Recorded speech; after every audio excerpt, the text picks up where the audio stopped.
see. Thank you so much. The Adventurers Guild has been overwhelmed these days. No worries at all. We've always valued the strength of adventurers. Given the current situation, it's vital that we all work together.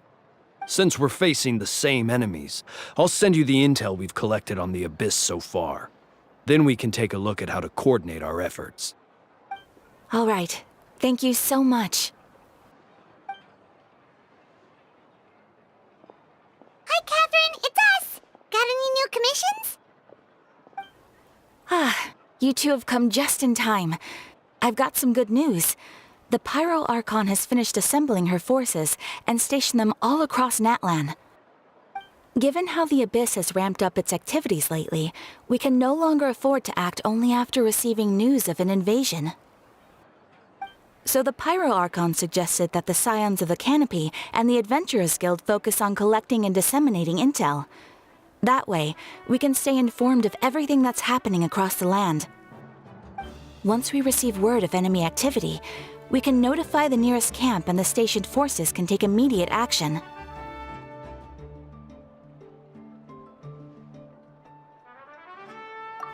Yes, precisely. This should also allow us to focus on gathering information, rather than running around and trying to tackle everything at once. So please also take a chance to relax, you two. You've been working hard these days, and this will be a good opportunity for some well-deserved rest. So that's the plan.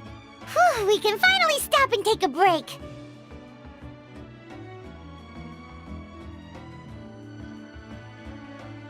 Keeping Natlan safe and sound is our priority now. The more can wait. The movements of the Abyss are always unpredictable. There have also been times when it suddenly became more active in the past. The people here generally see it as something like an acute natural disaster. Once the disaster is over, everyone will return to their normal lives. We just all hope that day will be sooner rather than later. Oh, right. Most people have no idea just how bad the situation has gotten in the Night Kingdom.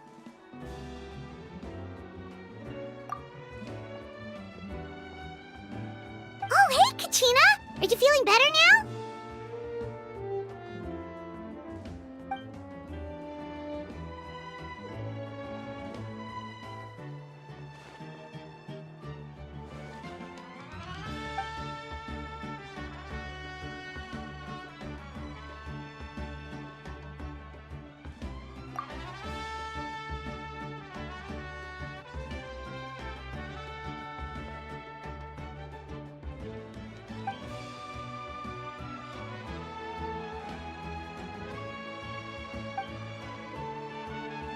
Wow! So we'll finally get to meet Xilonen, the legendary forger of ancient names! Paimon still can't believe anyone could forge those things.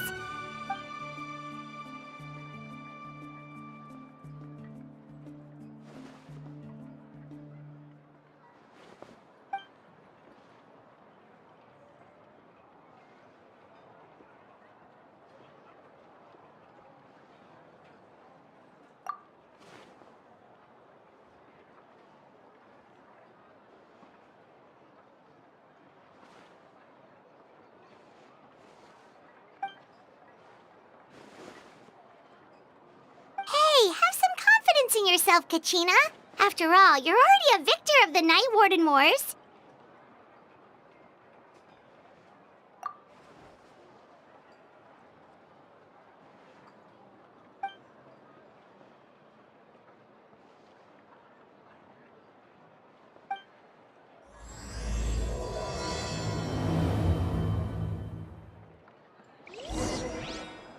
I'm heading east. Don't you come with, you hear?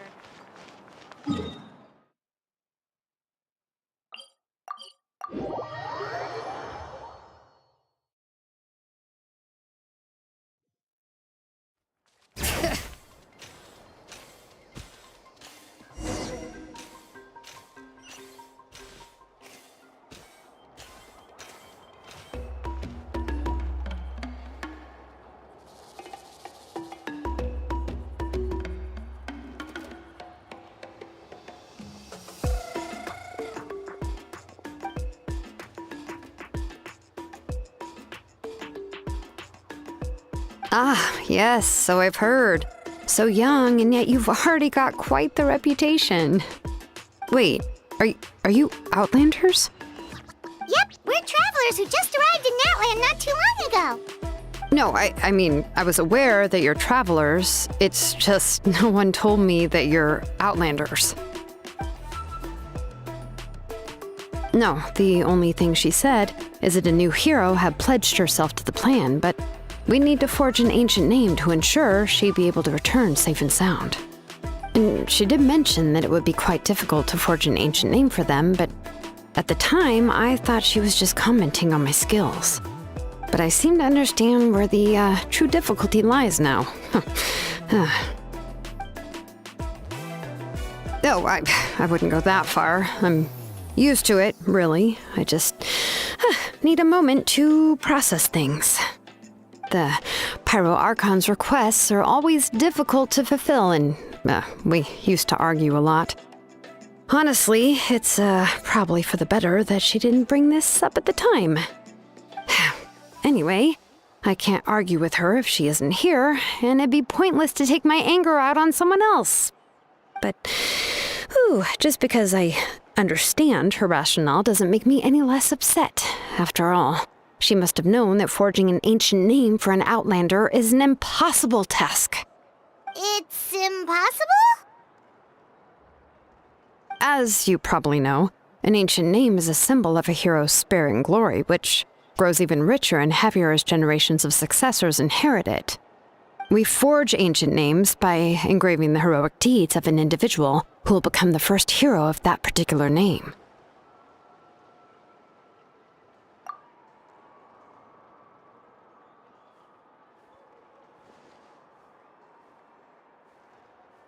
But they were all performed outside of Natlan, correct?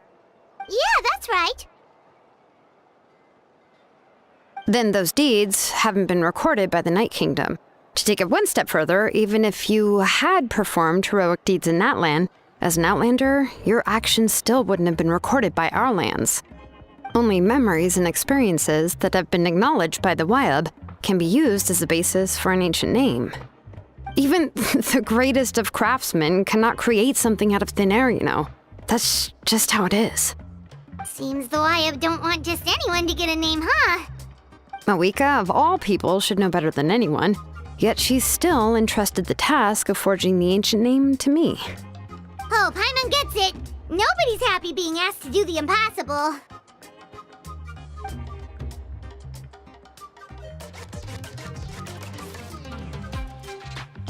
Ugh, don't remind me. Let's just focus on how we can pull this off. How to achieve the impossible. You mean you're already willing to accept the task? Well, what else can I do? What's happened is already done, and it's not like I can outright defy the order of my Archon. If she gave me this order, then she believes the ancient name is an indispensable part of her plan, and that I'll be able to find a way to make it happen.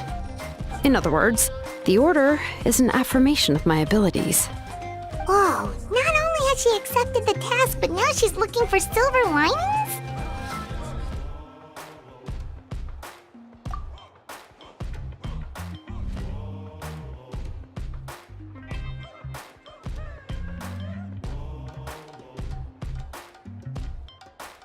The key is getting the Wyab to somehow acknowledge the traveler's existence and record her heroic deeds. We heard the voice of a Wyab when we were in the Night Kingdom before. We even had a whole conversation with her. If we can talk to her again, maybe we can figure something out together. Well, every tribe has their own Wyab. How do we know if the one you met is indeed the best one for us to talk to? Plus, considering the unprecedented nature of this situation, I have a feeling that the acknowledgement of one Wyab alone would probably not be enough. I don't know. That requires a level of knowledge that I do not possess. We need to find a consultant who's an expert on all things Night Kingdom and Wyab. The first person who comes to mind is Lali at the Masters of the Nightwind, the one we call Granny Eats to Lead. Oh, we've heard that name before. We used her spirit speaker stone to find Kachina's ancient name. A person who can make something like that must be pretty impressive. I'm unsure she'd be able to help. Still, she's older now and quite eccentric. It's hard to even book a meeting with her, given that she's constantly holed up in her room and doesn't like to be disturbed. I've heard that to get her help, you have to be extremely patient with her and know how to keep her spirit up. I hate to break it to you, but... Huh. Why is that? I mean, didn't she already help you before? And you even managed to save Kachina. Well, yeah, at the cost of her spirit speaker stone being split into two.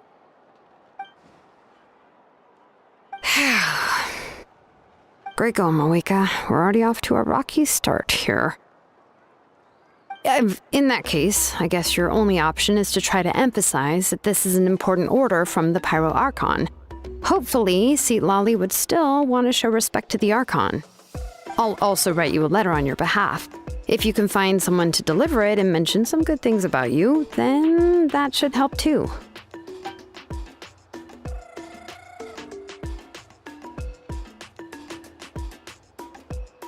Paimon sure hopes a Hal won't interrupt when he's talking, though. All right, Kanich is a seasoned negotiator. I trust that he'll know the best things to say. Please just give me a moment to write the letter, and we can meet up near the Statue of the Seven later. Sounds good. We'll take a stroll in the meantime.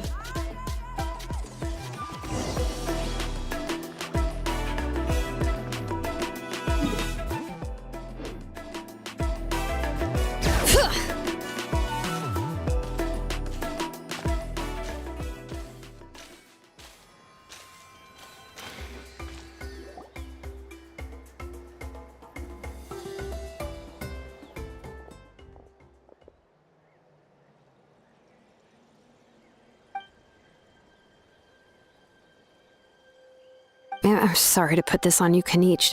It's just that you're probably the only person who knows how to deal with her.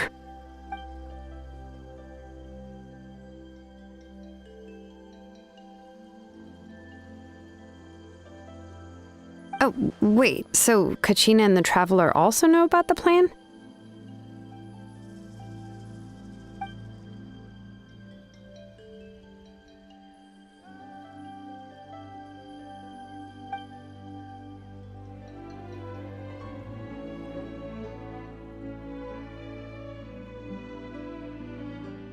Right. She mentioned there are 6 heroes and that Xilonen is one of 4 that have already been acknowledged. Oh, well, then I suppose there's no need to keep any secrets between us. Having companions walk by your side is perhaps the best solace when facing such a bleak reality.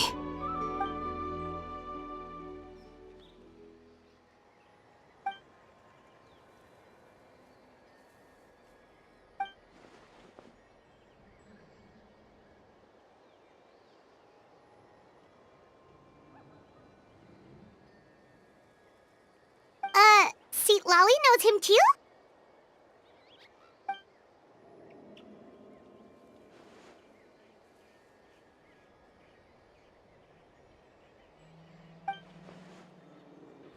Given how the Masters of the Nightwind love to babble about dreams and revelations, they're already a pretty strange bunch to most. I've never met Auroran, but if they consider him the odd one, he's got to be pretty far out there.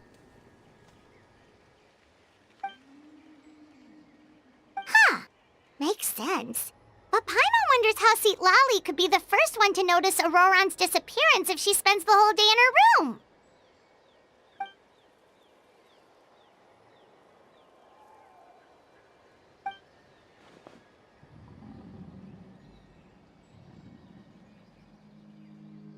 Oh, so if I'm following, you mean we'll help her investigate Auroran and the captain's whereabouts?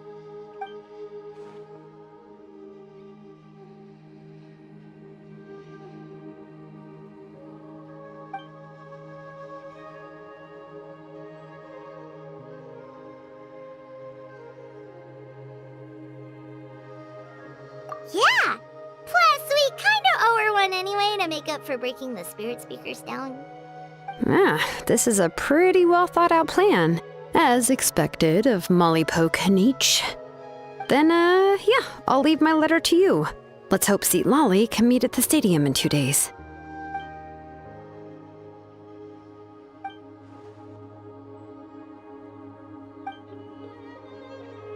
Okay, then let's part ways for now. I'll see you in a couple of days.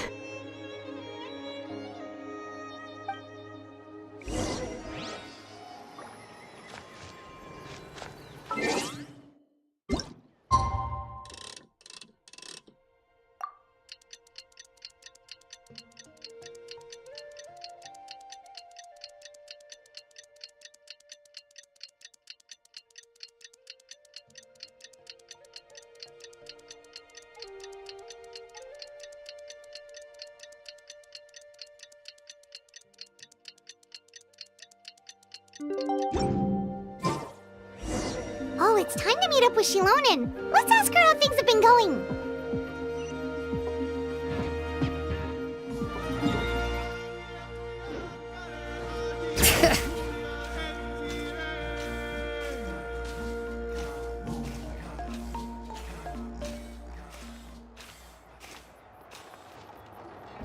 Hey, xilonen, how's everything going? Oh, hi, Traveler and Paimon. I have bad news. Seat Lolly did not reply to our request, although I suppose I'm not too surprised. Huh? You mean she didn't even bother to give Kenichi a response? Guess she really does have quite the ego then. Yeah, well, she can be also quite eccentric, though she's one of the most gifted people around. Even the Masters of the Night Wind often struggle to work with her. My guess is that she probably has other reasons for not deigning us with a response. But let's go to the stadium and see if we can meet her there. If we do get a chance to talk to her in person, we can still try to work something out. That's true. Let's go!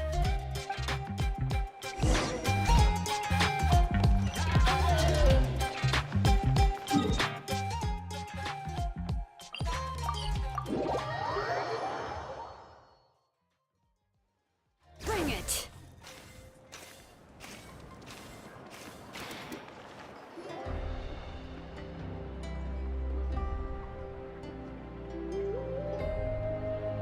Paimon doesn't see anybody. Seems she's just not gonna show up, huh?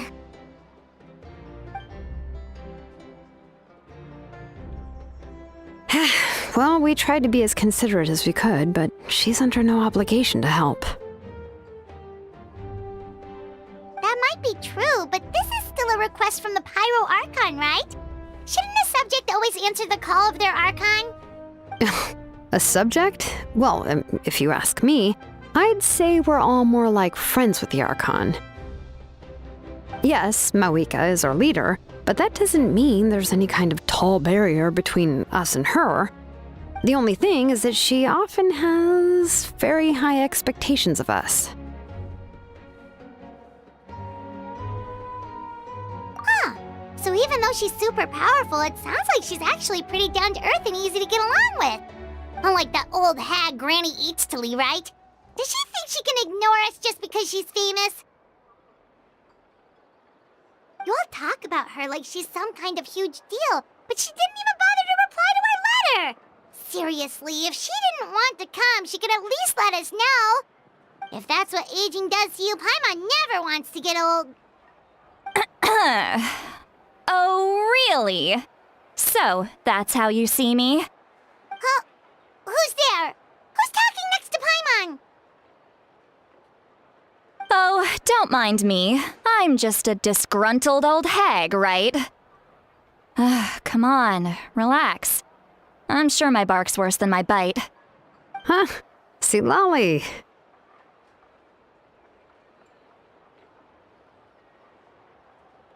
Wait, you're Seat Lolly? You're Granny Eatstily? Yes, Granny Eatsley. But emphasis on Eatsley, not Granny. You must know this trope from light novels, surely. They use it all the time. The young man who's actually the oldest person in the room. The girl next door who turns out to be a seasoned veteran. The wise sage who looks like a little kid. Oh, wait, that that look off your face. You've seriously never seen an older lady that doesn't look her age? Okay, well, don't go thinking it's a trick either. See? I'm barely wearing any makeup.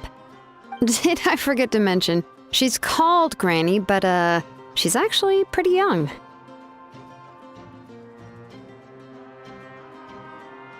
It was an honest mistake. I guess we've just gotten used to it.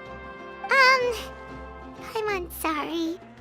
So, how old are you actually? What? How dare you? Don't you know it's rude to ask a lady her age? Paimon really didn't mean to offend you, it's just that your case seems really unique. Oh, Paimon just wanted to apologize, but now she's putting more and more of her foot in her mouth. Really, Paimon just got a little mad since we thought, well, you were gonna leave us out to dry. It was my idea to invite you here, Seat Lolly. So if you're upset, you can just take it out on me. All right. I was only joking. I didn't mean to chastise anyone. There's really no need to take all this so seriously. If anything, I'm gonna feel awkward if we keep this going. I received Kenichi's letter and was planning to attend this meeting. Since I had already decided to come, I figured there was no need to draft a reply that simply said, "Understood." Besides, just showing up is the most important part. No? But, of course, it's also natural for people to get held up by one thing or another as they're trying to leave the house. It certainly was a bit awkward to see that everyone else had arrived before me. At first, I was thinking of quietly sneaking over, but since you were already here waiting for me, I started to think about how I should phrase my apology. Only to hear you all talking smack about me. Anyway, that's the whole story. Honestly, it's not like I owed you an explanation anyway.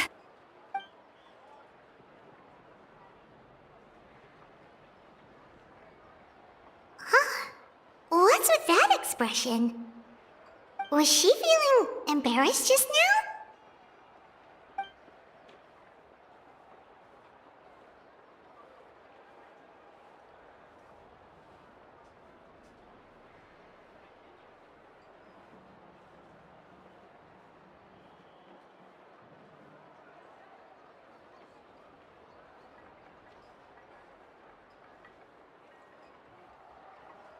When the Masters of the Night Wind say they struggle dealing with her, I wonder if the feeling is mutual.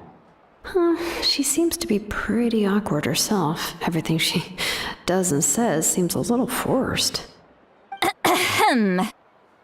Anyway, xilonen, I heard that you require my help in crafting an ancient name. Correct. The situation isn't like anything we've handled before. Let me explain. I see. So Mawika has asked you to forge an ancient name for an outlander. Well, that would be a first. And you've also heard all about Auroron. I must say, he's always been a good kid. I can't see him joining the Fatui of his own volition. He must have been coerced somehow. Yeah, that's what we came here to ask you. We'll help bring Auroron back if you help us solve the problems of forging the ancient name. What do you think?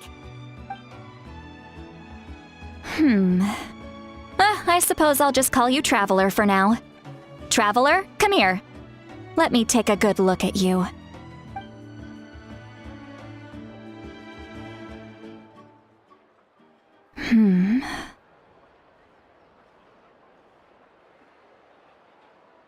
Wealth leads to unending conflicts between people. Yet you alone transcend the value of gold. Baleful thunder and wrathful waves bring terror to mortal hearts. Yet again and again, you've braved them to find new worlds. O weary yet free soul, even the most verdant leaf in the forest will pray for your happiness and safe passage.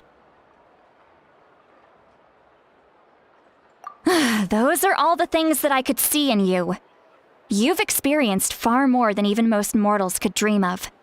You possess the heart of a sincere hero along with the conviction to lift a torch above your head and walk headlong into the night. Huh? Don't move. There's something here. Huh? What thing? Don't scare Paimon. Is the traveler gonna be okay? Ah, shoo! That should do it. You've just returned from the Night Kingdom, so some fragments of souls were still stuck to your body. No need to worry.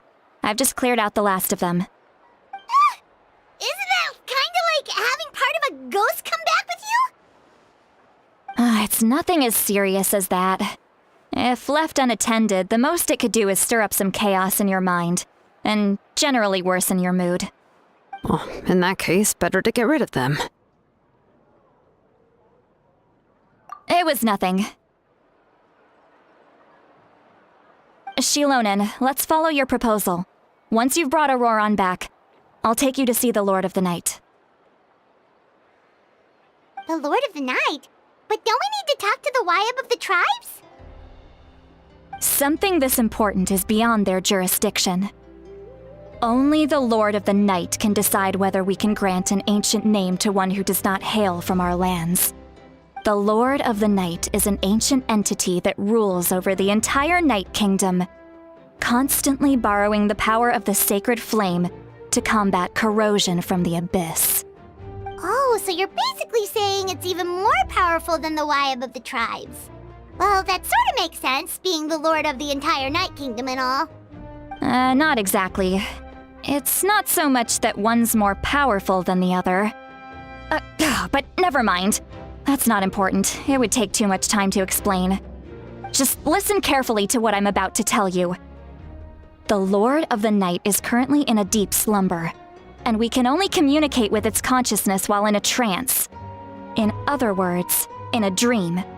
But I will need to prepare a few more things if we are to hold a ceremony to achieve the state of the trance. I'll make a list. Can any of you get everything for me? I can go. It'll probably be a long list, so better leave it to someone who knows all the local vendors.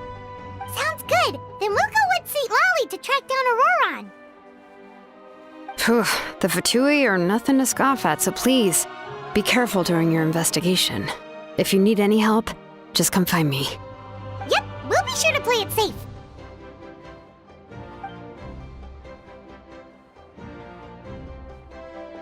All right, now it's time for us to catch that brat and bring him back.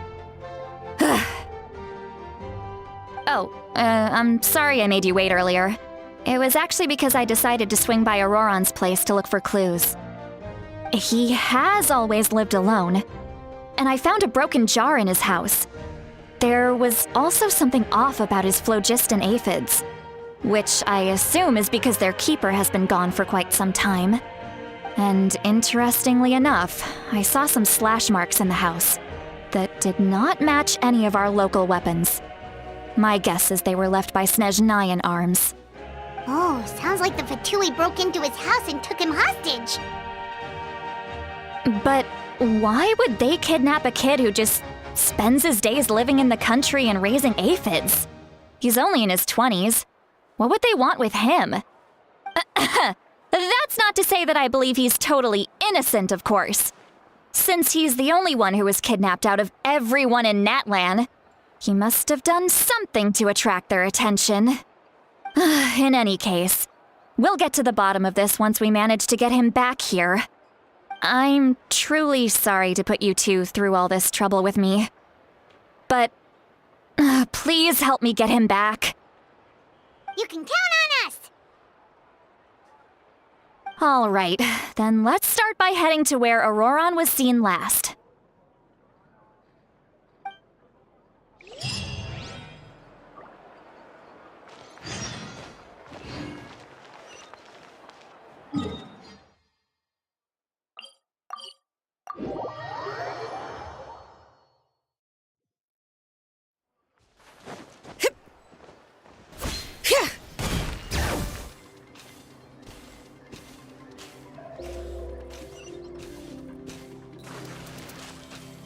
Woohoo!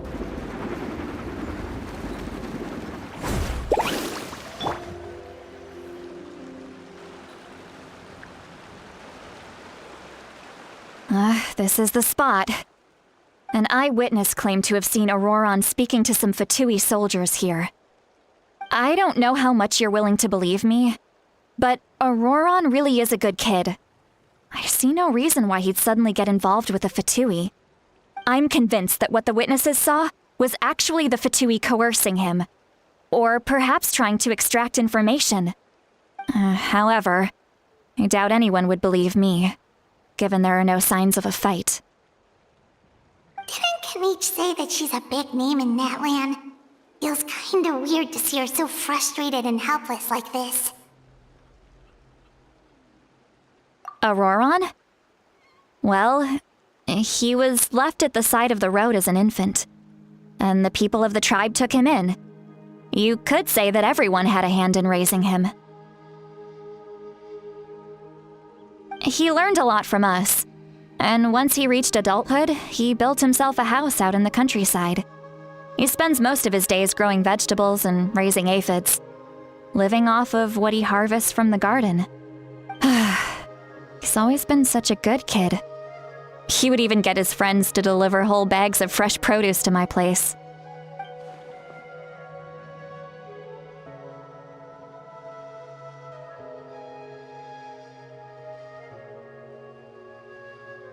Oh well, let's keep looking.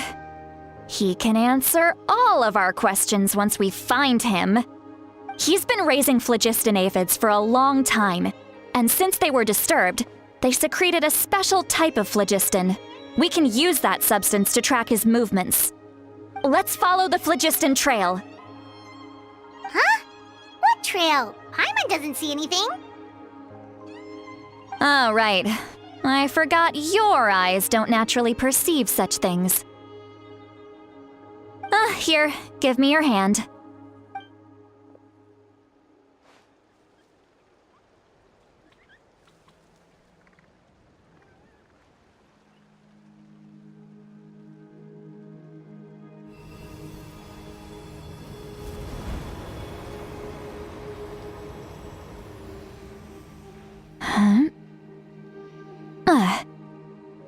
How about now? What do you see?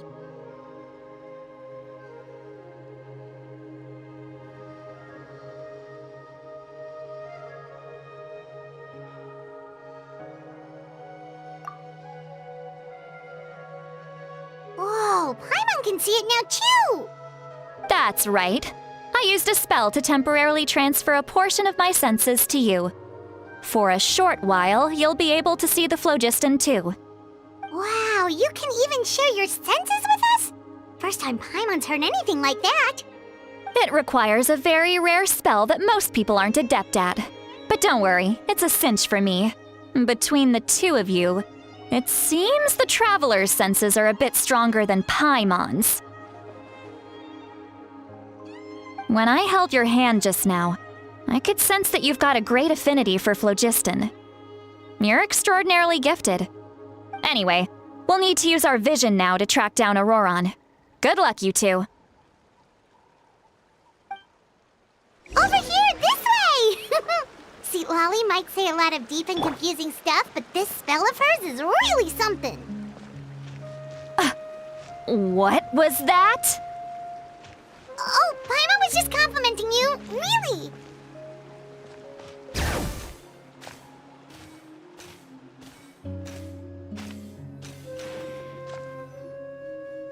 What does she mean by deep and confusing? As far as elderly shamans go, I'd say that I'm already pretty easy to talk to. Is there any other old hag who's as fluent in the language of the youth as me? But is my way of speaking still not trendy enough? I've already tried my best to match their speech patterns. But given the looks on their faces just now, or perhaps I'm still not fashionable enough? But that can't be, right?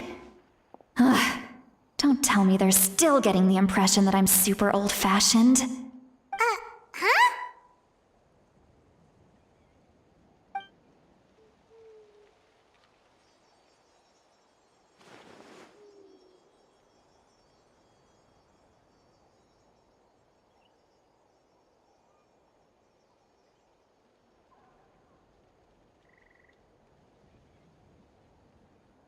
Was that St. Lally's voice?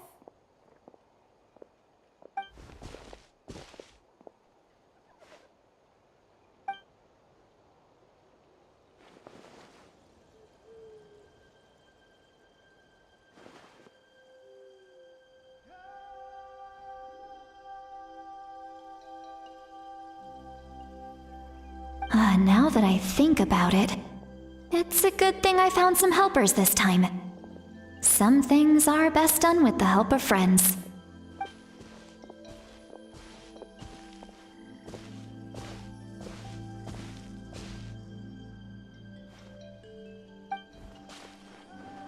Oh? They appear to be feeling quite confident. Looks like our work will go smoothly.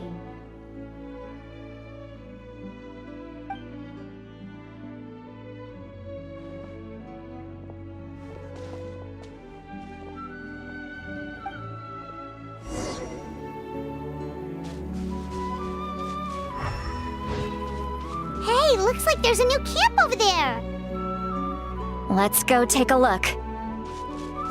That little brat, I swear. I just hope he hasn't gotten himself into any real trouble.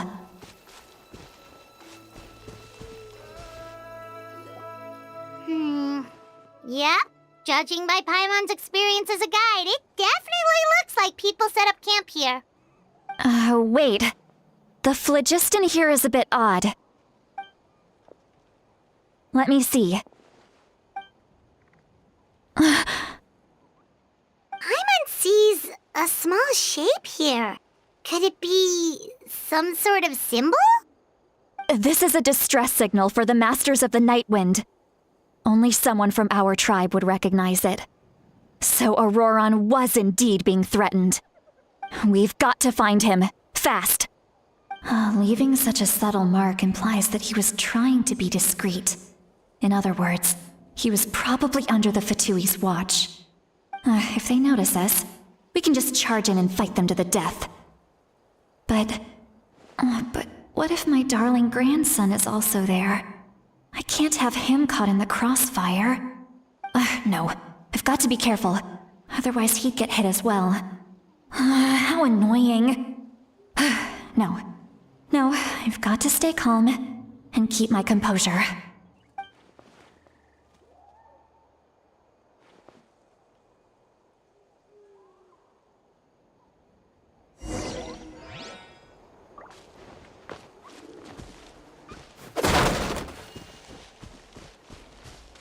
Bring it!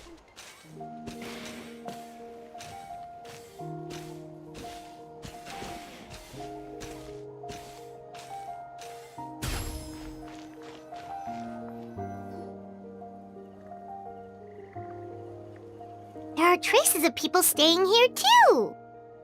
Wait a second. The phlogiston around here is jumbled up. I can also smell a mix of elements in the air. Pyro, electro, and some other elements as well. Kanich told us that you were super amazing. No wonder you can sense so many more things than us.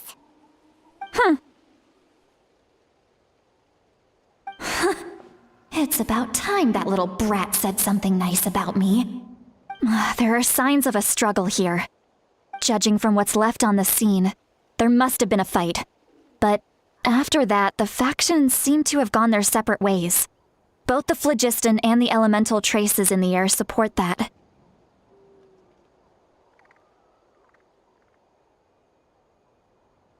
Do you still remember the little mark we found before? Paimon's thinking, what if Auroron wanted to leave another distress signal, but was caught by the Fatui?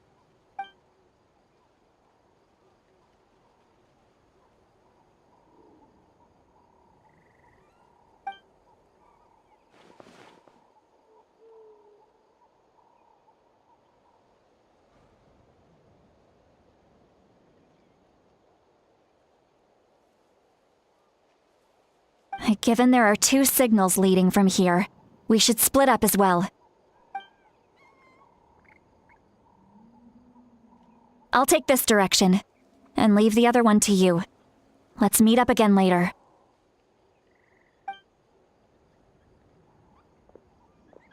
Roran, what the heck were you doing? It's one thing to trouble me, but now I had to bring other people into this as well. You little brat. And off she goes! Traveler, did you hear all of that as well? Once Seat Lolly left, that voice went away as well. Paimon even tried calling her name inside Paimon's head, but there was no response. So you were thinking the same thing! Paimon also thought that if we could hear what she was thinking, then she could probably also hear what we were thinking in our heads. She did say that she was quite adept at this spell, and it doesn't sound like she's had any trouble with it in the past. Huh, maybe we're a special case and can hear her thoughts as a side effect. If you think about it, she's really got a lively inner world. It paints quite a different picture from Paimon's first impression of her.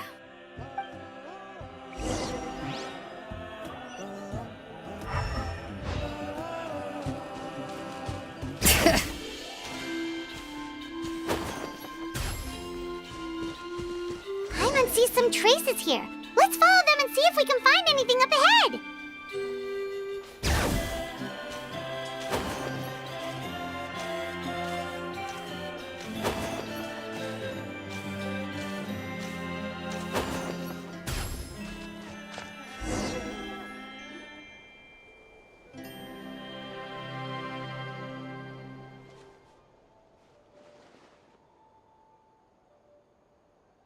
Did you find something?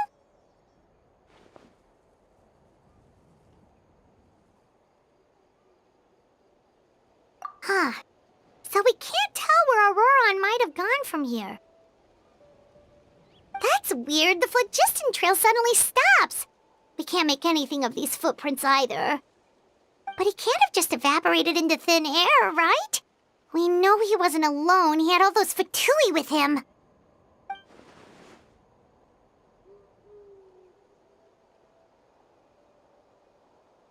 So, you can hear the sounds of the wind from beneath the earth.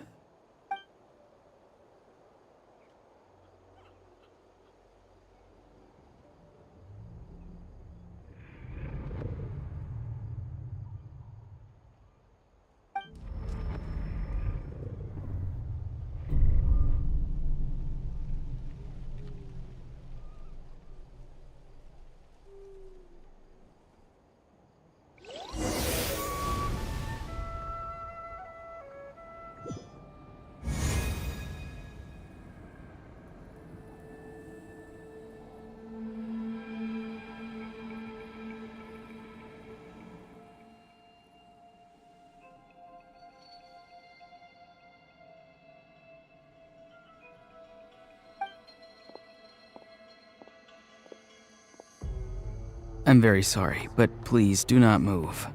I have no desire to hurt you. I apologize that our first meeting has to take place like this. It's just that you're much like one of those animals with ears that perk up as soon as it senses danger in their environment. And given your combat proficiency, I would not have been able to gain an advantage over you if you were anywhere else in the world.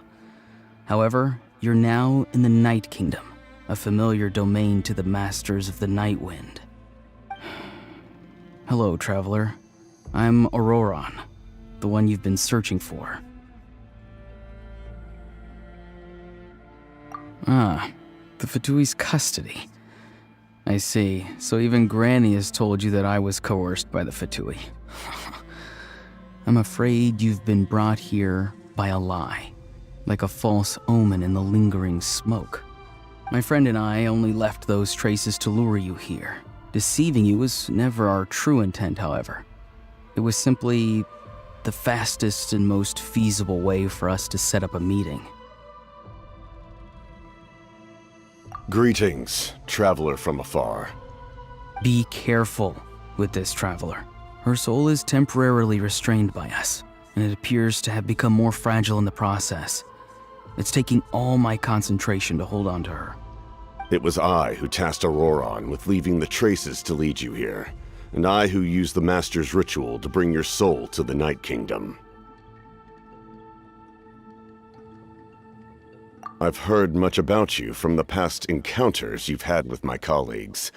Given the present situation in Natlan, I would like to sincerely request a formal meeting with you, in person.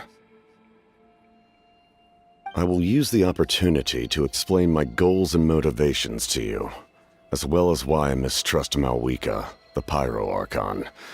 I believe there is little reason for you to blindly follow her plan. If you would like to hear our intel, then find us to the east of the stadium.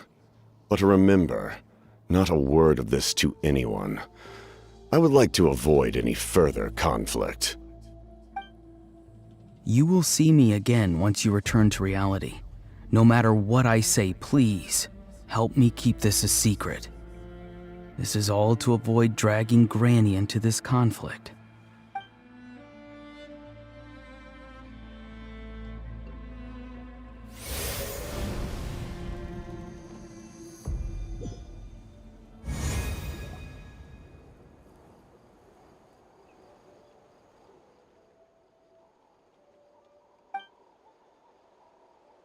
Hey, what happened just now? You suddenly collapsed and stopped responding.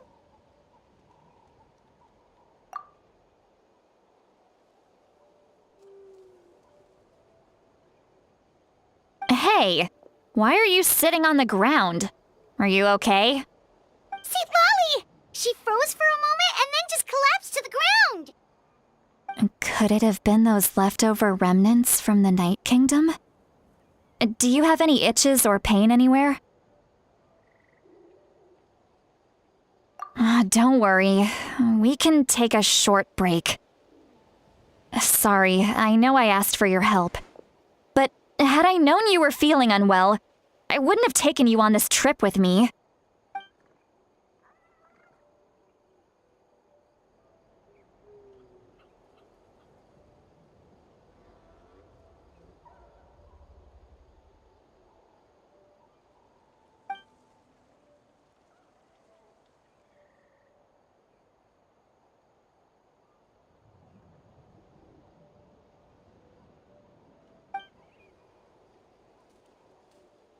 If you're feeling sick, you should just say so. See, Lolly should be able to, exorcise any ghosts or weird stuff that you picked up in the Night Kingdom. A seasoned traveler must know the importance of not pushing yourself beyond your limit. If you need anything from me, just say the word.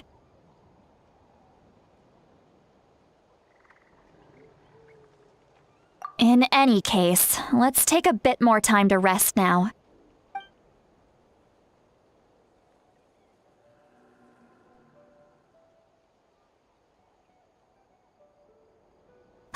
Need to be more careful next time. Feeling better yet, Traveler? All right, let's get ready.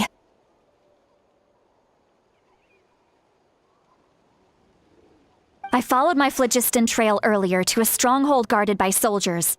I have a feeling that Auroron is probably being held inside. Oh, so it's close by. Then let's head over right away. Well, I recruited you to be my helper, which means we're in this together. Like the wind and the clouds. We either move as one or not at all. But if you want to make it up to me, then just be sure to fight extra hard when the time comes.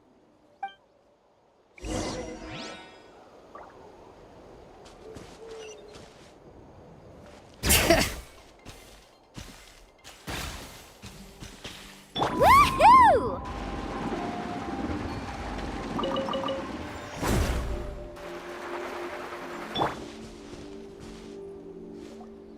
Look over there. Huh? I don't think she sees someone in the middle of the camp. That's Auroron. So he really was taken by the Fatui.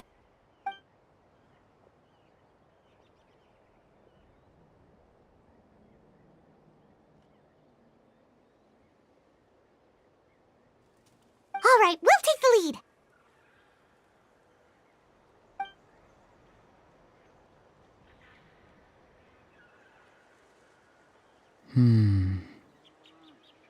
Hey, quit daydreaming. Don't you have work to do? I cannot see the sun. What? Without the sun, I cannot see the truth. You are currently blocking the light, so I must beseech you to move aside. Huh? Okay, Mr. Philosopher. That's enough mumbo-jumbo. Wow. I'm going to rip that guy's head right off.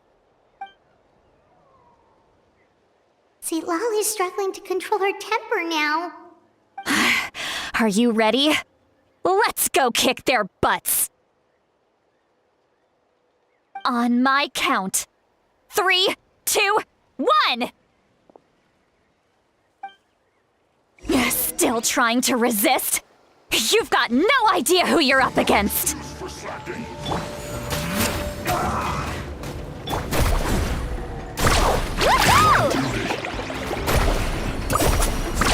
Surf's up! Let's shred, Sharpie! Let's end this quickly. This isn't good. Off we go. Let's ride! Woohoo! Surf's up! Amazing! Auroron! Granny! Paimon knows she's called Granny Eats to Lead, but it's still kind of weird hearing someone actually call her Granny. And greetings to you too, other Granny. What did you just call her? Granny. Is that not right?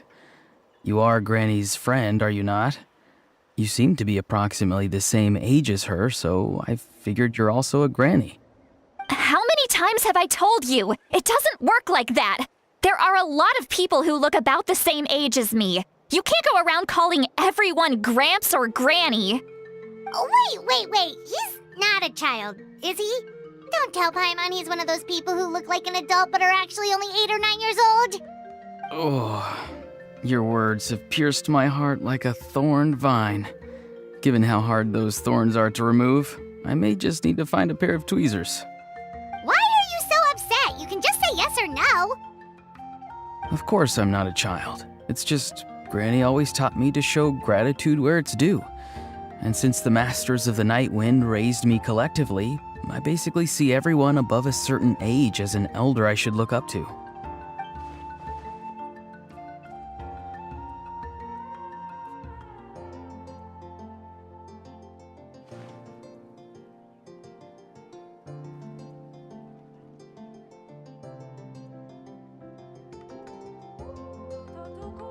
Exactly.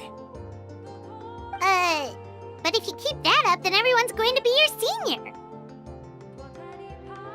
And do you think saying all of this is gonna save you from a scolding, Auroron? Haven't I told you 100 times since you were a kid? Heed the 3 warnings. Be wary of bees prowling around, scammers looking for their next victim, and strange people who appear out of nowhere. Oh, so you do remember, and you just chose to ignore them. I always knew that living on your own was going to get you into trouble sooner or later. But getting kidnapped? That really takes the cake. You won't always be able to rely on other people coming to your rescue, you know. You're just lucky we got here when we did. Or we might be launching another search and rescue operation to find out where they put your severed head. I'm sorry, Granny. I'll be more careful next time. Next time? Oh, good one. You think there'll be a next time after this? Not a chance. They didn't hurt you, did they? No, they just asked me a lot of questions about Natlan's terrain and made me draw a map of the ley line distribution. Okay, now answer me honestly. Were you the one who helped the captain escape after his battle with the Pyro Archon? Yes. So why did you do it? Because they said they would need my help from there on out. They also said that if I refused, they'd just come to you, Granny, and they'd already figured out a way to make you do their bidding. Hey! I'm no ordinary Granny! Would they really dare to come after me? And you! Did the gods give you a brain just for you to not use it? Did you really believe everything they said at face value and not stop to think? Thankfully, the Pyro Archon only asked that we find the mysterious individual from the Masters of the Night Wind and didn't slap your name on a wanted poster. Don't think for a second that she doesn't know what's happening. Even if the truth that you see will soon manifest into reality, there is still no need to preemptively panic. Have you forgotten the words that I've taught you? I'm sorry. Forget it. We can submit the details of this camp and the defeated Fatui as evidence of your innocence. Let's clean this place up and get back to the city. Auroron, you better remember this lesson well and seriously reflect on your actions. Also, once we return to the city, come to the speaker's chamber with me. I'll need you to explain everything. Sounds good. Should I bring some of my homegrown vegetables as well? Your vegetables? Yes. I grow a lot of fresh produce in my garden. I hope the Pyro Archon won't be too picky about the selection. Now's not the time to be thinking about that. If you do come face to face with the Pyro Archon, the first thing you should do is... Recite the 3 warnings. Huh? No! You should emphasize that you were not in cahoots with the Fatui! How exactly did the Masters raise this guy? Oh, right.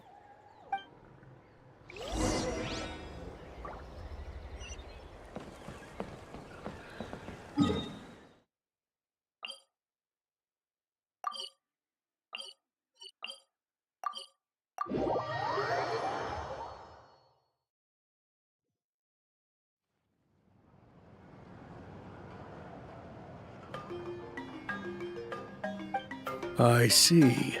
So Auroron came to the captain's rescue because he promised to help him in exchange for Citlali's safety. That's right. I'm sorry. Now that you know Auroron was only trying to protect another member of his tribe, could I ask you to petition the Pyro Archon for her forgiveness? We'll give her a full report. We'll let you know once she's reached a decision. Will I need to stay here? Technically, yes. But if Miss Citlali is willing to serve as your guarantor, then we can release you from custody. Sure. I'd be happy to do that. I don't have any more time to waste here. I still have other things to do. Understood. Thank you very much. Mr. Auroron, please report back to the Speaker's chamber as soon as you've received notice of the Archon's decision. I understand. Thank you. And thank you too, Granny. Well, at least you won't need to hide your face anymore. Traveler, Paimon, thank you very much for your help. And don't worry, I haven't forgotten about my side of the deal. Once Auroron is settled, I'll go talk to xilonen and get started on forging an ancient name for you. Oh, thank you! You scratch my back, I scratch yours. It's as good as done. You can just go twiddle your thumbs or something while you wait for the good news. Bye for now. Come with me, Auroron. We've got to find you a place to stay for the night. Goodbye, other Granny.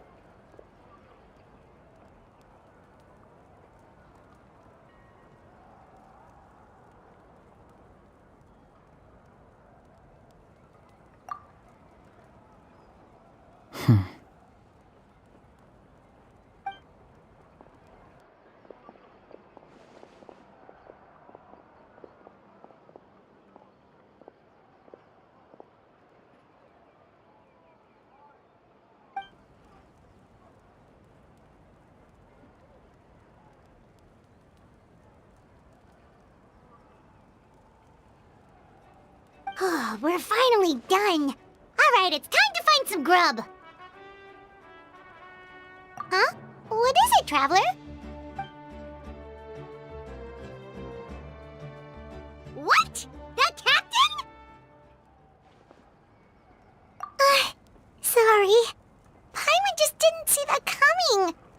you really saw him in the Night Kingdom? And he didn't attack you? Oh, that Auroron, what is he up to? He sounded earnest enough just now. Paimon would have never guessed anything was happening. All that stuff about protecting Citlali and being forced to help the Fatui, when he's actually been a willing accomplice all along.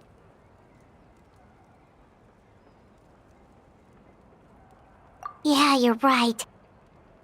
Still, Paimon appreciates you telling her about this. Paimon will support your choice no matter what, so if you want to go, we can go together. We still have another whole day before the meeting, so we'll just meet with them when the time comes.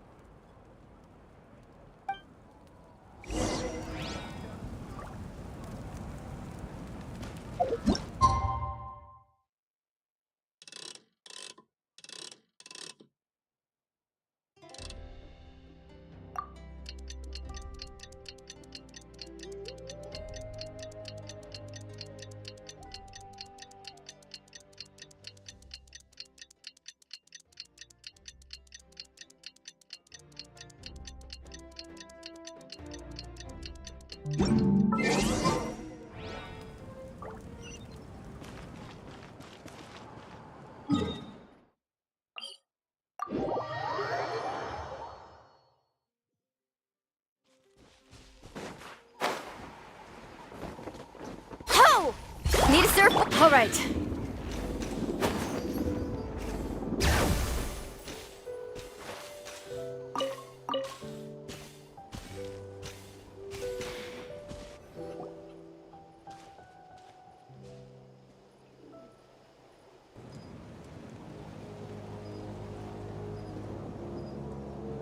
Weird. Paimon doesn't see anyone. Oh, please don't let this be a trap.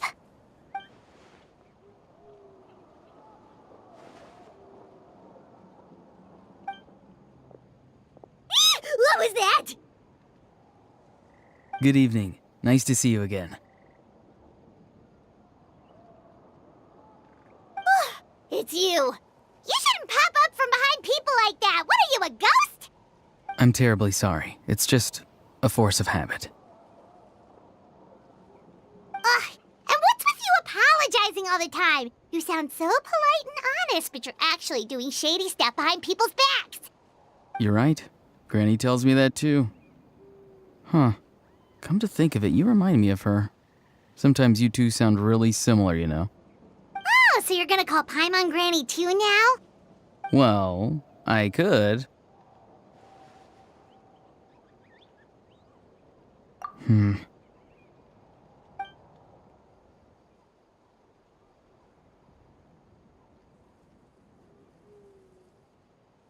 It's all clear. Over to you. Excellent. The fact that you showed up proves that I was right about your character.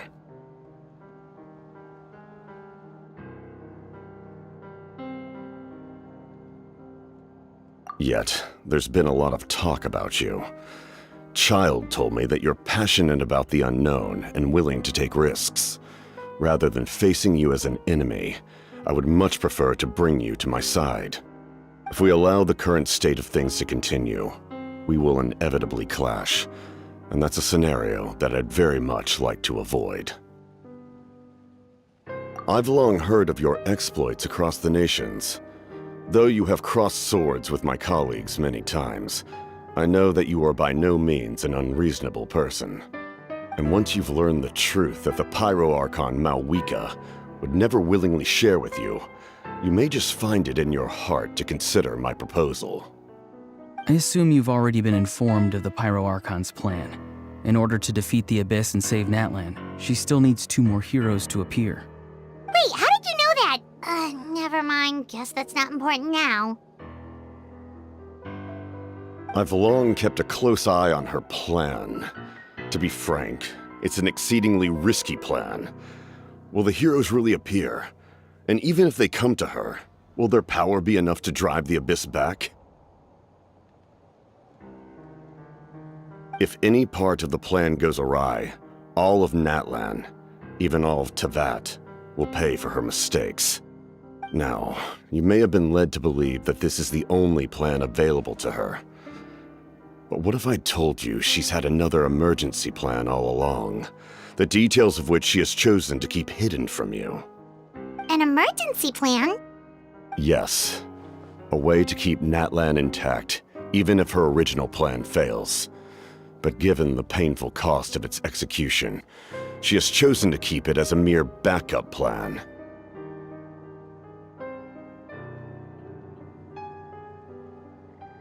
Whether this stems from hesitation, fear, or even naivete, I cannot say.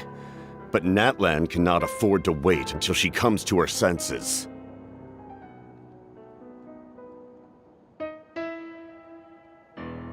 My fear is that given the enormity of the decision, she will be reluctant to confront the dire reality we face until it is too late. There will be no time left to execute the backup plan, and all of Natlan will be lost to the abyss. We have to make the decision for her, here and now. Yeah, do you have any evidence for all this? Just telling us a bunch of scary stuff isn't enough, you know. Besides, wasn't it you who tried to seize the Gnosis for the Tsaritsa's plan?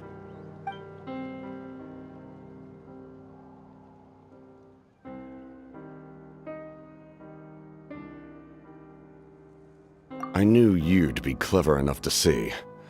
That's right. I did not seek the Gnosis for the Tsaritsa. Since I was defeated in battle, I must put to rest my thoughts about the Gnosis. But even so, my desire to save Natlan remains unchanged. And now, I have found a new way to solve the crisis. We can implement it immediately if we reach an agreement. Someone's here. Huh? The captain disappeared! Something is rapidly approaching. Oh no. Something?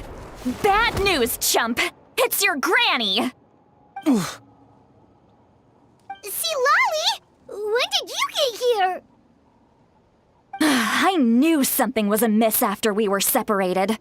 Hidden ceremonial tools, an unconscious traveler. I must say, I'm very curious about what you're up to. How dare you go behind our backs like this, Auroron? Colluding with the Fatui? Really? Oh, here we go again. Cat got your tongue, huh? You really think you can avoid a scolding just by staying quiet? I'm not trying to avoid anything. Oh, and now you're talking back. Well, go on then. Explain yourself. What the heck are you up to? I'm sorry, Granny. I feel so guilty. You! That's it! Where are my tools? I swear if I don't teach you a lesson right here and now, I'll... Wait, see, Lolly! Please, calm down. We, still learned a lot of info, didn't we? Like the fact that the captain isn't trying to seize the Gnosis anymore. So, maybe just save the scolding for later, okay?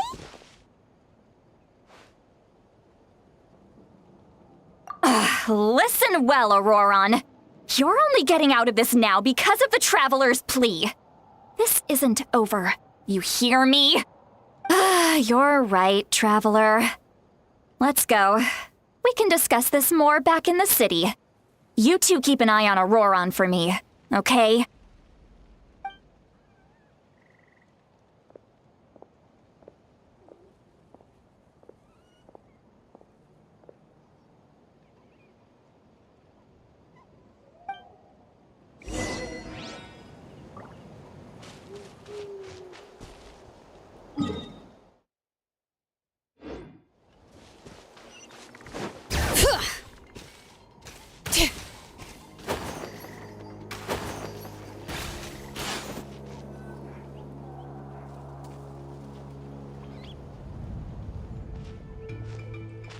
In all my years, I've never had a child cause me so much grief. Do you seriously not see what's at stake here? You've got a head on your shoulders, Auroron. Use it! Why did you help the captain? And I want the truth this time. No answer? Think you're being smart? Then let me ask a different question. What does the captain want? What is his purpose in Natlan? Really? You're just going to stonewall me?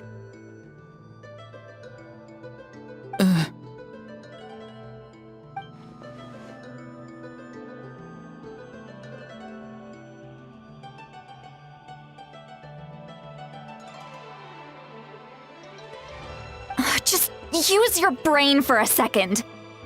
What do you possibly stand to gain by helping the captain? Only endless trouble awaits you and everyone in the tribe. You've always been a good kid. Why would you throw that all away now? If you're worried about something, just talk to me. Granny would much rather we had a conversation instead of constantly clashing like this. Why is he staring at us all of a sudden? I'm sorry that you have to hear all this.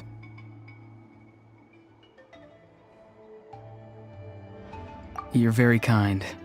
Most people would have fled by now. Not everyone can handle Granny's scolding. Oh? You dare gossip between yourselves instead of listening to me? You... Sorry, Granny. Sorry, Granny.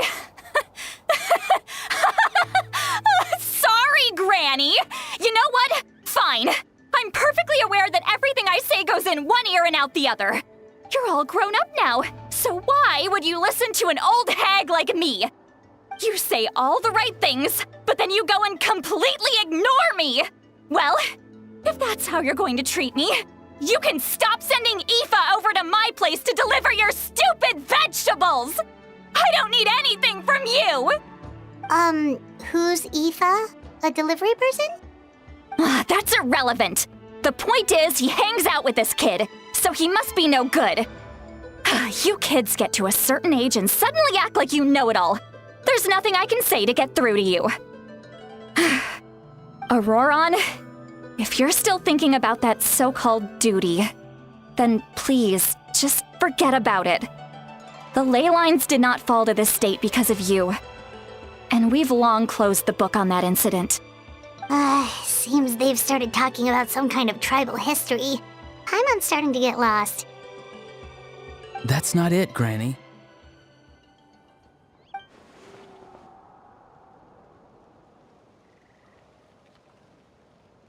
I know you tend to get down on yourself when you're upset, but I can tell I really hurt you this time. All I can say is I'm sorry. His voice. Auroron! Where have you gone? It sounds like he's somewhere super far away, but isn't he right here in front of us? I'm really sorry. It's up to all of us to do everything we can to save Natlan. So I've got to go. Get back here this instant! Auroron! What is this? Powder from plant spores? Is that the trick he used?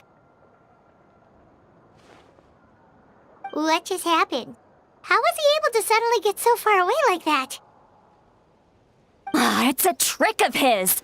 If you grind spores into a powder and spray it in the air, it can be manipulated to create an illusion.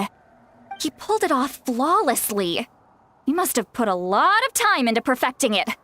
Don't tell me that's how he's been hunting in the fields these days. Couldn't he have picked up something more useful? Little brat. That's it. The next time we meet, I'm definitely going to break his legs. Whoa, that's a little extreme. But still, why does he feel like he needs to run from us? If his goal is also to protect Natlan, then can't we work together?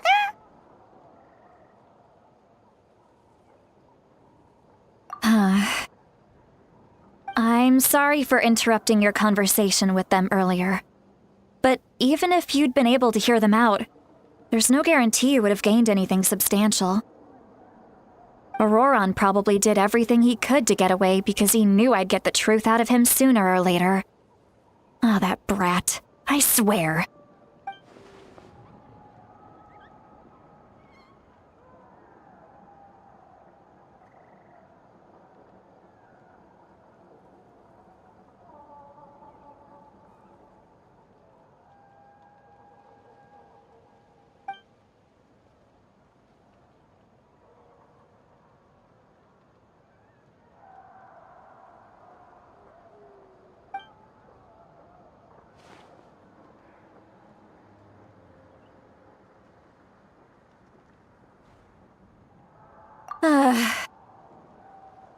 We've got quite a long walk back to the city. Let's take our time. It'll give me a moment to figure out how to explain all this.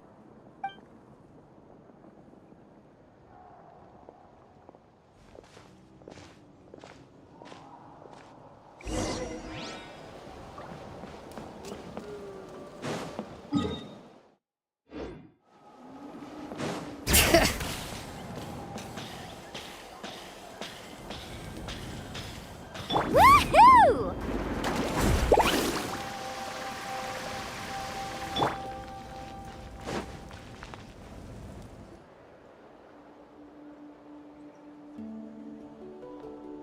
Do you two have some time? Feeling hungry? How about we get something to eat? All right, it's been a while since we last ate. Now that we can relax, Paimon just realized how hungry she is. Then let's go. We can find somewhere to sit down and talk. Food and drinks are on me.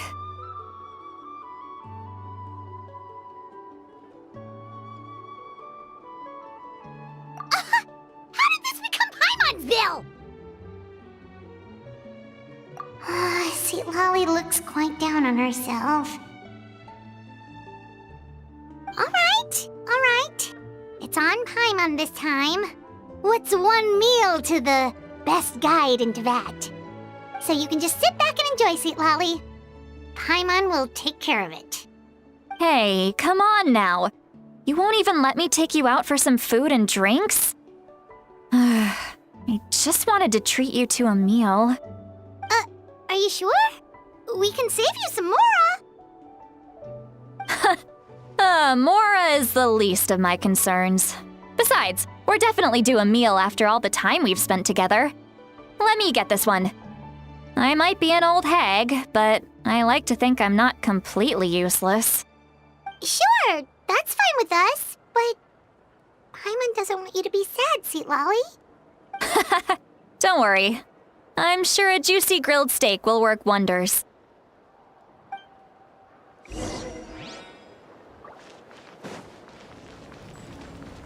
Bring it!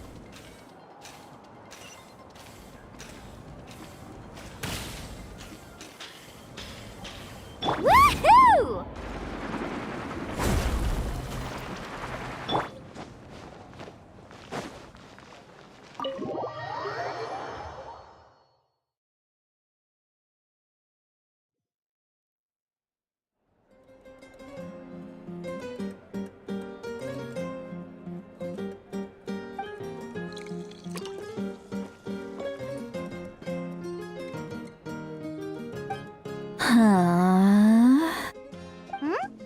What are you looking at? Do you see two people standing by the door?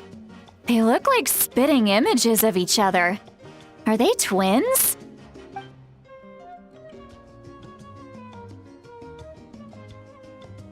But Paimon only sees one person there. Huh? How could that be? I guess my mind isn't as sharp as it used to be. Give me another bottle, boss! Do you think she's drunk? There you go, miss. Oh my, it's not every day you get to see Granny Itzley here with some friends. Not to mention ones who've made a huge name for themselves recently. Oh, so you've heard of us? Of course I have. Aren't you the ones who saved Kachina and brought her back? No wonder you hit it off with Granny Sitlali. She wouldn't spend time with just anybody, you know. I don't even remember the last time I saw her with a new friend. Wait, so you call her Granny too? Well, given our ages, it'd probably be more accurate for me to call her my great-great-granny. She's one of the most famous people at the Masters of the Night Wind. Most days, hardly anyone even dares talk to her. Huh? Gossiping about me right in front of my face now, are you, Chonka? Oh, please, Granny, I wouldn't dare. I'm just beyond happy to see you bring over some new friends. After all, any friends of our regulars are sure to be great customers too. All Alright, that's enough. Go on now. I'm sure the other customers would like to talk to you as well. There's no need to keep staring at me. I promise I'll keep my alcohol down until I leave. Well then, you have my thanks.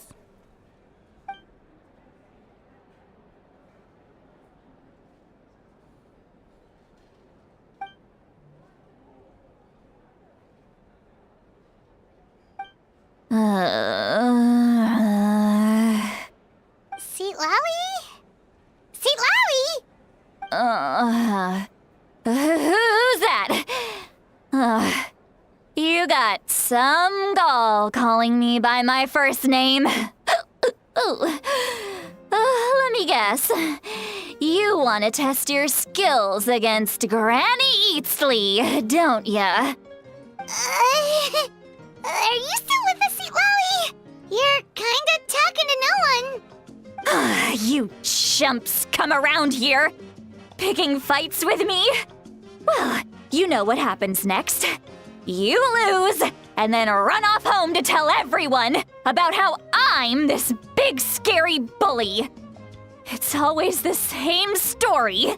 You brats start it, I finish it, and then I end up with the reputation of being some kind of terrible monster among the shamans. I mean, come on. Monster? Me? Really? What did I do to deserve that? Granny Seat Lally, you're not a monster at all. Exactly! And while we're at it, I'm not some lazy slacker either. Between meditation, advising the chief, and speaking with the Wyab, I actually have a pretty packed schedule, you know. Oh yeah. And I have to mentor all the new kids. Hey, new kid. Yeah, you.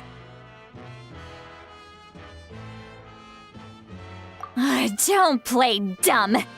Didn't I teach you how to find phlogiston? You see? I know my stuff. I'm a good teacher. You tell him. That's more like it. About dang time someone showed me a little respect. Yeah, Granny's a hard worker, all right. You can always rely on old Granny.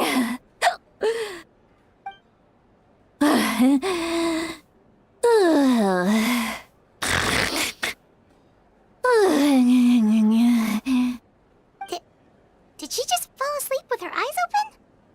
Oh, jeez. Behind this pitch-black curtain, a chapter of hatred reveals itself. Behind the smoke. The lingering smoke.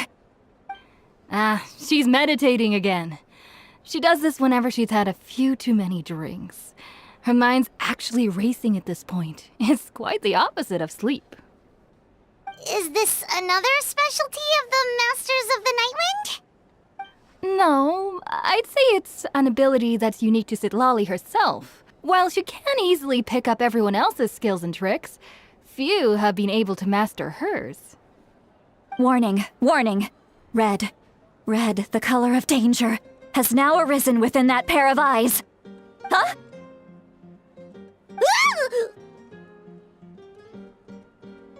Traveler?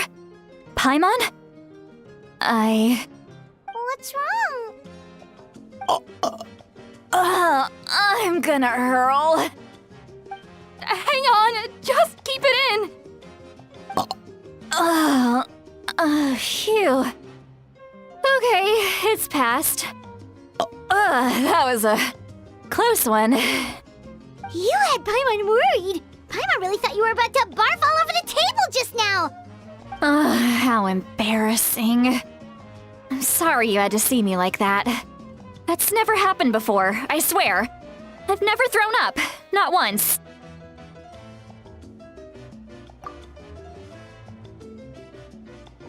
Are you feeling okay? Want to take a quick walk and get some fresh air?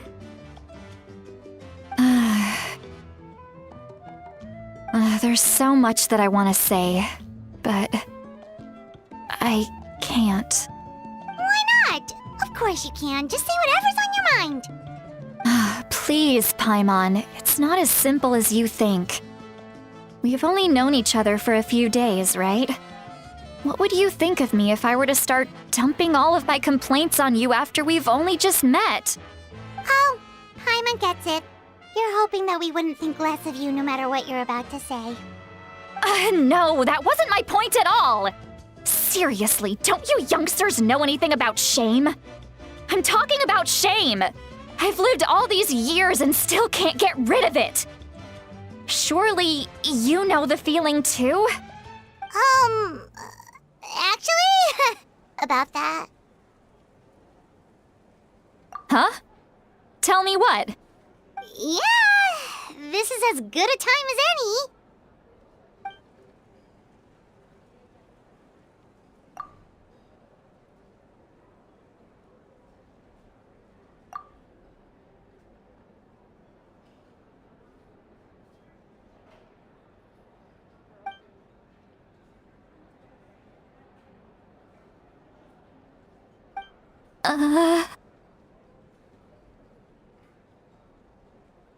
So, you heard my... It's okay, Sweet Lolly. You had every right to complain about those things. I can't take it anymore! Why do these things happen to me? Hearing me mumble under my breath is one thing, but hearing what I mumble in my own head? That's too much. It's just like when you're rolling on the floor in your pajamas, but you forget to lock the door, and someone bursts in to deliver cabbages and sees the whole thing. So that, happens to you a lot. It happens to people in general, okay? Doesn't matter if you're 200 years old or 1,000 years old. Everyone rolls around in their pajamas sometimes. I was just picking something generic. Take a walk with me. I have things to share with you. Looks like she's completely given up. Like those criminals who just confess everything and accept their fate.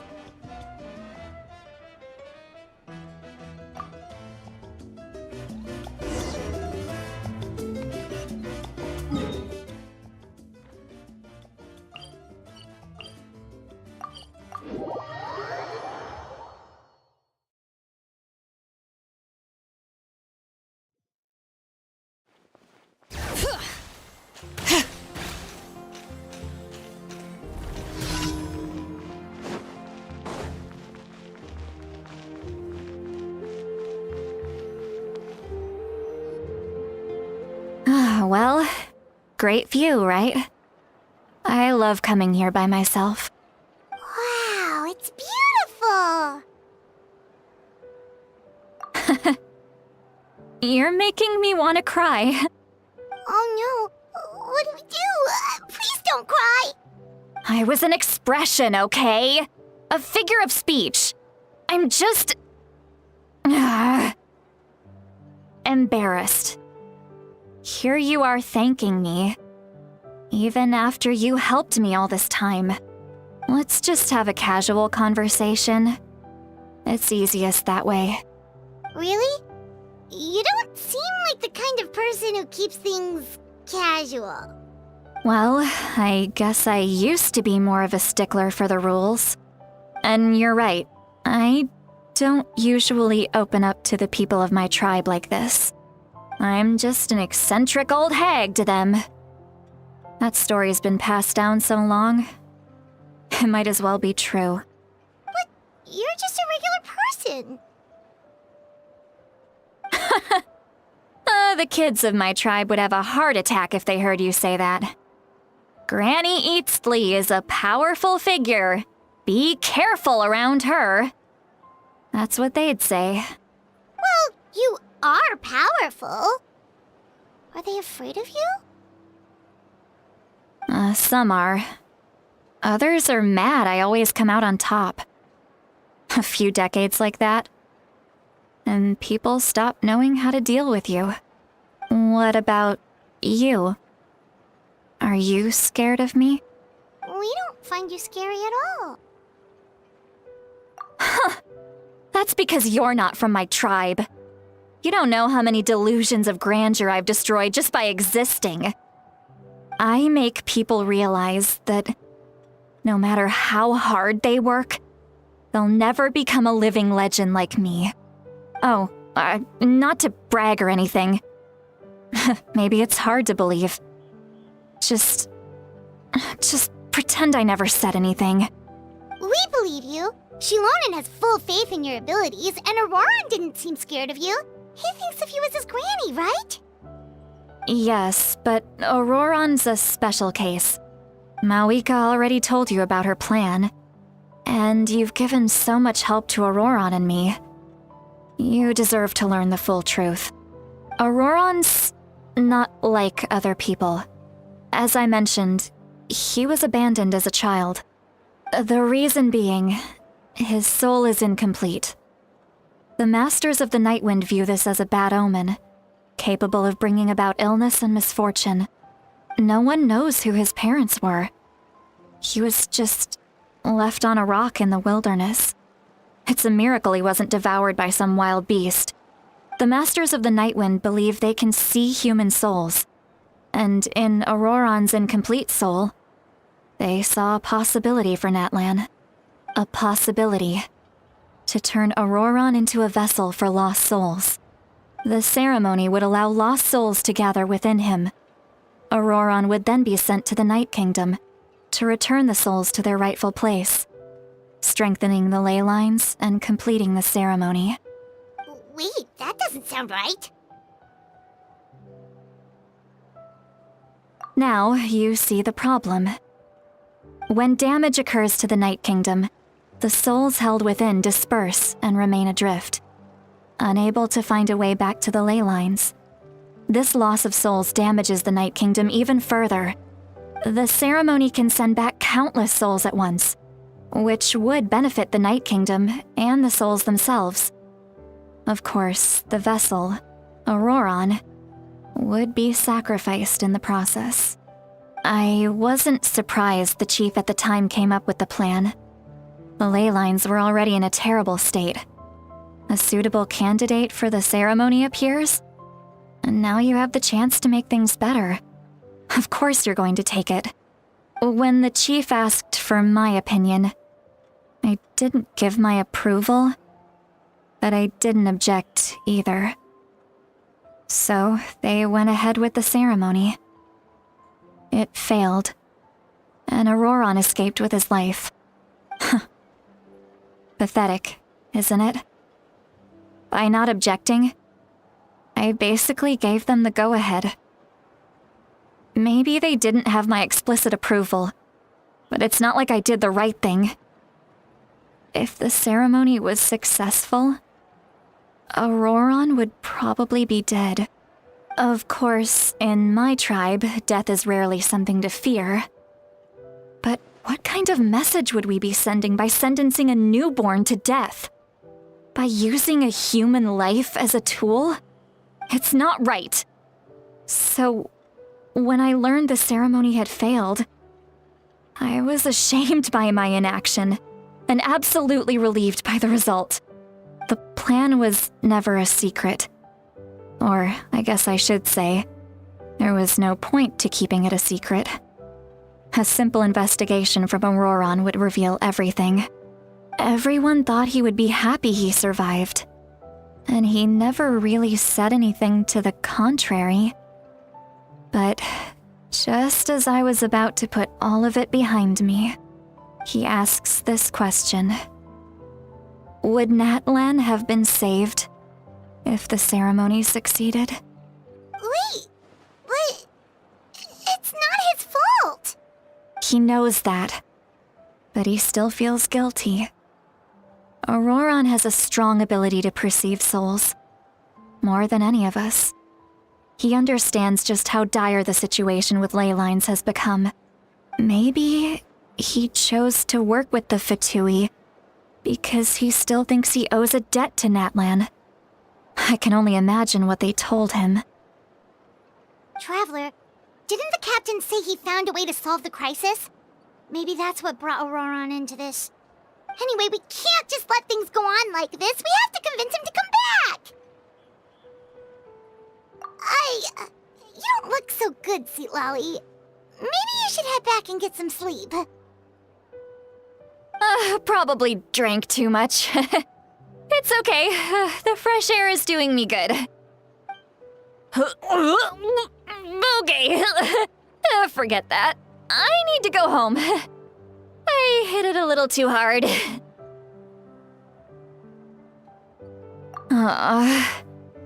You've helped me so much already. How do I even begin to thank you? Hey, we're friends, aren't we? Besides, you already said you owe us a favor, so you don't need to worry about us. Good point. Well, I'll go home and get some sleep. We can figure out our next move in the morning.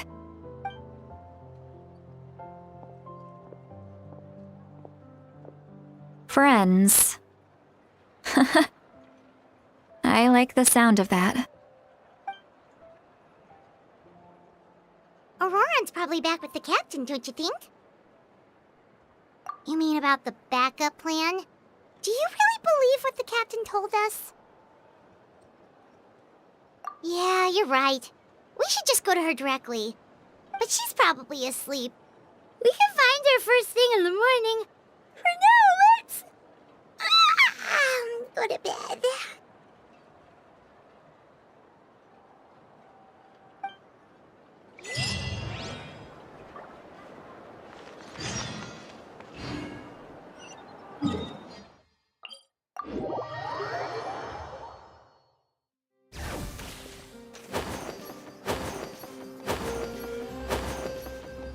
Woohoo!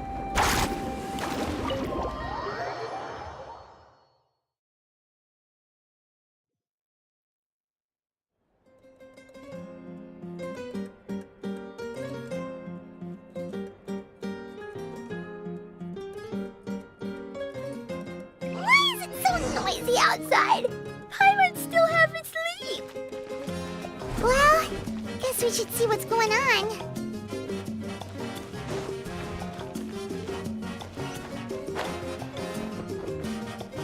Carving waves!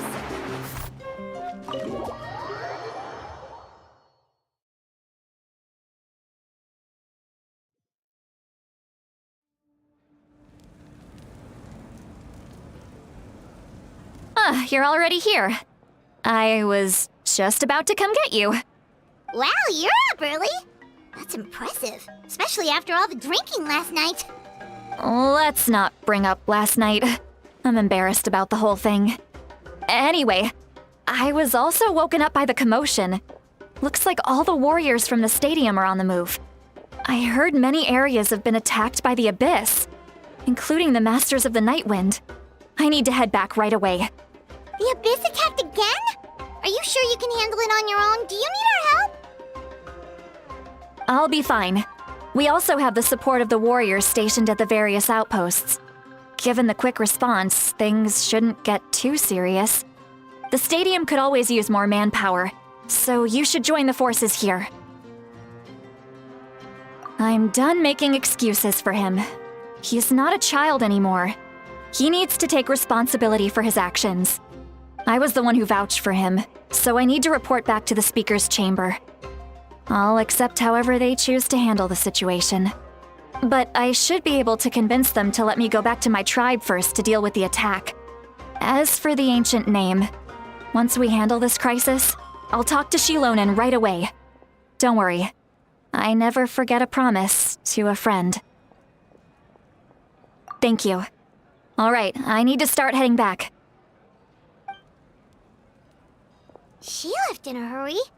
The situation must be really serious. Oh, looks like a lot of people are heading to the stadium. Let's see what's going on.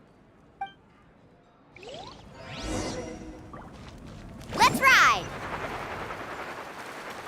All right.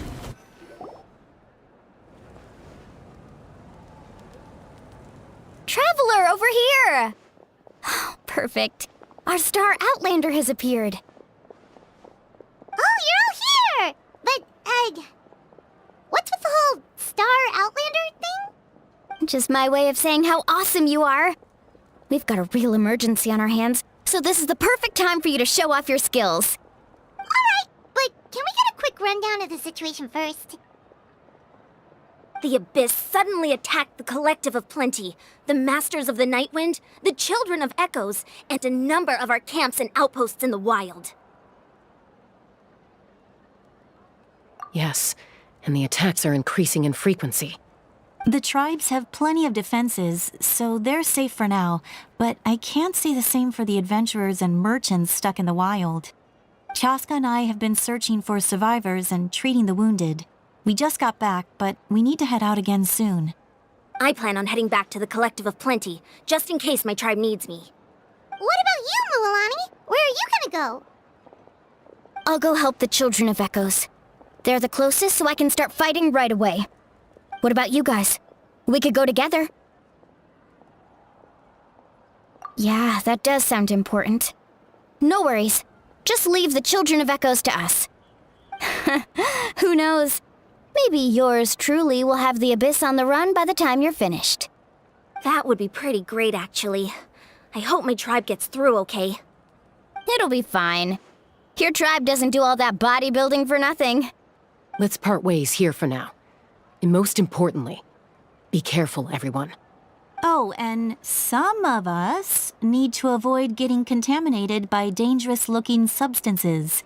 That will make my job a lot easier. Koichi, do we really have to do this now? It's alright. She's just looking out for everyone. Alright, let's hurry up and talk to the Pyro Archon so we can help the others.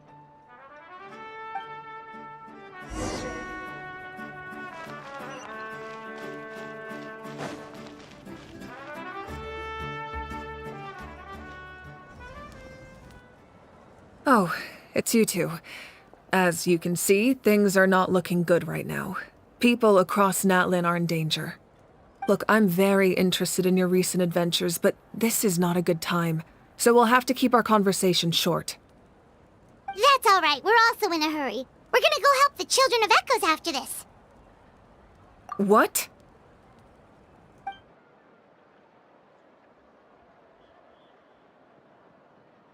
So he thinks my plan is too risky.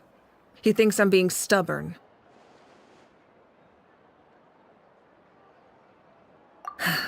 I shouldn't underestimate the Fatui's ability to gather intelligence. The Gnosis does have that function, but there's more to the story. I will answer you honestly, but you must help me keep this a secret. I can use the power of the Gnosis to save Natlan, but it comes at a heavy price. The Gnosis would drain all the souls and memories from the Night Kingdom and weave them into a giant net, which would surround the ley lines and protect them against abyssal corrosion. Wait, you can use souls to weave a net? But does that mean... Yes. It means sacrificing those souls in the process. Souls are just another form of life. The cruelty of this method is self-evident. The Night Kingdom not only houses the souls of the dead, but also our memories and legends. Using the Gnosis means converting all three into material for the net, erasing our history and culture. Even then, the net can still become corroded. If we cannot find a way to repair the damaged ley lines before that happens, then all those sacrifices are for nothing. Given the enormity of the price, it's a solution I refuse to consider right now. I want us to win, but I also care about how we win, and what that means for us in the end. Now it's true, both plans come at a risk, but after weighing our options, this is our best bet. Natlan is unique among the nations of Teyvat. Given the ever-looming threat of the Abyss, the Pyro Archons had to account for the worst-case scenario. Having a contingency plan is our duty, not just to the people of Natlan, but to all who live on this continent. Still, this has always been a well-kept secret. I'm very curious how the captain learned this information. Oh, one more thing? The captain said he found another way to solve the problem. Could be equally as extreme, though. Without the Gnosis, he should have no other option. But I see no reason for him to lie. Seems like our only path forward is to track him down, so he can answer that question for us.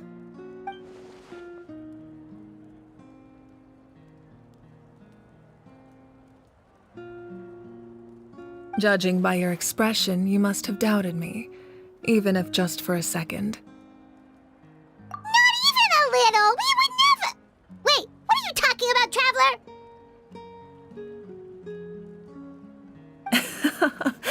Just as expected. I appreciate your sincerity. Maybe it was out of caution, anxiety, or simple curiosity, but know this. No matter what, our goal remains the same. We both want to save the people of this land.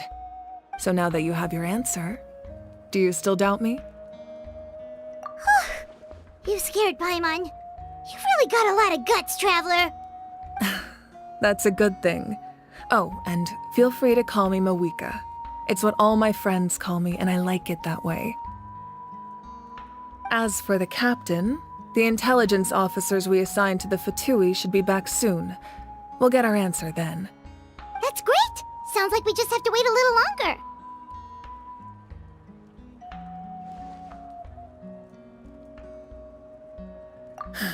Not just yet. Even though the Abyss is attacking several locations at once, I'm confident the warriors stationed in those areas can handle it. Don't worry. I just need to finish coordinating our available manpower, then I'll take a small team to handle the difficult locations. Wait, you're going to fight in person? Didn't you give up your power? That's true. I'm far less powerful than a god in my current state. But don't forget, I was an experienced and powerful warrior before I ever became the Pyro Archon. No matter how you look at it, my duty is on the front lines.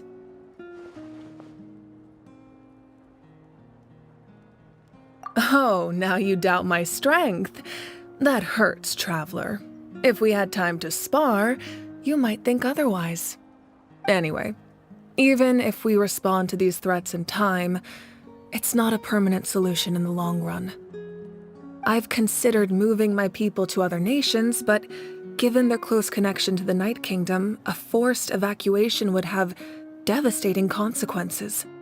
I've told the chiefs of each tribe to strengthen their defenses and advise people against leaving their settlements. Now, I just need to find the right time to disclose the true nature of the crisis to the people of Natlan. Paimon's a little worried about how people will react.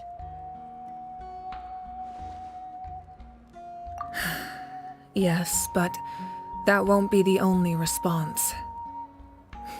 In any case, that's for me to worry about. I'll let you know when we have more information on the captain. All right, we should head out. Maybe we can join up with Moani. She can't be too far ahead.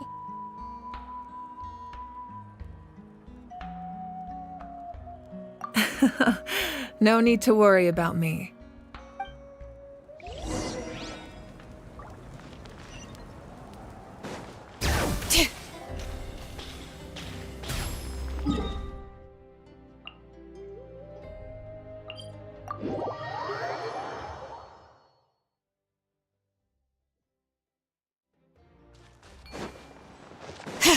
Woohoo!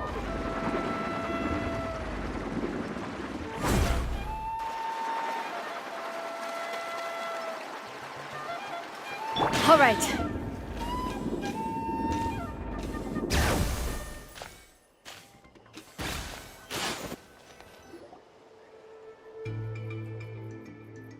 Quick, over here! To safety!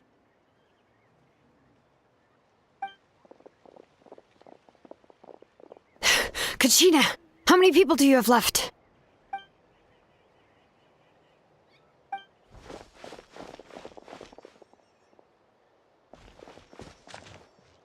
What's the situation?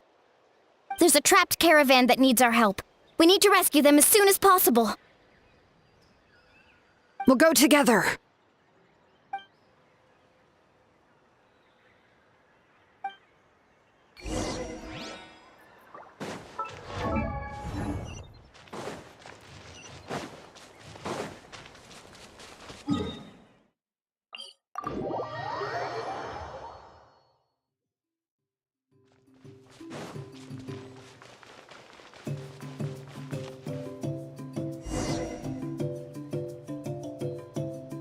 Stay safe. We've got this.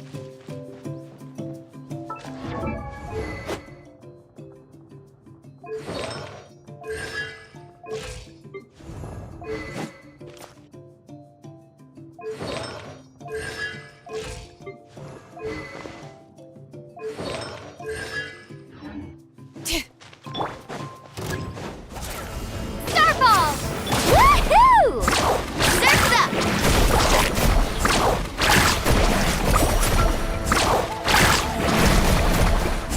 Woohoo! All right, hear the echoes of the valley.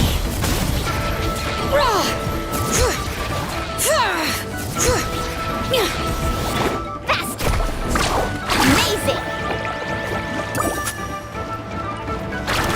Need a surfboard? Check this out! Best of luck!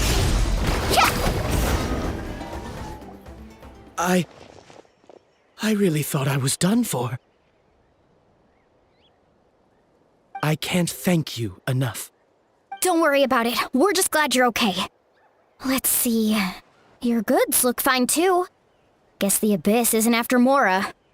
That should be the last abyssal pylon near the Children of Echoes.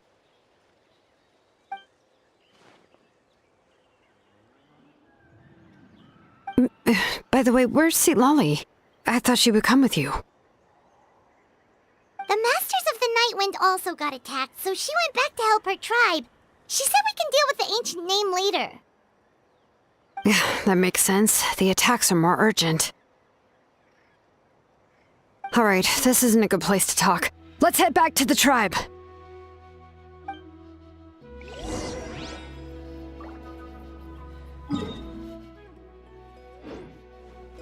Woohoo!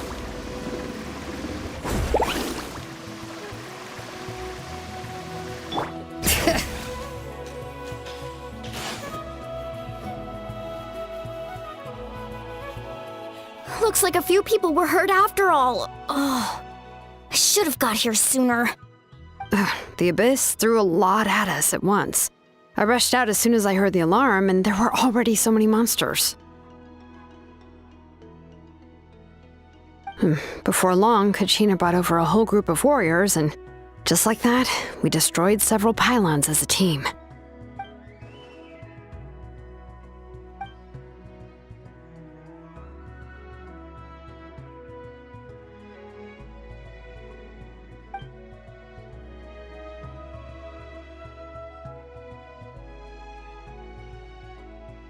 You mean the situation in the Night Kingdom, right? Yeah, I feel the same way. We've managed to keep it a secret all this time, but more and more people are realizing something's wrong. It's impossible not to feel anxious when things are getting worse by the second, and all we can do is wait. That just means we need to buy the Pyro Archon more time. Keep pushing, everyone. Every battle is worth something. You really are an eternal optimist, Mualani. You always find a way to cheer people up. Why, thank you. I guess it's one of my better qualities.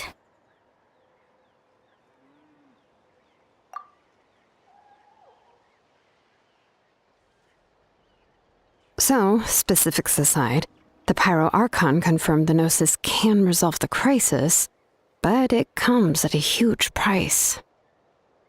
And somehow the captain finds out about it, goes to fight the Pyro Archon, and calls her out for having a solution but refusing to use it.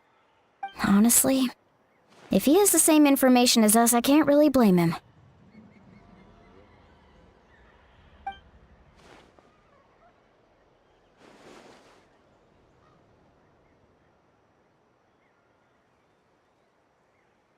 We talked to Moika before we left the stadium.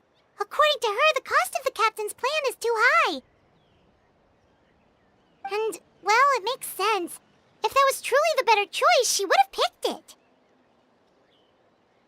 Yeah, I trust the Pyro Archon. When I was upset about Kachina's disappearance, she was really sincere and patient with me. Plus, she burned down all those precious mementos for Kachina. She's already proven how much she values even a single person's life. When it comes to Natlan's survival, there's no way she would hold back. I agree. Maybe the captain weighed the costs and came to his own conclusion, but I'm sure we have different priorities. Life is important, but so are history and memory. As the Archon, she can't tell us everything, but it seems like she wasn't holding anything back this time. The next question is, if the captain found a new way to save Natlan, how come the Pyro Archon has never heard of it?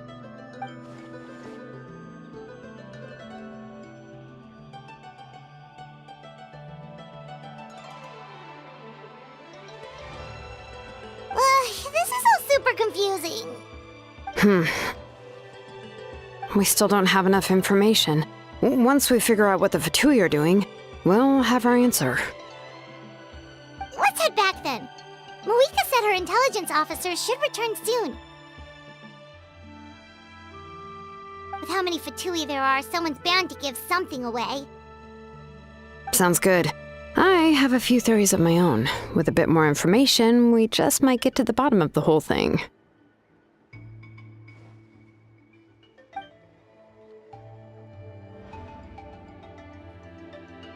I was just about to ask. Count me in.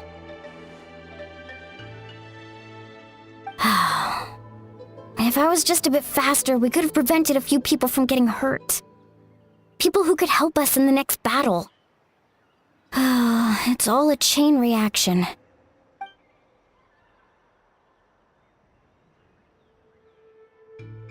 Registered? Nah. I'll just follow you around. You know, go where you go, do what you do.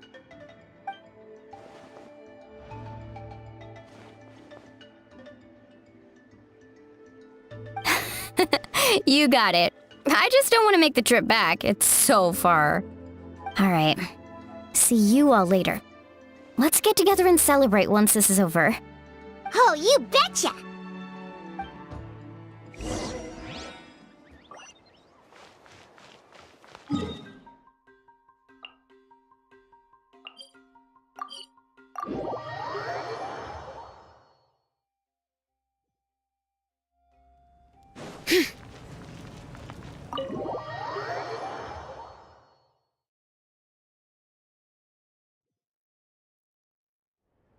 Moika! Oh, Chaska and Koichi are here!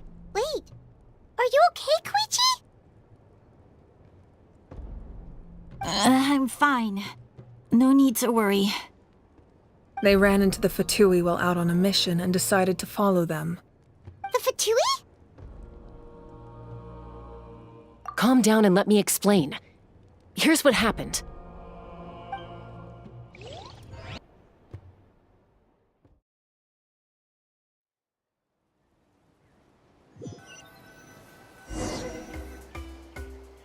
Watch out. It's the Fatui. Were they attacked by the Abyss? No, wait. It looks like they're protecting a group of travelers. Over there. Do you see? You're right. That's a traveling group from Natlan. Could they be trading for something? Let's keep observing for now. We're glad you're okay.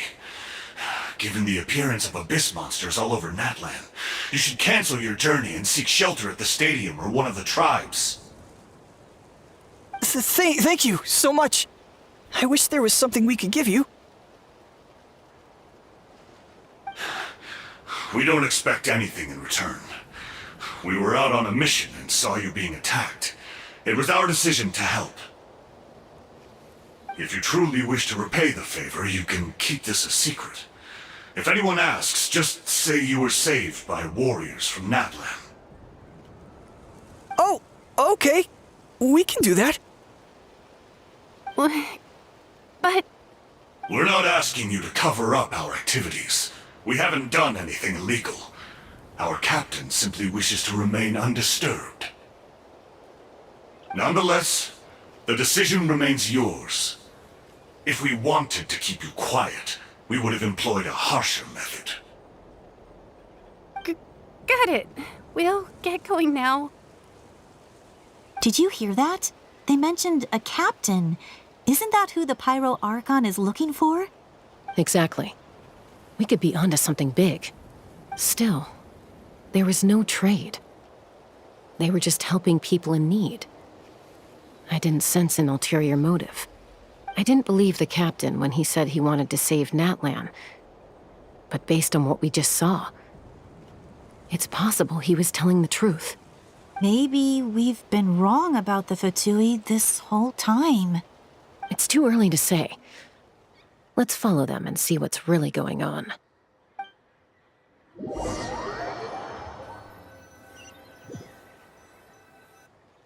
So this is where they were headed. Looks tricky. It's heavily guarded on all sides.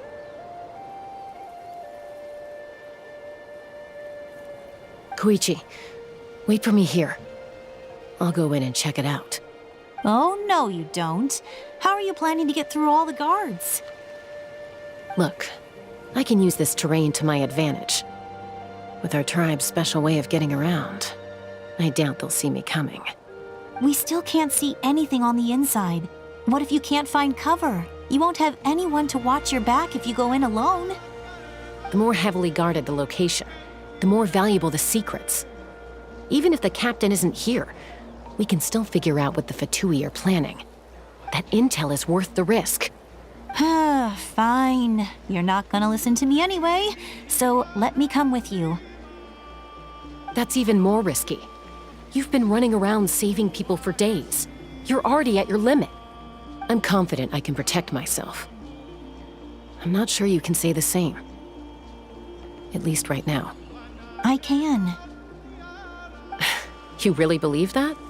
Fine, don't believe me. But you can't honestly tell me infiltrating a heavily guarded Fatui hideout all on your own sounds more reasonable. You know, growing up, even if I insisted on doing something, it never gave you any trouble. I'm not sure you can say the same. All right. If we start arguing, this will never end. We can't let this opportunity go to waste. Guess that means I win. Don't worry, you're not the only capable young person from our tribe. I can handle this. All right, same plan as usual. We split up, communicate with hand signals, make sure our blind spots are covered, and support each other once we strike. Got your ropes? Yeah, let's go.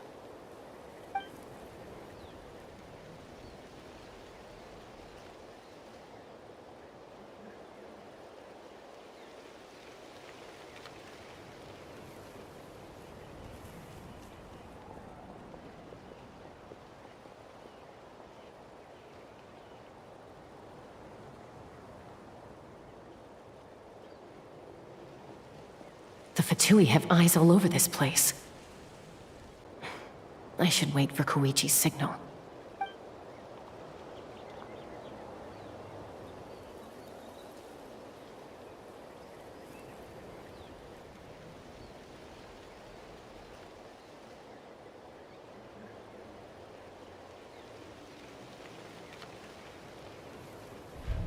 Now.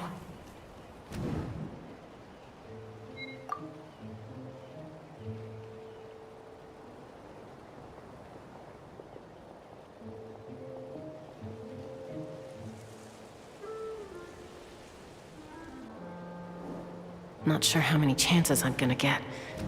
I need to act.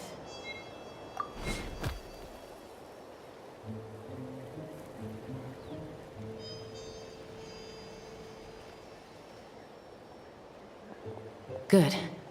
I made it without getting caught. I should get to that platform over there. But it's guarded by the Fatui. Koichi should have line of sight. I'll wait for her signal.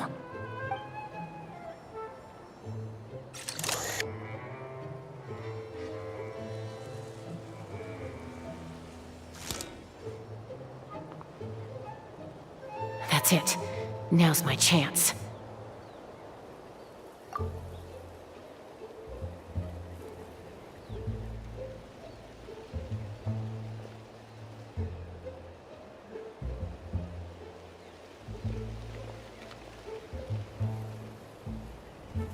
It's no use staying in one place. I should keep moving. Looks like Chaska is helping me by keeping an eye on the Fatui movements. I'll wait for her signal.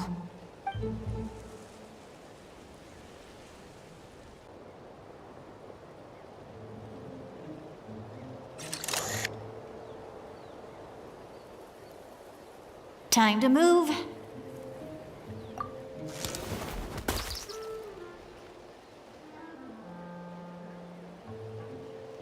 Whew! That was close. Almost got caught. Probably can't make it over in one go. I'll wait for my next chance. Now's my chance.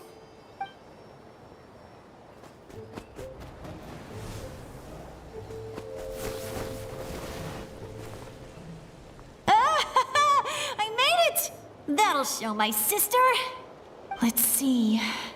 The Fatui's occupying all the best locations. If we could just get past them somehow. Wait, I've got it!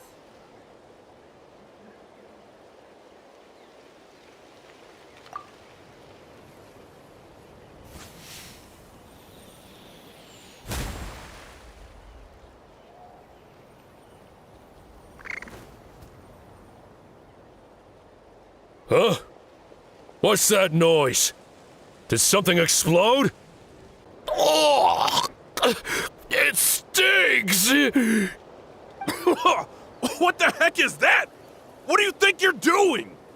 I could ask you the same thing!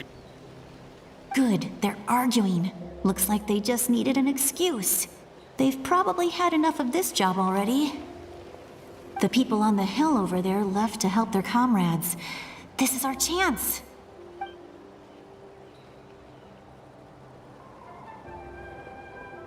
Come get me, Chaska. I hope she gets this hand signal. That's Koichi's signal. Smart idea. All right, time to move. Give me your hand, quick. Coming!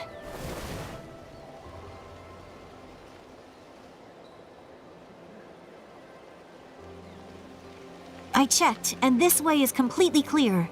It should lead us to the deepest part of this place.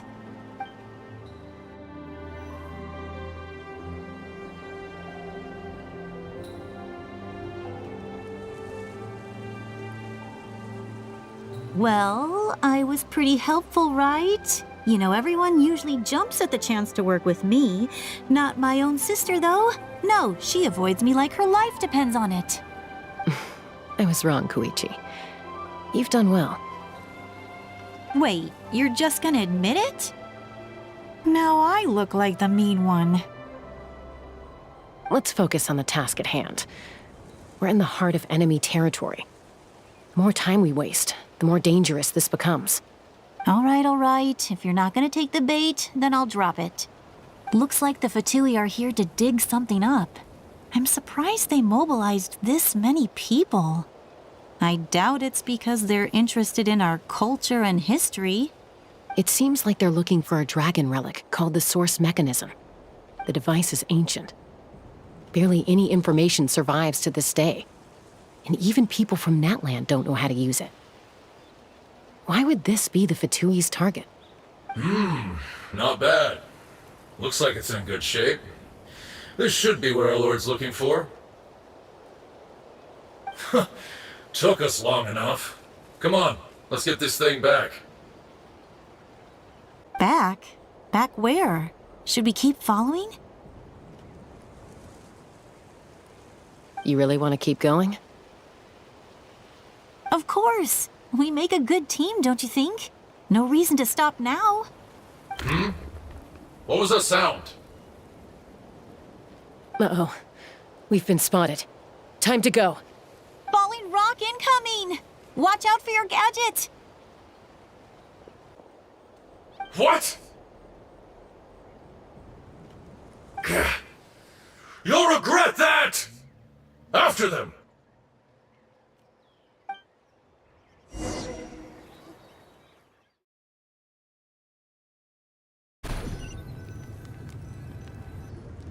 Once we got them off our tail, we went back to observe some more. They'd collected several identical pieces of something. It looked like they were waiting, though. So we decided to come back. So, Koichi got injured trying to get them off your tail? She pushed herself too hard and collapsed on the way back to the stadium. Well, I didn't cause you any trouble while we were fighting, right? So my perfect record remains. You've done very well. I could make a comment on knowing your limits, but it's not my place. I know. I'm already reflecting on my actions. So, our current intel suggests the Fatui is after the source mechanism. The device is a complete mystery, even to us. What does the captain want with it? I have no idea. But it's safe to assume the device could serve a similar purpose to the Gnosis. Xilonen, I need you to gather every scholar in Natlan familiar with the secret source. I'll get right on it. Thank you both for your hard work.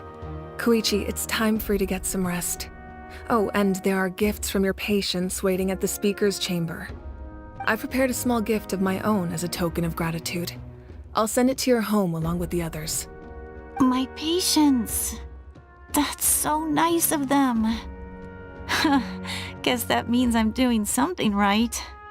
You don't need to give us anything, Archon. We were just doing our duty for Natlan.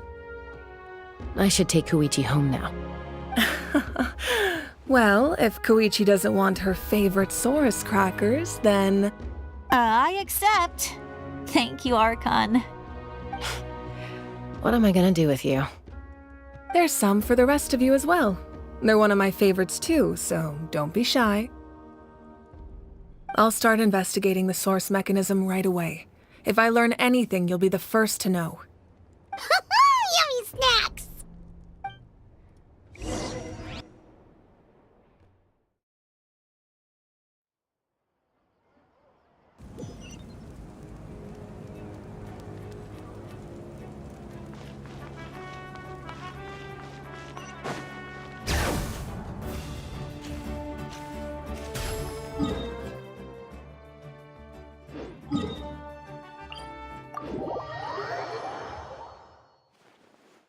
Woohoo!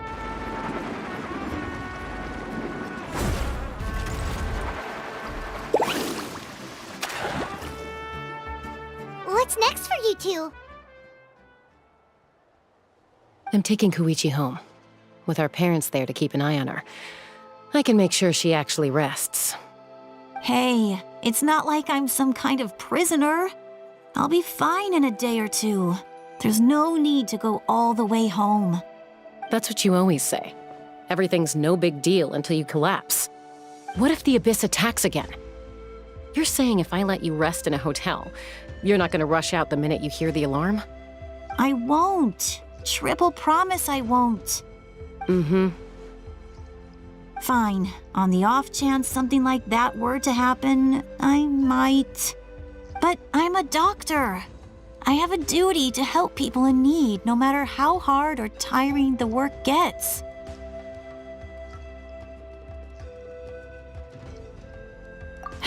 I guess you're right. But I don't have to like it. This reminds Paimon of when we first met. Except you were the one trying to stop Chaska from doing something dangerous. I'd do the same for anyone trying to put their life in danger. As a doctor, I don't want people to get hurt because of a rash decision. Then try to see things from my perspective. You clearly want to protect your patients. So can't you understand why your own sister would feel the same way about you? The two of you are the same, you know? I disagree. I understand the risks and costs of my decisions. Who wants to be like her? Overconfident, always making excuses when things go wrong. That's just not true. You think I don't have proof?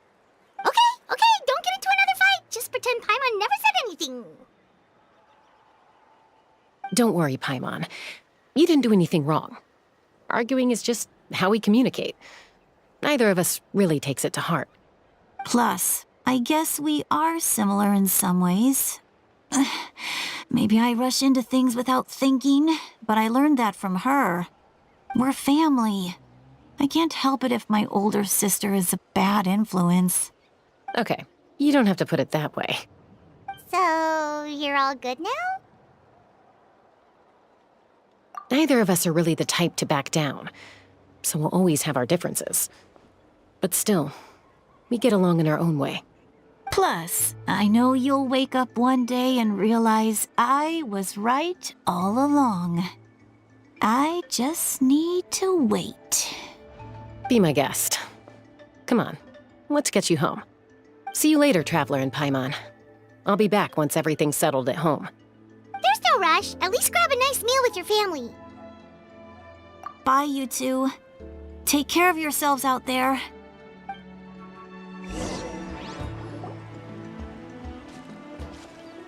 Those two will probably make up for real at some point, right? Well, we've learned a lot. Let's go over everything that we know so far.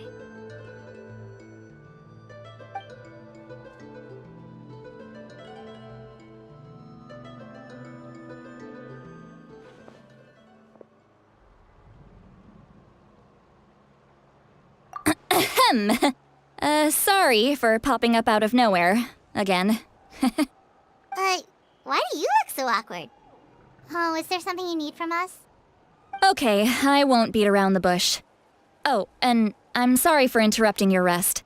I'll treat you to some charcoal grilled steak to make up for it. Awesome! Just give us your orders! Hey, friends don't order each other around. I'm just here to share some news. Remember what we talked about before parting ways? Oh yeah, you mentioned how Auroron has always wanted to save Natlan, and something about his soul being fragmented. Paimon and the Traveler discussed it after you left, and we think Auroron is probably back with the captain. What do you think? I agree with your hypothesis. And just now, I confirmed it myself. Auroron came back. He helped the Masters of the Nightwind defend our camp. What? He came back? I told him to give up whatever he's doing, but he refused. He said they're just one step away from success, so there's no way he can back out now. Apparently, he came back to fulfill his duty to our tribe. When he left, he said it was because he still has a duty to Natlan as a whole. I'm surprised you let him go at all. I had to prioritize my tribe. Besides, the situation was intense. I couldn't focus on outside and inside threats at the same time. Plus, he was on guard. He knew I would try to go after him, so he made sure to keep his distance. I kept an eye out for a good opportunity, but it never came. All these years of calling me Granny, and I couldn't do a single thing for him in the end. Don't say that! Your tribe all raised him together, right? That couldn't have been easy. You're right. Seeing him come back reminded me of when he was little. Running around the tribe, dropping by random houses right and left. He's not only a child of the Masters of the Nightwind, but a child of Natlan. It's only natural for a child to want to do something for their family. Besides, Auroron is my apprentice. He might have a few tricks up his sleeve, but I guarantee I know every single one. Wait, what are you saying? Look. Remember how I said Auroron's soul is fragmented? This is the talisman I created to keep it stable. And this gem is what makes the talisman work. It just so happens that Auroron is due for a gem replacement. Since I can't get close to him, I put the new gem in a supply bag and asked Aoife to bring it to him. You guys know Aoife, right? No? Well, he's a pretty famous vet around these parts. He's always bringing me all sorts of things, and he happens to be very good friends with Auroron. Aoife doesn't know what's going on, so he agreed, no questions asked. Auroron would find the gem as soon as he opened the bag. He knows how important it is, so I knew he would make the switch. He probably suspected that I tampered with it. But here's the catch. The trick is on the bag. The moment he touched it, a portion of his memories were copied onto the old gem, which he no longer needed. That's amazing. You can do something like that? Most people can't, but I can. That trick he used to bring you to the Night Kingdom isn't anything special, by the way. My technique is much more subtle. He won't notice anything.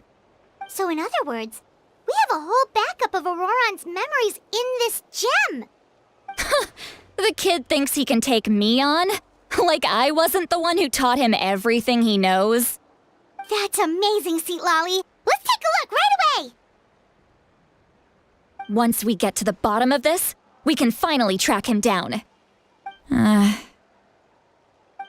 know he thinks of me as his grandma, but do you think he'll get mad at me for this? You can be honest. Huh, that's a tough question. Paimon doesn't have a grandma, so she's not the best person to ask.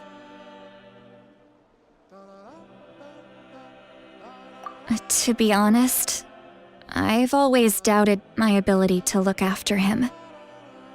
I didn't stop the ceremony all those years ago, and now I'm useless again.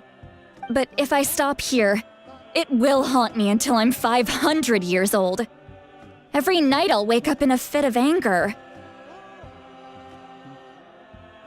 Yeah, you're right.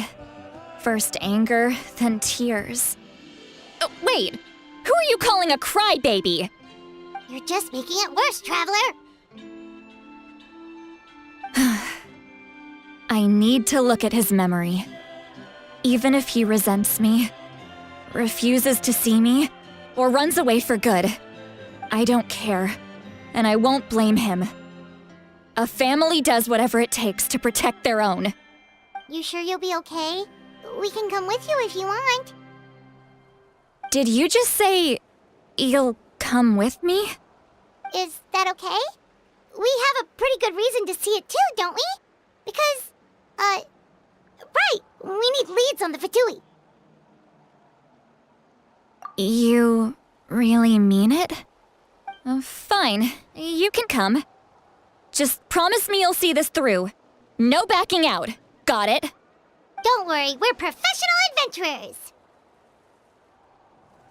Then I place my trust in your professionalism. All right, time to sneak into someone else's memory and engage in some, unwanted spying. You heard it here first. I wouldn't be doing this if I had any other choice. Are you ready?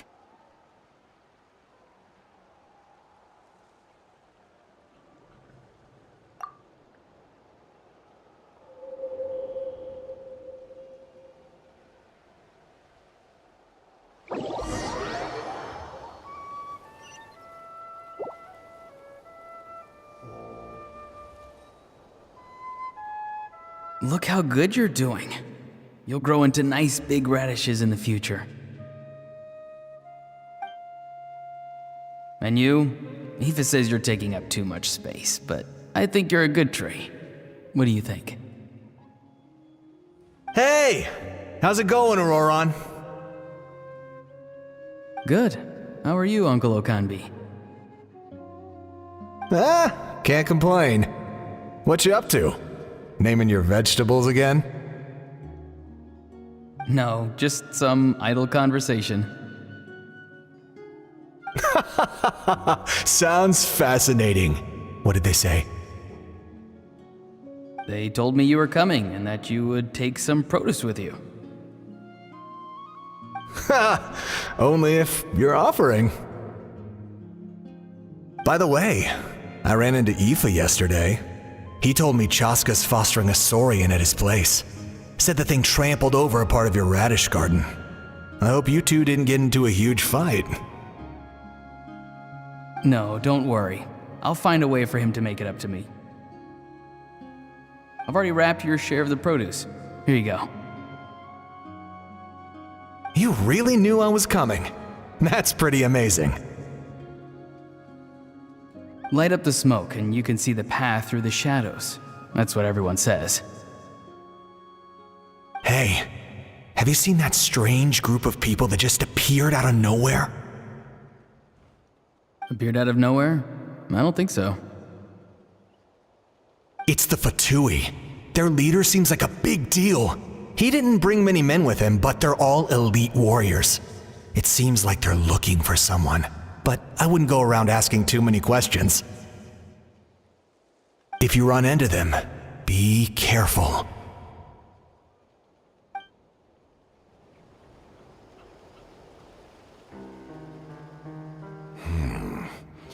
You're from the Masters of the Nightwind, are you not? Why do you live here alone? I enjoy living by myself out in the wild. I guess you're from the Fatui, the one everyone's calling a big deal. Not an inaccurate description. I'm looking for someone who may be known to you. Citlali is her name. Granny? What does an Outlander want with her? I've heard the name. You have business with her?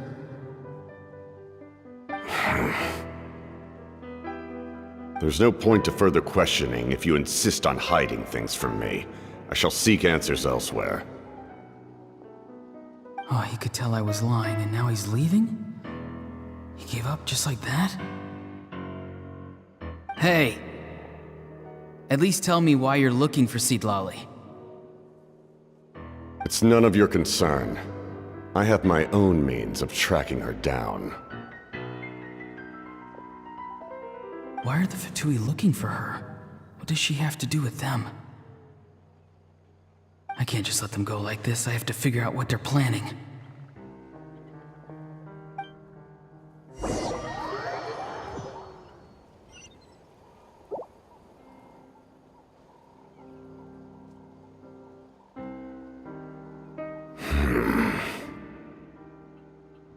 They've just been studying the ley lines and asking for leads on Granny.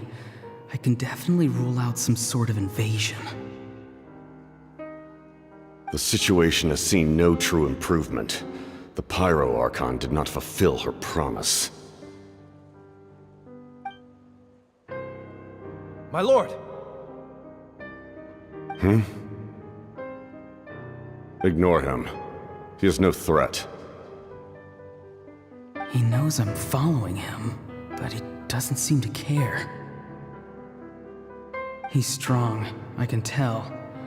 But there's something unusual about him and also familiar in some way. I can't describe it.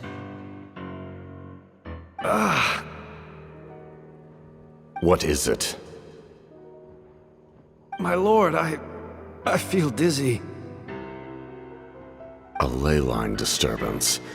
Certain presences have been forced to wander outside their rightful realm.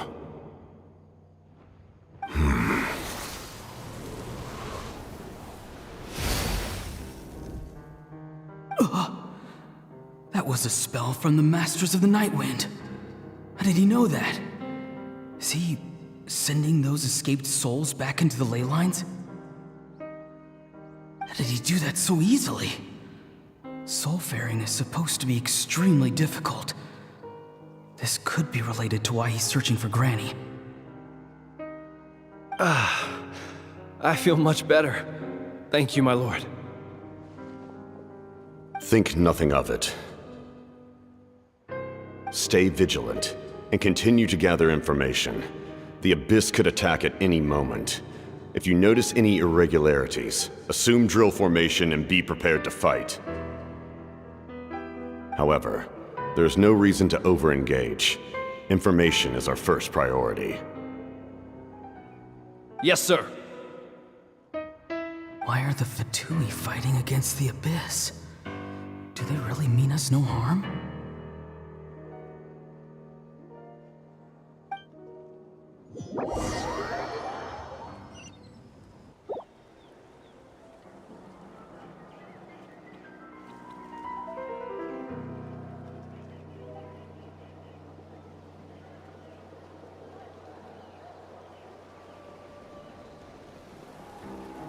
I've been following him this whole time and still they ignore me? Do they really not care? It seems like his subordinates refer to him as the captain. Never heard of him before. And now he's headed to the stadium. That's unusual. Oh, what is he gonna do? You two, with me. Everyone else, wait here as instructed.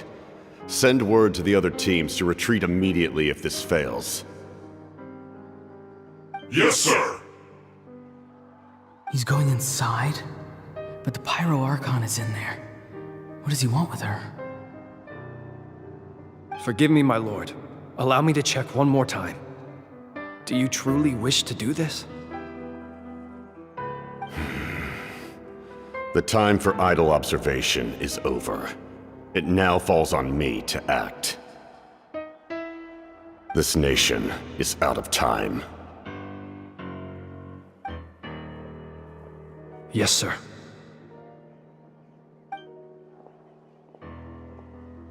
He just walked straight into the stadium. What is he gonna do?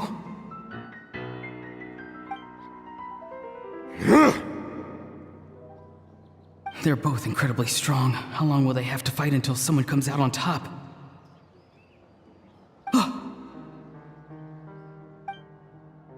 Wait, this feeling. Just like the other day near the ley lines, it's faint, like a soul's trying to escape. Where is it coming from? Is that why he's looking for Granny? If he dies here, then all clues will be lost. I can't let that happen.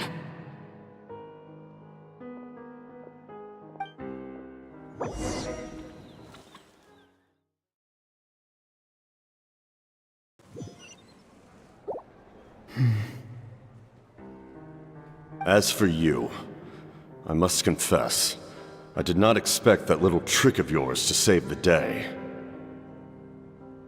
No matter how dense the fog, as long as the sun remains, we cannot turn day into night. She could have dispelled it. She simply chose not to. You don't have much time, and you're injured on top of that. What do you plan to do next? I'm beginning to see just how useful you may turn out to be. You heard something from here, didn't you?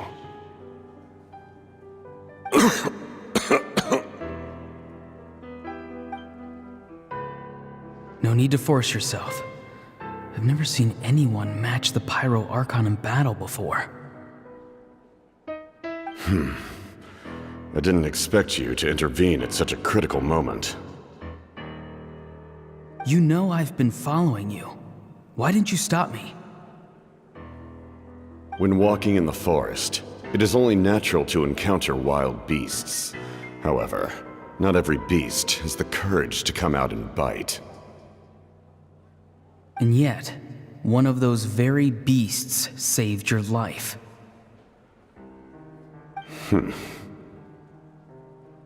Then speak. What do you want? I didn't save you because I wanted something. My soul is more perceptive than others. I can sense that the ley lines are extremely weak. I don't know what the Pyro Archon is planning. Can she really save us?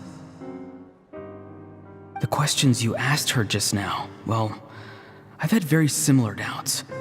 So I felt like I had to help you.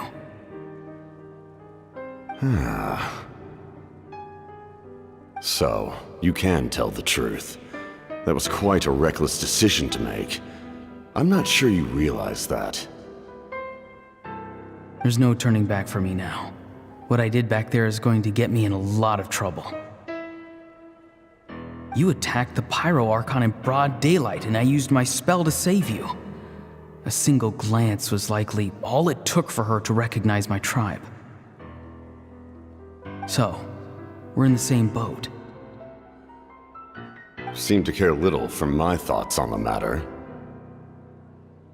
It's too late for that. Start from the beginning. Why are you looking for Citlali? Do you know her? Explain your relation to her first. I know you two are acquainted. It was obvious the moment I mentioned her name. Citlali is my elder and my teacher. She taught me everything I know. It's my duty to protect her. If you truly wish to protect her, you should have let me perish at the Pyro Archon's hand. Yet, you chose otherwise. Do I really need to tell you what that means?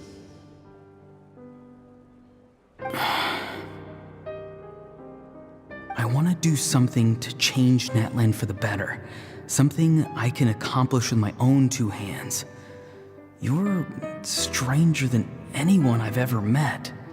But maybe, just maybe, you can show me the way. Strange. Citlali is said to be the legendary Granny Eastly, someone capable of communicating with the Wyab, and the Wyab are the key to information on the Night Kingdom. Why do you need knowledge on the Night Kingdom? That is not something you need to know. Don't forget, I saved your life. Do you not believe the Fatui capable of betraying a debt? People can lie, but souls cannot. I can tell there's a weight to your soul, a sense of justice. You may not live among your tribe, but you certainly know their tricks. I apologize for my rash judgment. You are more capable than I imagined. Let's go. We'll see if you have what it takes to join my plan.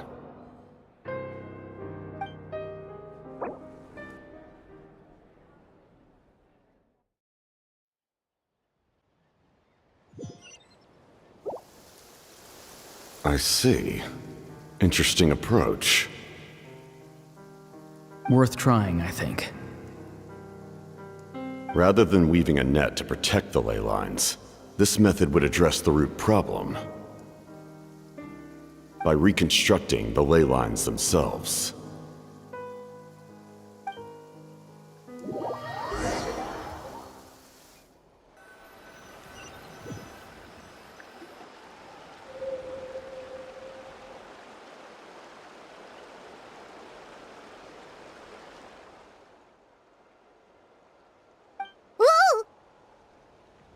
Traveler, Paimon. Are you two all right? Paimon's fine, just, a little dizzy. Of course. I'm so mad at him. After everything, he still can't let go of the past.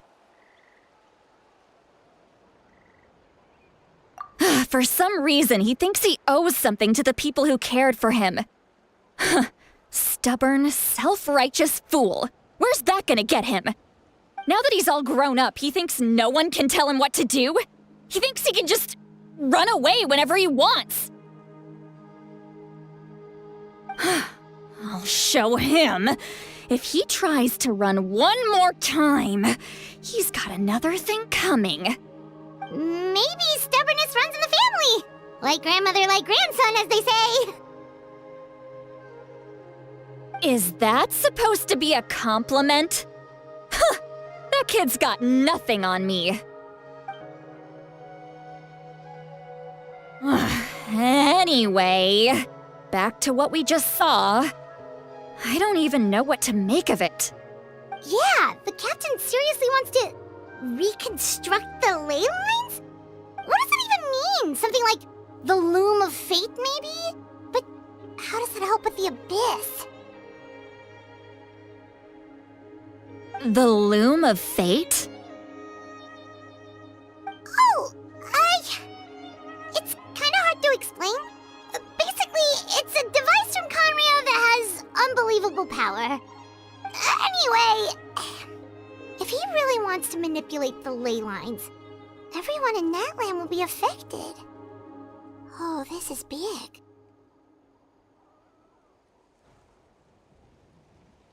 Which means the captain has been honest from the very beginning. Auroron's memory proves that. Why is he so obsessed with saving Natlan? Oh, we've got to tell Moeka about this right away.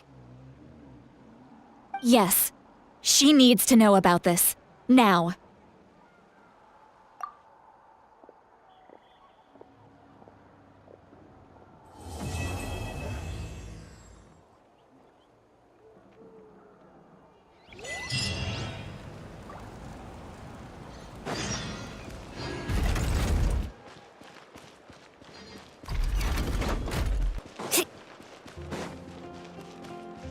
Off we go.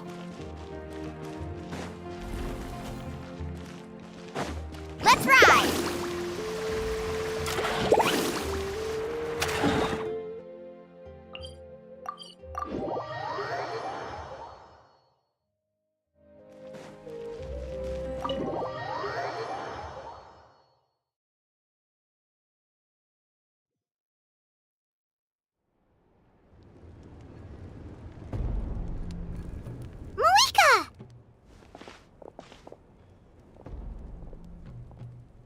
Traveler, Paimon Sitlali. Perfect timing. I've located the captain. Oh, really? That's great! We also just took a peek at Auroron's memories and discovered something huge! Oh, all with his granny's permission, of course. Or no, actually it was... Calm down, Paimon. I'll take it from here.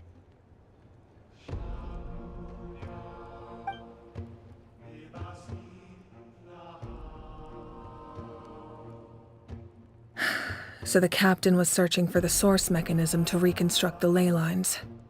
If his plan is already in motion, that means he knows exactly how to accomplish his goal. We have to stop him. Is reconstructing the ley lines a bad thing? Yes. It's not a simple fix.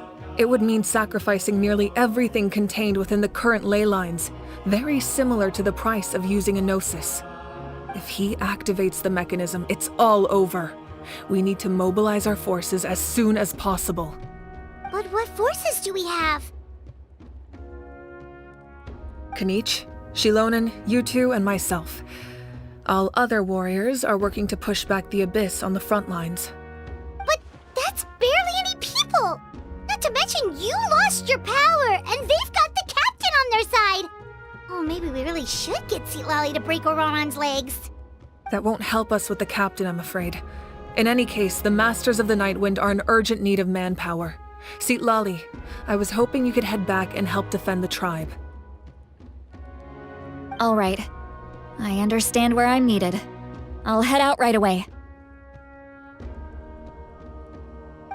Don't worry about your grandson. We'll figure something out for sure.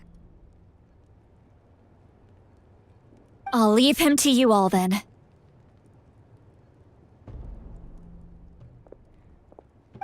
All right, back to the matter at hand. I don't believe defeating the captain needs to be our ultimate goal.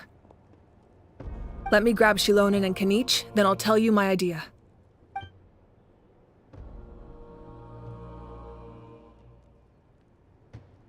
As you all know, Auroron is working with the captain and we need to stop their plan. The captain is a formidable opponent, but that shouldn't deter us.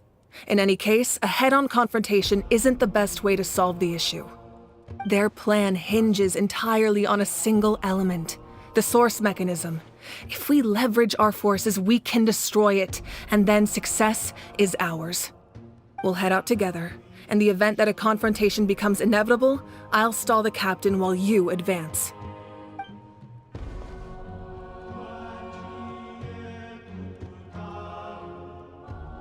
I agree with Kanich. The two of us can handle it. Listen to my plan first. Kanich, I want you and Ahau to launch an assault from the front and break through the Fatui defenses. The captain won't be on the front lines. As a seasoned warrior, he'll be stationed in close proximity to the device to ensure its protection.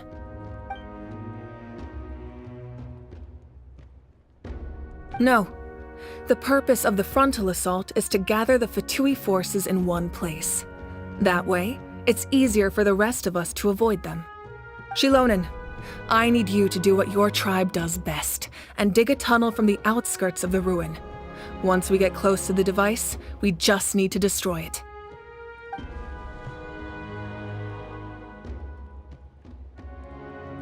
Exactly. The Traveler and I will join her as well. No one can create a distraction better than you, Kanich, not even myself. By combining our strengths, we just might manage to break through the captain's defenses. Understood. Then we should head out now. Just promise us you won't do anything reckless. You cannot face the captain straight on unless you have no other choice. You mean everything to us. Losing you would be the worst possible outcome.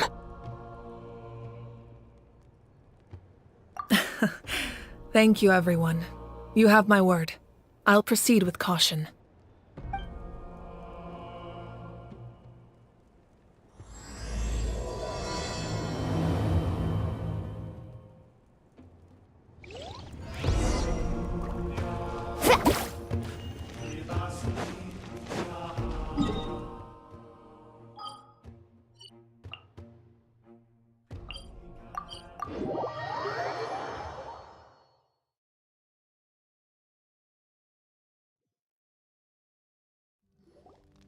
All right, this is the place. Their tunnel must be behind that gathering of Fatui guards. Any of the nearby mountains could be a good infiltration point, but if we want to stay under the radar, we should approach from the side. There are only a few Fatui stationed around the perimeter. We should take care of them first so they can't alert anyone.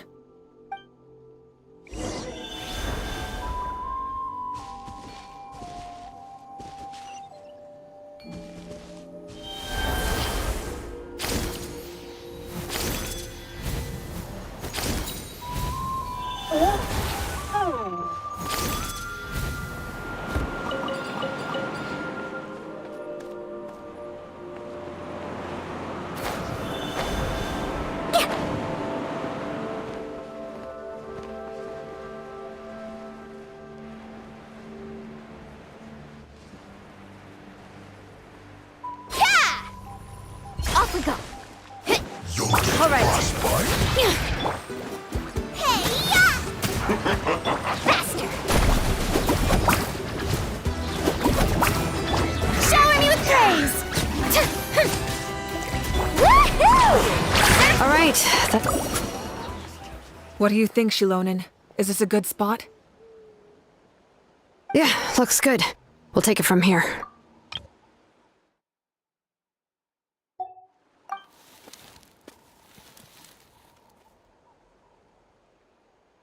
I can see the inside! Perfect. We'll keep going. The rest of you should head back. Things are about to get dangerous. All right. Please, take care.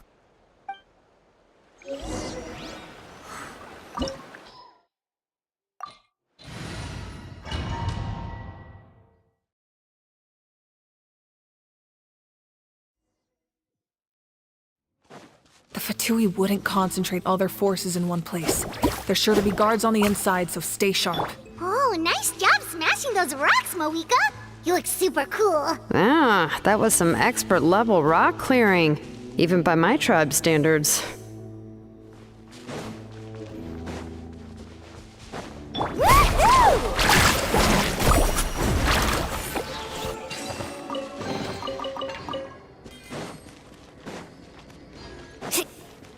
All right. That must be the Fatui tunnel over there. We should steer clear and approach from the side.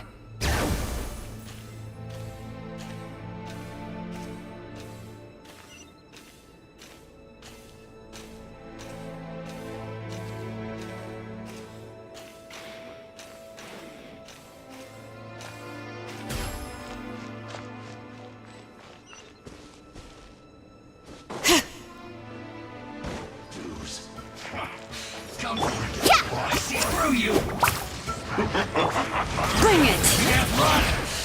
Well, Boba, get them!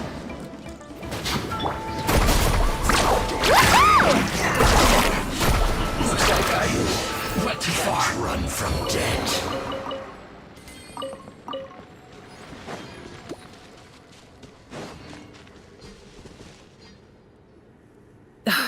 This spell is from the Masters of the Night Wind. It's Auroron's doing. They're probably trying to buy time.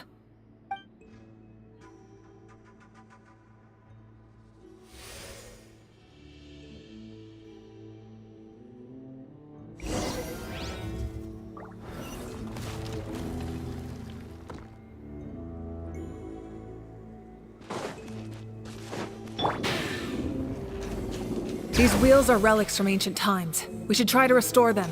These mechanisms probably control that wheel, right? Let's give them a try.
All right.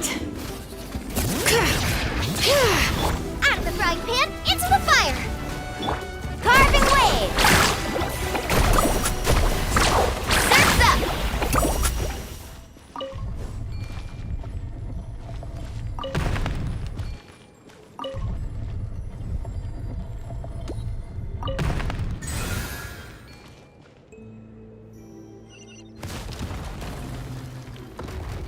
Off we go!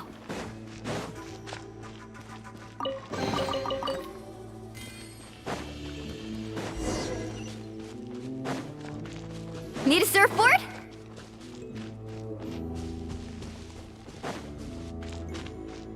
Need a surfboard?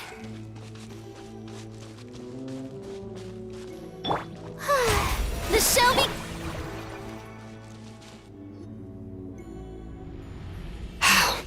This must be it. There they are! Oh, the captain's here too. Perfect. Looks like they focused their defenses over there. Oh, they're here. Huh. I thought the Pyro Archon would choose a frontal assault. It doesn't matter. They're too late anyway. Stop! It's too late. We need to turn it off! I won't let you do this!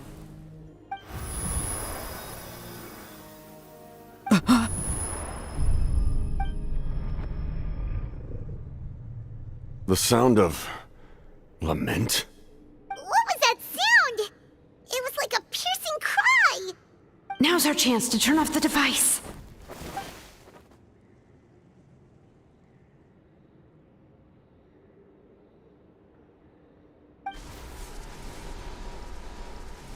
Oh, Auroran? How did he just... His movements have gotten a lot faster. Was Auroran always this good in battle?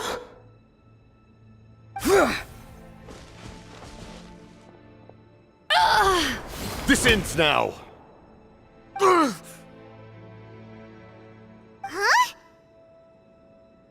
Something's wrong.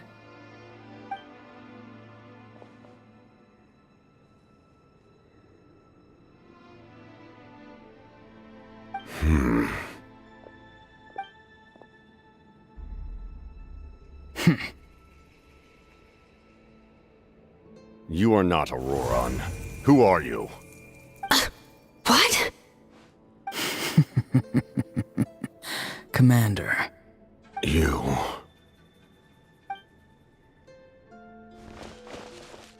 So, you still recognize me, Commander? I'm glad. Although, I believe you have some more pressing concerns at the moment.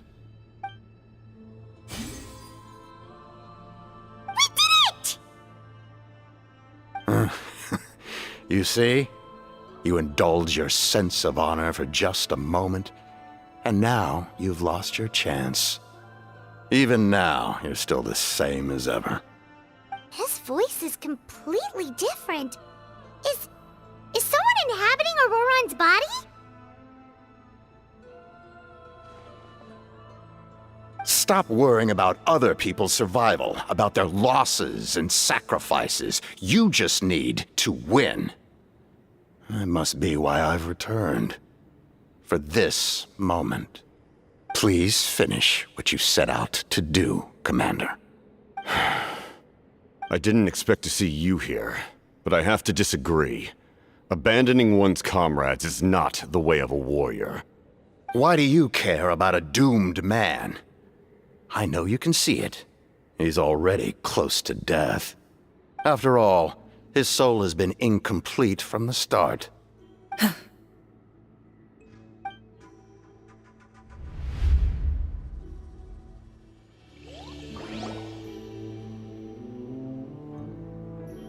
Oh, someone said I'm close to death. Is it because of that noise just now? The piercing cry came from underground when I activated the device. What's down there? Natlan's ley lines must be hiding some kind of secret.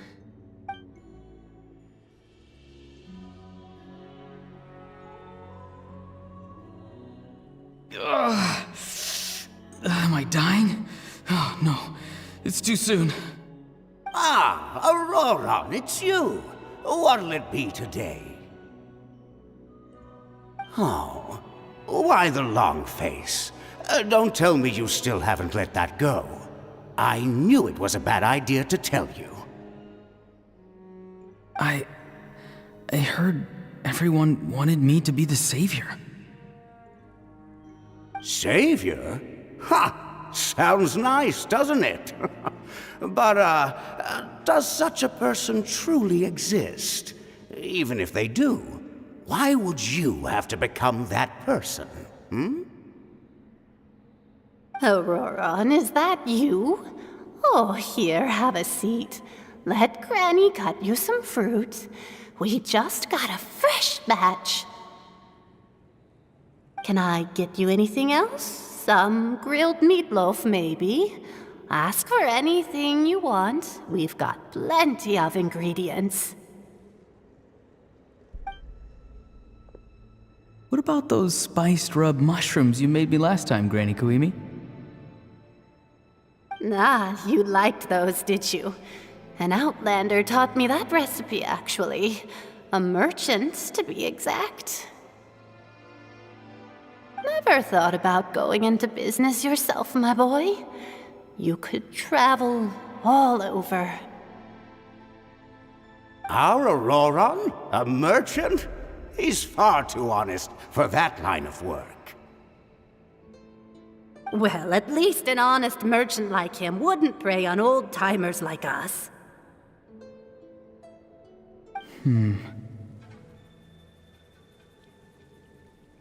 Everyone said a true savior does not really exist, but then why did my birth open the door to the possibility?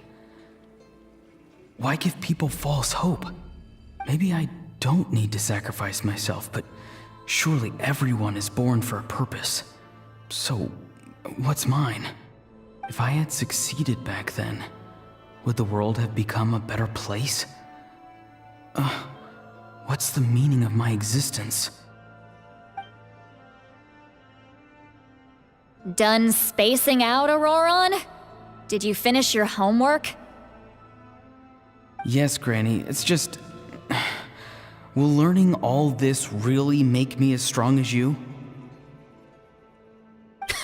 Of course not! I'm a special case.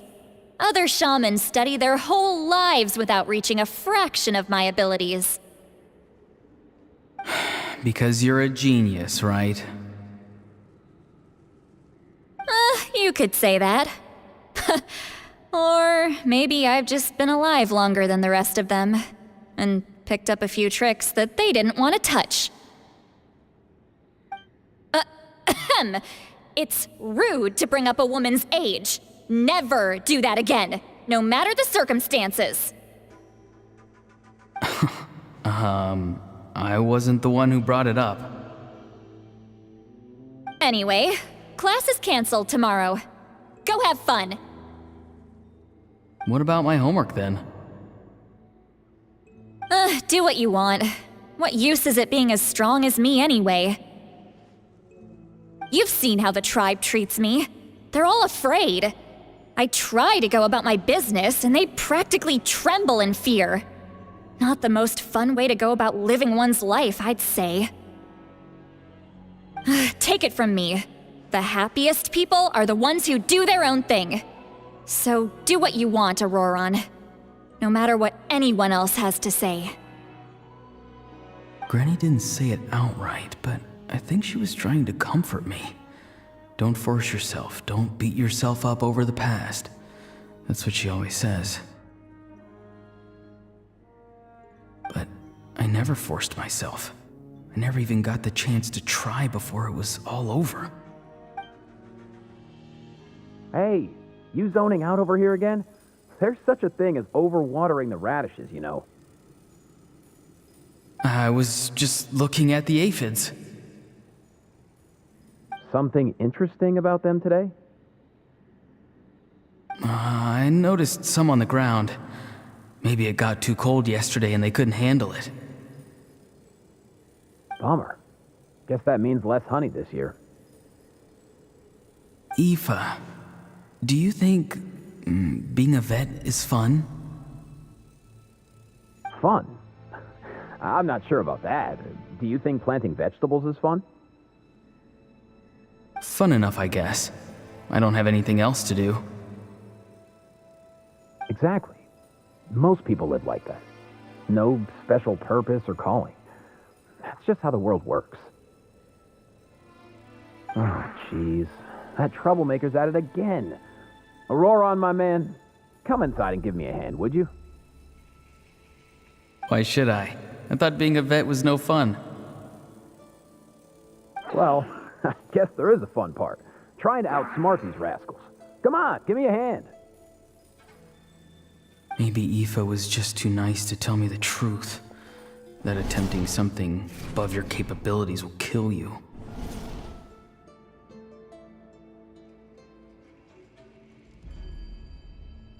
My soul is unstable. I only survived because I had people to help keep me in one piece. A part of me has always been missing. That's why the other spirits said I was close to death, but... Why struggle? It's a miracle you were even born. Just close your eyes and wait for death. It was you, the thing that came out of nowhere. Thing? I'm a warrior, far stronger than a weakling like you. I'm not weak. There's just a limit to what I can do. And that's exactly why your fantasy is so ridiculous. You really think a useless thing like you can save the world? Useless? Savior? Ha! Sounds nice, doesn't it? But, does such a person truly exist? Even if they do, why would you have to become that person? Hmm? Exactly. Most people live like that. No special purpose or calling. That's just how the world works. Take it from me. The happiest people are the ones who do their own thing. So do what you want, Auroron. No matter what anyone else has to say. But I don't want things to end here. Auroron? It's all right. We'll take things from here. Every time they marched into battle, I had to stay behind. Don't worry. With the Archon on our side, the Abyss doesn't stand a chance. All the best warriors are fighting on the front lines. I want to do my part too. Both of us are bound to disappear. But your end will come sooner than mine, because you've been broken from the start. Once your soul shatters into pieces and dissipates into the wind, I will take temporary control over this body. I will serve my commander until the end. No. No, this isn't right. My life can't end like this. I still haven't done anything important with my life. My end will not come first, and I'm not giving up. I can't die here, no! I won't die here!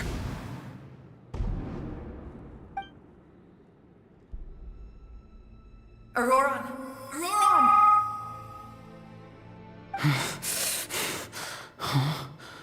That voice. Control your mind. Feel the ground beneath your feet. This is not your end.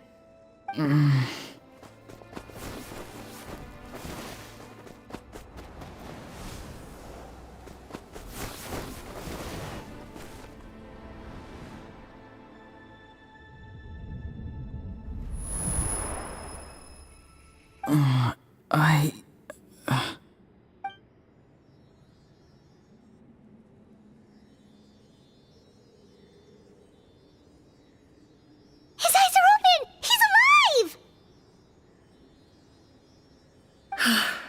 Well done. You managed to do the impossible. Uh-huh. What do you mean? Don't try to talk. Focus on holding yourself together. I can't believe the captain did that. Maybe he thinks of Auroron as a comrade. He was helping to rein him in all this time.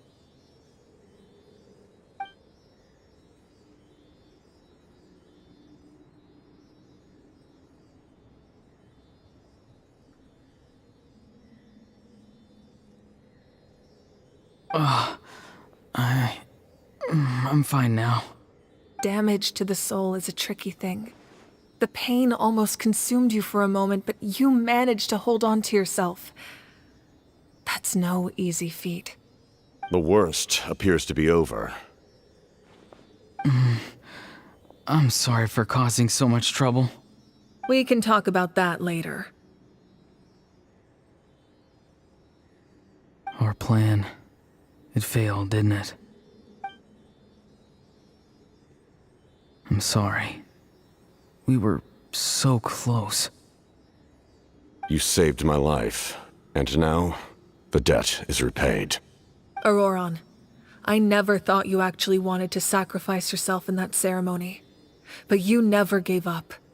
Have you come to a conclusion on what it is that you truly want? I just want an answer. A reason why I exist and why everyone always did so much for me.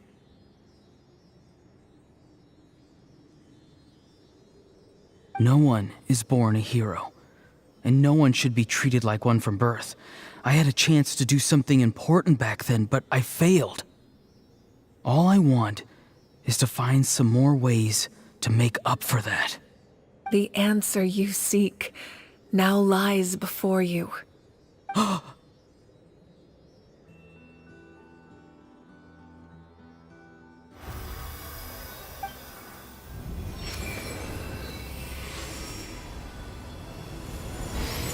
You are the inheritor of my name.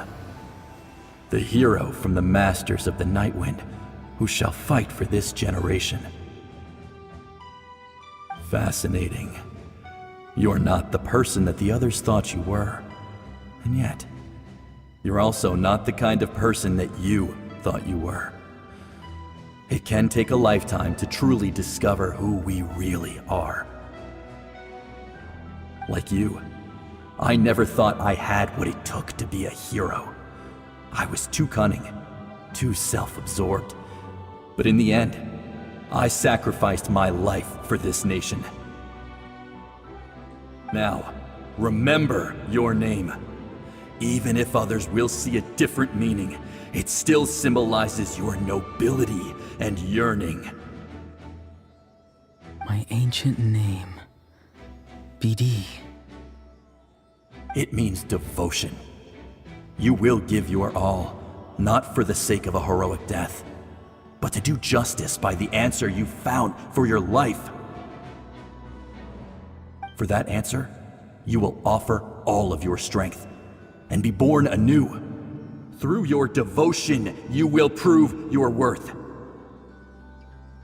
Having foretold his own death, the omniscient man holds a feast in celebration. Let us raise our cups in honor of his heroism and send him off with this final tribute. For at last, his wish is now fulfilled. It's nice to see you again, Sunhudge. With your recognition, we now have the 5th hero of this era. I am happy to see your plan advance one step further. It seems that my cry did not cause irreversible damage. What is that voice? Just as I thought. The Lord of the Night has awakened.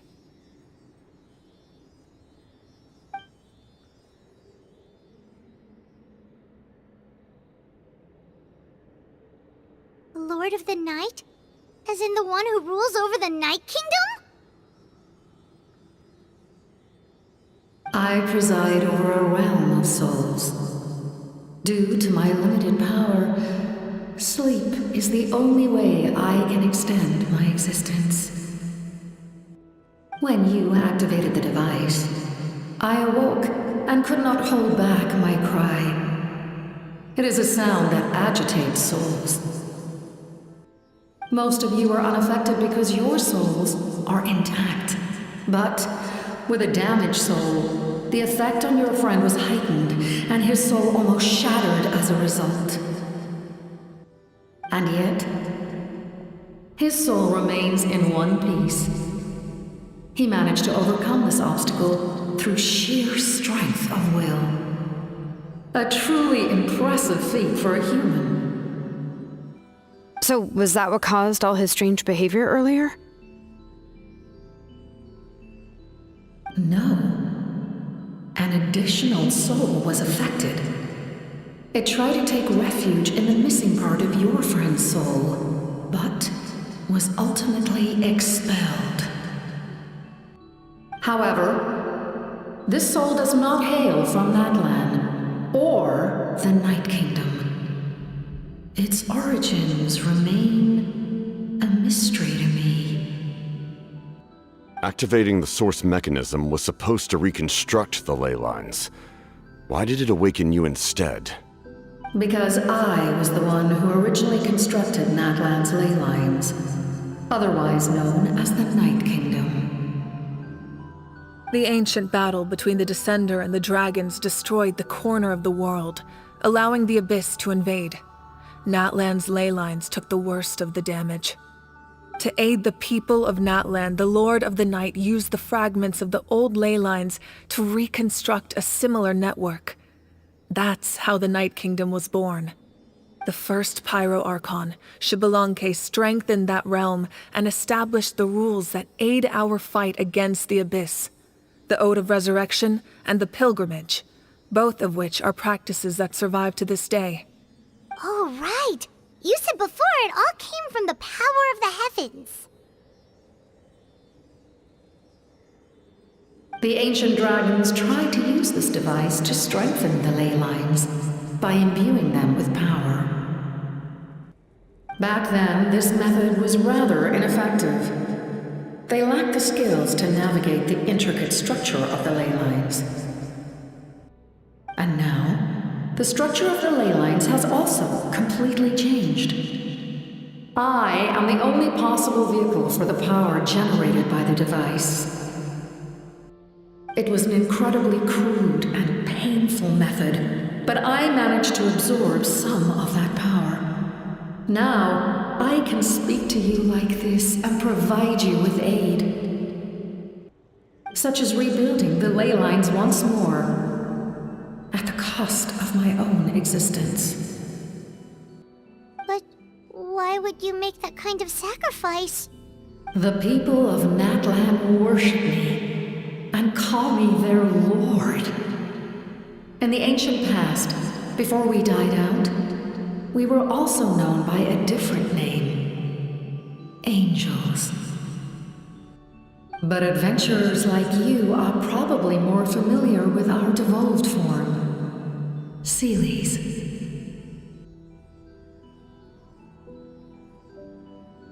No wonder there are Seelies around here. A Seelie also helped us in the Night Kingdom. Few angels remain in Natlan, so the same is true of Seelies. Everyone rallied around me and offered their power to humanity to reconstruct the ley lines. Now, I have witnessed your determined pursuit for survival, and I have become your faith. I am very pleased. Moika, inheritor of Xibolonke's will, and leader of Natlan. Despite all the obstacles and misunderstandings, I have awoken, and the efforts of this harbinger and the young hero have imbued me with power. Say the word, and I will once again work to fulfill my mandate, just as I did thousands of years ago. You need only nod your head. For the sake of your people and your nation, for the sake of overcoming the invasion from the Abyss, give me your orders. I will not. After reconstructing new ley lines, you will cease to exist. The rules of Natlan are founded in the Night Kingdom. If you disappear, so do they. Not to mention, all the memories and legends recorded within the old ley lines will disappear along with you. The people of Natlan will face memory loss, mental disorders, and cognitive issues. Just like the consequences of using the Gnosis, that is a price I refuse to accept. Humanity's survival is worth any price. Once the Abyss runs rampant, all that remains will be a land of corpses and ruin. And when the new ley lines are invaded again by the Abyss? What then? How are future generations supposed to survive?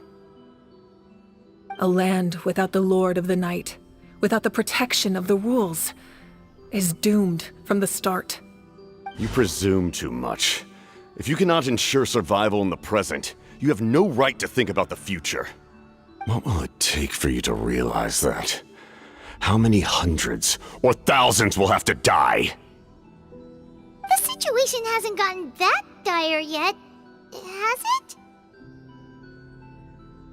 Why? Because I am a survivor of Conria. I've witnessed the devastation and terror of the Abyss with my own eyes. Conria? That's right. My family, my comrades, my homeland, were all lost to the Abyss. It is an unforgettable pain. One that no amount of time could ever dull. Not even 500 years. You've experienced something similar, Mawika. You should know exactly what I mean. You're right. The pain, the regret, the catastrophe. They all haunt my dreams to this day. If I could go back, I would reject all false hope. I would do whatever it took to ensure their survival. You have that chance before you now. Why do you refuse to take it? Because we don't have the right to make that decision. We love this world because it contains everything we hold dear. Everything that has happened here has moved us, shaped us, and turned us into who we are today. Giving up our memories and history would mean rewriting everything.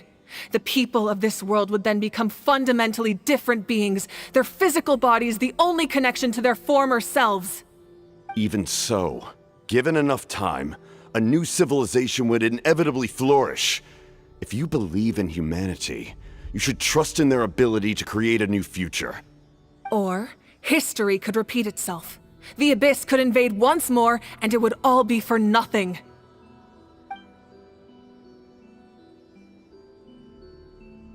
Can I say something? I once carried the hopes of many people, and I was also desperate to save our nation. In the captain's plan, I saw a chance to ensure our survival. But as I was on the brink of death, my wish for life and purpose was rekindled. I've been very fortunate to be well cared for by all the people in my life. I refuse to forget that. My feelings were so strong, they overrode my compulsion to sacrifice myself for their safety. No matter what path lies before us, we still have a destination. If we lose our way now, we will lose the meaning of our existence. That's right. Natlan's heroes gave their lives so we could have this chance against the Abyss. Their sacrifices are our blessings. Not only are their deeds and spirits exceptionally meaningful, they may also well be our path to victory. I don't want to give up just yet. Yeah, we're just one hero short. The power from the device will allow me to remain awake for some time. I stand at the ready should you change your mind. Even if you fail, you need only send someone my way. My offer still stands. Humanity is truly remarkable. Even the gods in the heavens hold you to be special. Even now, you stand before me, dazzling like the sun. You must have a profound connection to this land since you're so determined to save it. But what are you really trying to protect? The land or its people?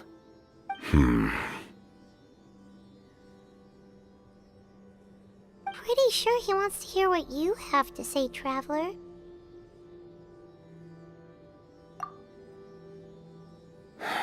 Fine. I suppose we can wait.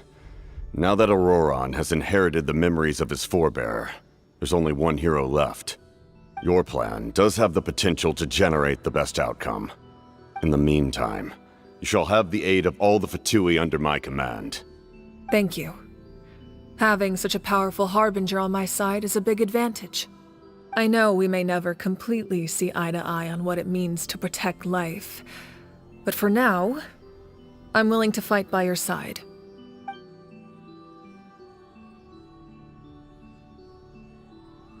All right, we should let everyone else know about the plan. They're probably still at each other's throats outside. Good idea. We need to explain the situation. Oh, guess we'll stick around then. I'll update everyone outside. Let's meet back up at the stadium.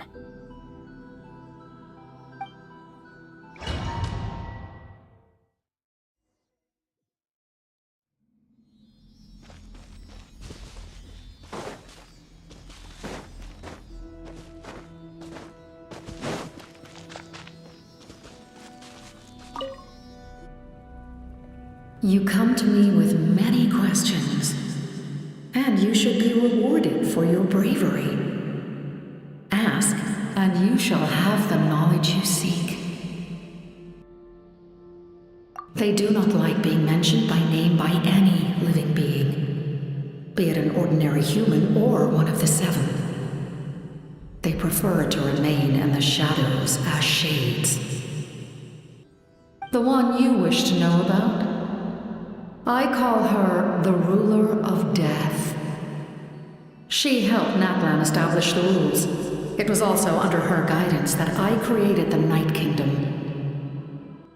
It was an expression of love, as well as an act of reparation. She was seen as having significantly overstepped her authorities as a shade, which quite displeased the almighty heavenly principles.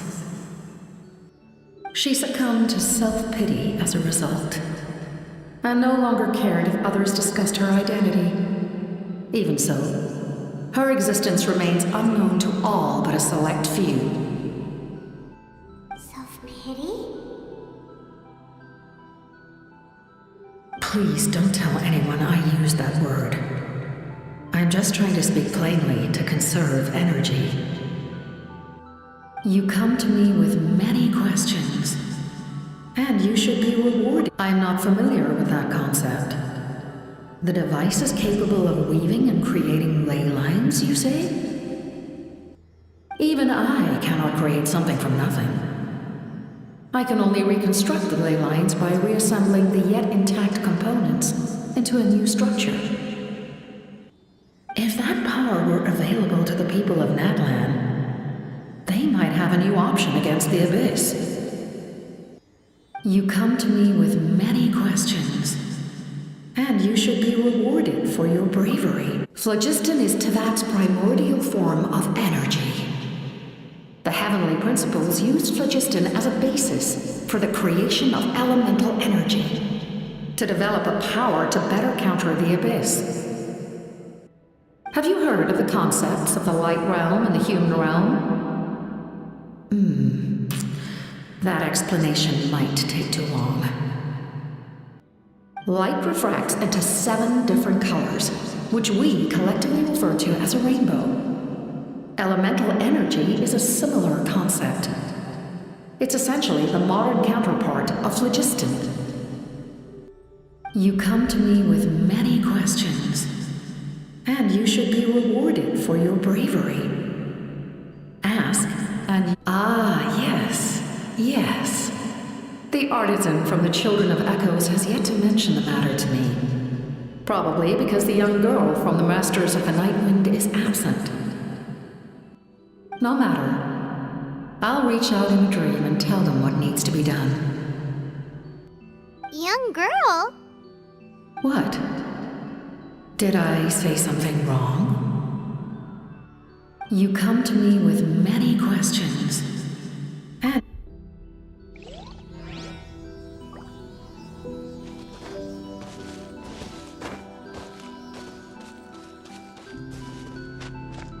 off we go.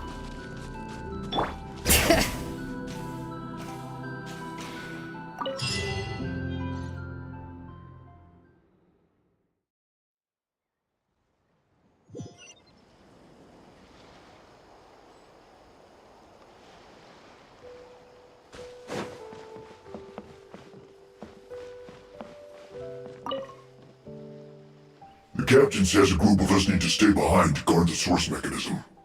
It's extremely important. Of course, you're free to come and go as you please.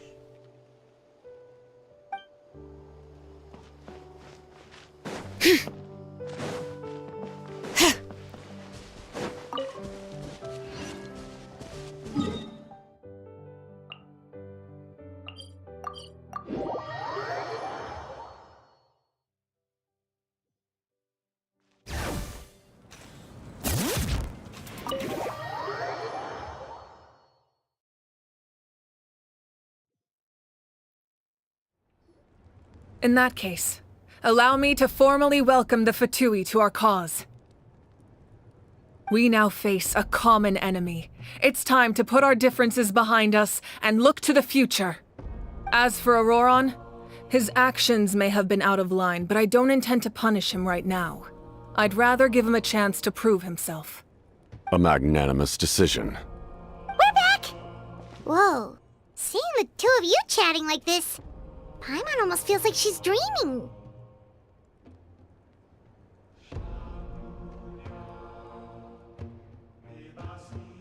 This may be an unexpected outcome, but a favorable one nonetheless. Now that we're all here, I have some questions of my own. Tell me, how did you discover the source mechanism? We weren't getting any closer to obtaining the Gnosis, so I had my men scour Natlan for a different option. Auroron helped as well. We tracked down 3 scholars, Aberawa, Bosomtwe, and Kushtal, and combined the results of their research to locate this ancient device. I've never heard those names before. Seems like my own investigation failed to locate some critical personnel. I'm just not sure how I missed them. Strange. Perhaps they simply live in seclusion. In any case, their results speak for themselves. That's true. Now we have another option at our disposal. Compared to using the Gnosis, our current plan will buy us some time. And if all else fails, we still have this plan as a last resort, even though executing it will come at a heavy cost. But that means making everyone forget their past! We should definitely try to avoid it if we can. Oh, actually, speaking of the Gnosis, how did you know what it could do? That story begins with the Cataclysm 500 years ago. I failed to save Conria from the rampage of the Abyss. When the situation became unsalvageable, I fled to Natlan with the remainder of my platoon, only to find that Natlan had fallen victim to the same tragedy. I defended this land for quite some time, and, in the process, met the chief of the Masters of the Nightwind, Aizu. I'm sure many people viewed Conria as the cause of the tragedy, but Aizu was kind to me all the same, and even helped me in my time of need. From that moment, I made it my mission to aid Natlan. In battle, A warrior fights to win. Even though my homeland was lost, I was already committed to this fight. Together, Aizu and I fought many battles and overcame countless hardships. However, he was unable to escape his fate, and, in his final moments, told me the secret of the Gnosis. So it was him. He recommended using the Gnosis on several occasions, even before the tragedy. But I turned him down each time. You knew him, and you fought for Natlan all those years ago. Why don't I recognize you? It must be the mask. Even without the mask, my past appearance is long gone. Even with the curse of immortality, the flesh still rots. Wait, do you know someone named Dainsleif? That problem doesn't seem quite so extreme for him. You've met him already? Yeah, a bunch of times. Sounds like you know him too. During the Age of Conria, all I knew was his name. The last time I saw him in person, he was traveling with the prince. He carries a degree of pain and hatred that far surpasses my own.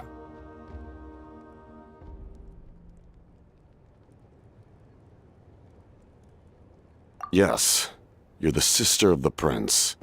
Given the role I held in Conria, I would prefer not to harm you. Although, this is likely a self-imposed burden. If the prince saw me now, I doubt he would even recognize me. As for your question, I don't know how Dane managed to slow the deterioration of his body. My appearance is much changed, and that's not the only thing. Even my physical strength is a shadow of what it once was. I would have never known. During our battle, it felt like I was fighting against the pinnacle of human strength. And I still lost. I deserve no praise for that outcome. Still, it's a shame we never faced off 500 years ago. You could have seen what I was truly capable of. I agree. Had we fought then, I'd also have been more motivated to go all out. So, all that commotion back at the stadium, and you're saying neither of you were using your full strength? I'd say we're evenly matched. If we face off again, victory will come down to who wants it more. I imagine you held back since there were spectators around that could have gotten hurt. But capitalizing on that situation would have only led to a hollow victory. It would have been no different than taking hostages. My goal was the Gnosis, and I failed to obtain it. That means I lost, plain and simple. Her Majesty the Tsaritsa allows every harbinger the freedom to pursue the meaning of their existence. When the time comes, that freedom can take precedence over her orders. That's why our methods can be so radically different, despite sharing the same goal and the same sovereign. I needed the Gnosis because I came here to save Natlan. That was my primary motive. Once Natlan is saved, if the Gnosis still remained in my possession, I could bring it back to Snezhnaya. My decision regarding the Gnosis will not change. So let's focus on the Abyss for now. Right! What happens when all 6 heroes are together?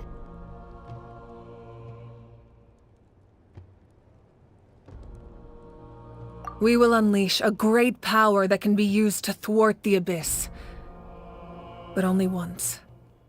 It's a power that Xbalanque gained from Renova. Renova is a god whose existence predates any Archon. You can think of her like an emissary of the heavenly principles. She controls the power of death. Wait, is that why you have the Ode of Resurrection? Yes. Renova also orchestrated Natlan's rules. As for the Divine Throne, like I said before, when a human ascends to the Divine Throne, their inner flame will awaken. The size of the flame depends on the person's potential. The same principle applies to the ruler of Death's power, with one notable distinction. The amount of power inherited will not change depending on your ability to tolerate it. in other words. It's a kind of power that not everyone can withstand. But if you survive the trial, you will gain unprecedented strength and the ability to harness powers more formidable than any Archon. That still sounds really risky. We cannot walk this path without accepting risk. Mualani charged into the Night Kingdom despite the abyssal contamination. Auroron fought back from the brink of death. In the face of their bravery, I must respond in kind. That is my duty. Spoken like a true leader. All right, that's enough for one day. You should head back and get some rest. I'm sure you're exhausted. The Abyss will likely sense the change in Auroron. It's possible the frequency of the attacks will increase. There are many challenges to come, so we need to be prepared. When you put it that way, Paimon feels even more exhausted. All right, let's head back.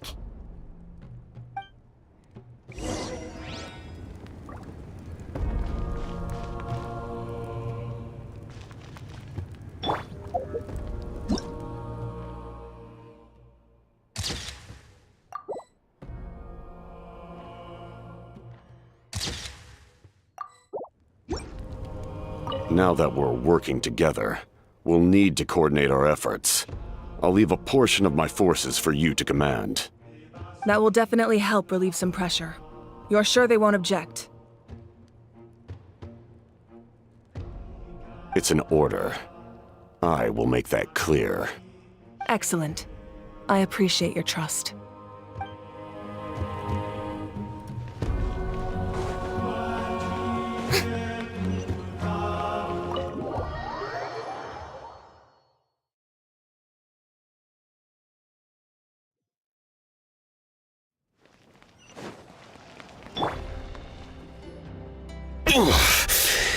That hurts.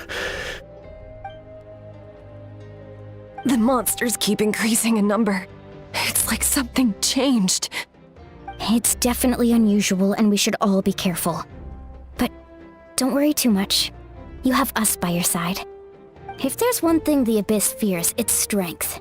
If they think we're easy prey, they've got another thing coming. Oh, someone's calling us.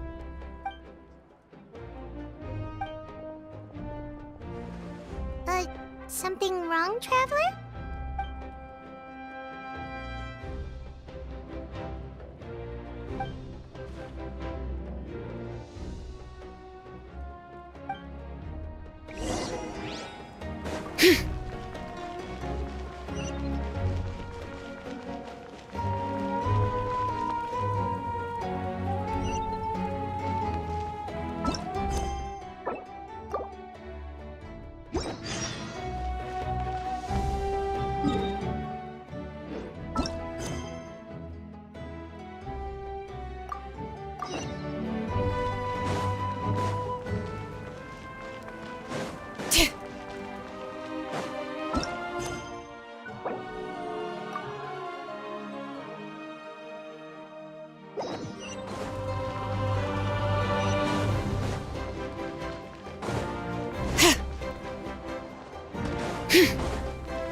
Nope. We can't give any of these to our soldiers. They were not tempered correctly at the forge. Well-made weapons and shields are vital for the survival of our people. I know we're under a lot of pressure, but we can't compromise on quality. Listen, I'm not blaming you. I know this isn't your usual standard of work. Why don't you all just take a break and I'll take care of the pieces.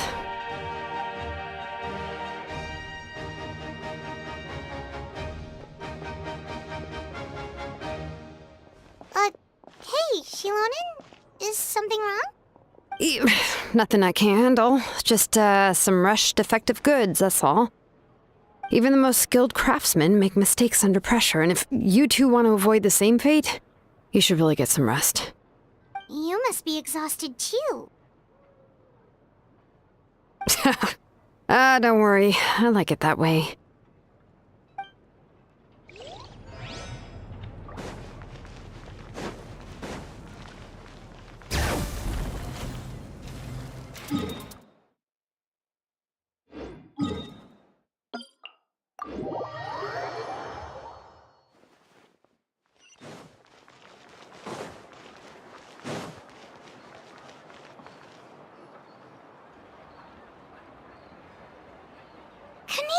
You made it back in one piece!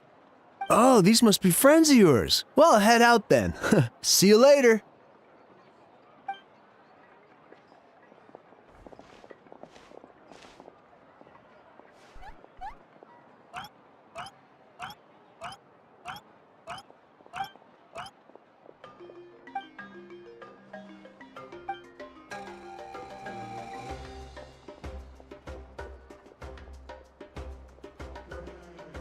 Yeah, a lot happened while we were in the ruin. We'll tell you about it some other time.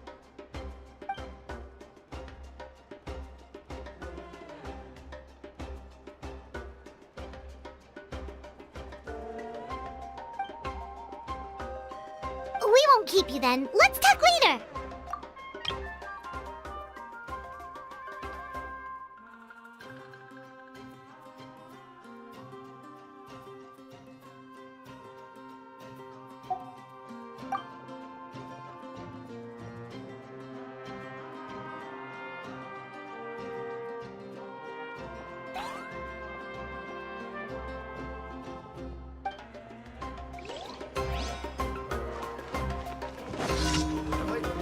Been here before?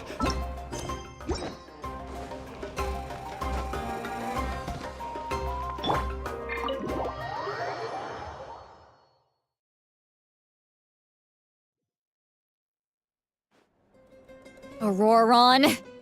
Granny? What's wrong, Granny? It looks like you have something to say. You know exactly what you did. You need some sense knocked into you, that's what I think. Now, where do I even begin? I'm sorry. Now that you have nowhere to run, that's when you apologize? You couldn't wait to run off last time, and the time before that. Pretty sure I apologized those times too. What exactly were you thinking? Being a wanted criminal is one thing, but then you also tried to pull off that whole thing in the ancient ruin. I'm not the one who needs an apology. Apologize to yourself for risking your life. Okay. I'm sorry. I don't have anything to say for myself, Granny. Yell at me all you want. I know I messed up. You better be sincere. This is an incredibly serious matter. I'm being sincere, I promise. I've seriously reflected on my actions. I know what I did was risky, and I know I made some bad choices. But I don't regret it. I just had to do something. Not because I thought I was special, but because I wanted to help Natlan as much as I can. Of course, in the end, I just ended up causing more trouble, so you're right.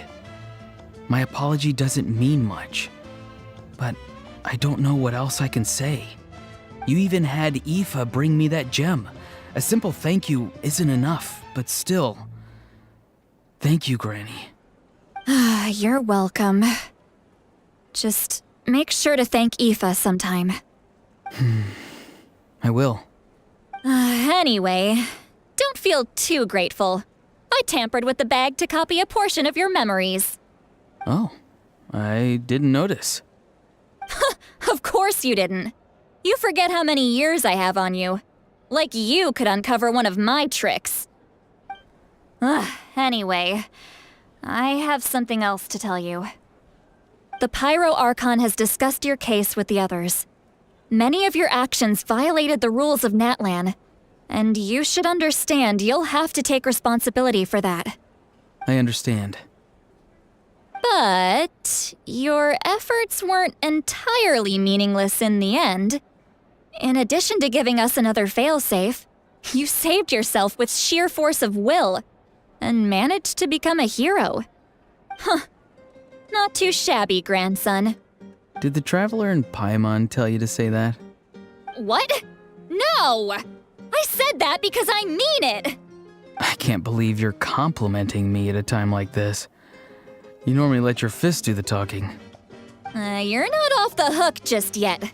I told the Traveler I was going to break your legs, and I meant every part of it. Could you not? I still need them to walk. Trying to negotiate, are you? All right. Make me an offer. Given all the good things that I managed to accomplish, can you let me off the hook this one time? I promise to do better in the future. Fine. I can let this slide for now. But I'll be watching. We'll see if I change my mind. Oh, a Traveler, Paimon. Didn't expect to see you here. Hello! Yes. Looking after these little rascals is rather exhausting. Taking care of the Traveler isn't easy either. Paimon's life is an uphill battle. Traveler, Paimon, I want to thank you for your help back at the ruin. I won't. Let's get together sometime. If Auroron really wants to thank you, he can treat us all to a tasty meal. Sounds great! We'll be there!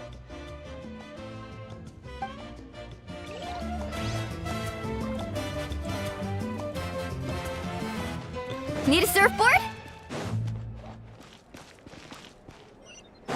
Off we go. Let's ride! All right.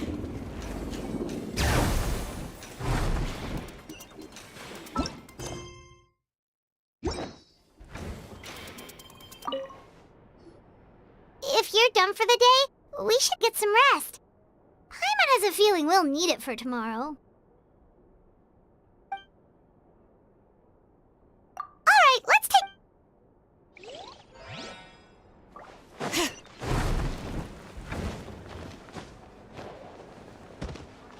A time trial? It's worth a shot.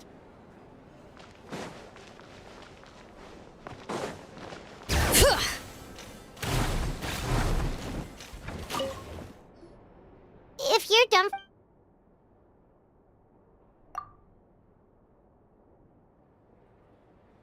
You ready? Yep. Let's go meet the Lord of the Night.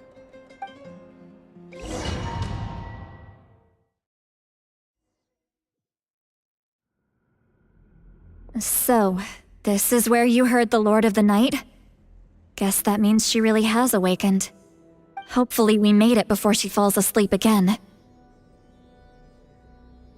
Fret not. I'm still here. For a weak life form, falling asleep is no less taxing an exercise than staying awake.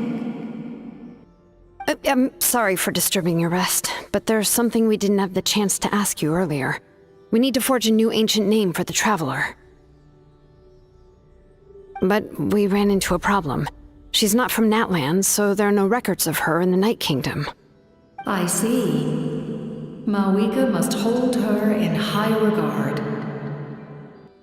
It would seem the two of you are not simply here on her orders.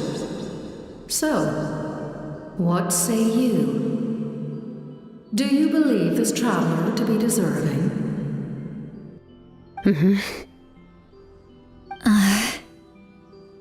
Speak your mind. There are no others here. You are both my children, both children of Natlan. I would hear your opinions on the matter. She is special. She saved Kachina and devoted herself to helping us avert this disaster. Natlan owes her a debt. But that debt has not been repaid. And with an ancient name, we can at least guarantee her safety. Even though that guarantee will come at the cost of your own life? Yes. So, it's true. Forging an ancient name consumes the life of the craftsman. Forging an ancient name is an act of creation. It involves taking disparate concepts throughout the Night Kingdom and condensing them into a heroic epic. But it takes time for the new concept to be integrated into that realm. If the ancient name is like a seed, then the life of the craftsman is the outer shell, serving as its protection. Once that process is complete, the seed will sprout, and having served its purpose, the outer shell will gradually disappear. Forging an ancient name is no easy task, and creating one for an outlander makes it even more challenging. Still, if you're here, that means your mind is set. Yes, because I believe forging this name will be well worth it.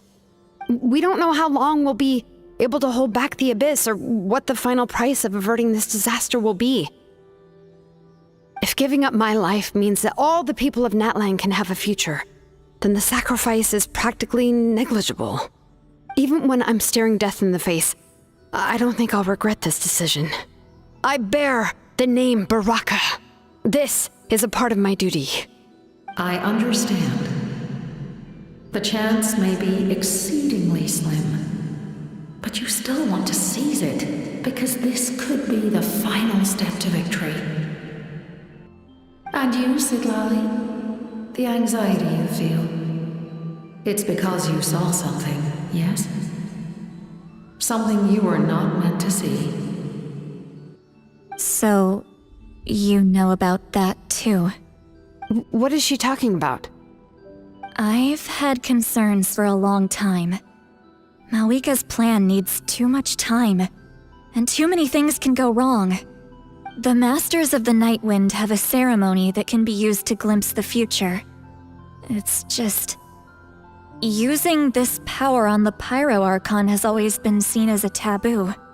And you did it anyway? What did you see? Death. How? A key part of Malika's plan is using the 6 heroes to release the power Xbalanque obtained from the ruler of death. Considering its origins, the price of using that power is death. You're saying Malika is going to die in this war against the Abyss? Yes. I can't just ignore what I saw. That's why I need the Traveler's power. I need the power of a Descender. Don't forget, Siglali. Even if it may seem like someone is fated to die, the nature of death and fate are different. Fate indicates what will happen in the future. The time, manner, and place are all predetermined. But death is different.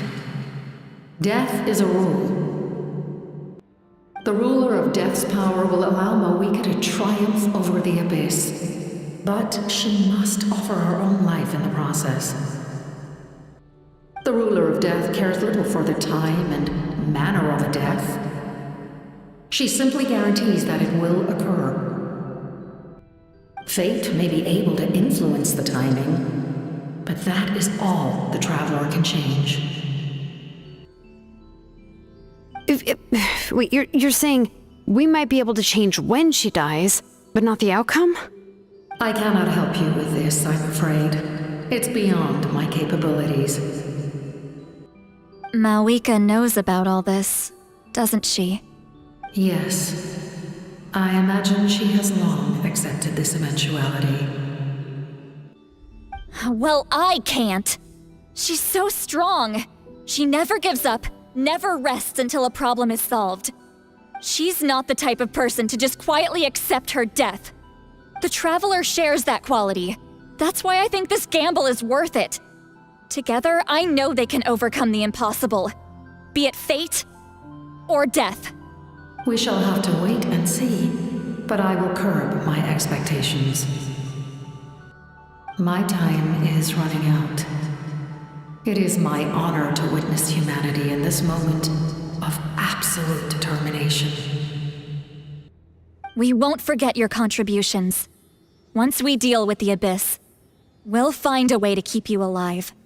Thank you for saying that, but there is nothing you can do. How many years of life are enough? 10? 100? 1,000? 10,000?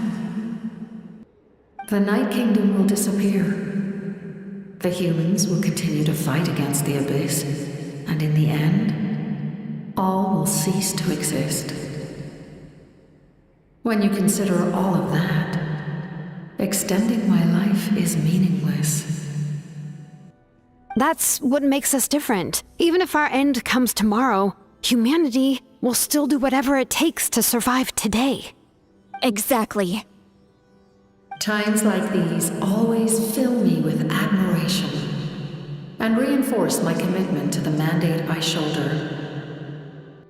My creator was right in esteeming you as special above others. Here. This is my gift to you and an extension of my will. It can record the traveler's experiences in this land, whether from the past or the future. With it, you can forge the ancient name you desire, and the traveler will also become a hero forever recorded in the memory of Natlan. Thank you. We're sorry to ask this of you when your strength is already all but spent. Really. Thank you so much. Your thanks are unnecessary. This is the least that an angel can do. Time for you to leave. It's getting dark.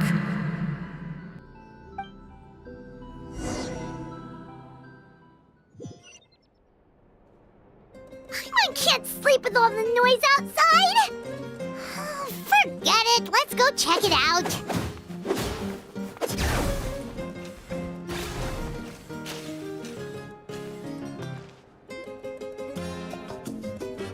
Xilonen, Lolly, is there a reason you're up so early? We went to see the Lord of the Night, and she gave us this. Like I said before, I couldn't forge your ancient name because there was no record of you in the Night Kingdom. But with this, we can finally record your deeds. Just keep it with you during your time in Natlan, and eventually it'll be full of your adventures. Really? Let Paimon see!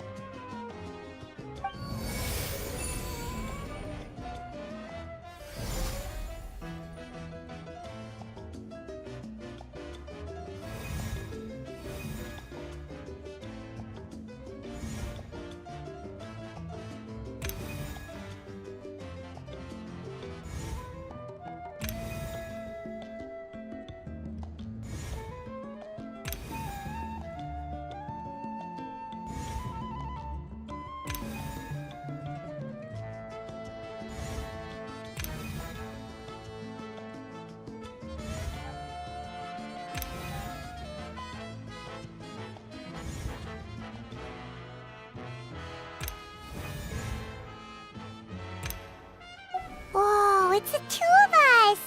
And a sun in the middle! Oh, and that must be... Kachina? It's not a concrete medium. It reflects the Lord of the Night's will, and shows what she wants you to see. Oh, in other words, don't worry about his form. When you want to check the contents, just take it out and have a look. Sounds convenient! It's also super light and doesn't take up too much space. This is a really awesome gift! You think the Lord of the Night wants Mora? Oh, yeah, don't worry, you two. It's, like you saw yesterday, aiding humanity is the Lord of the Night's mandate. She would have willingly reconstructed Natlan's ley lines at the cost of her own existence. She wouldn't ask anything in return for this. Exactly. Just take it. Well, if you say so.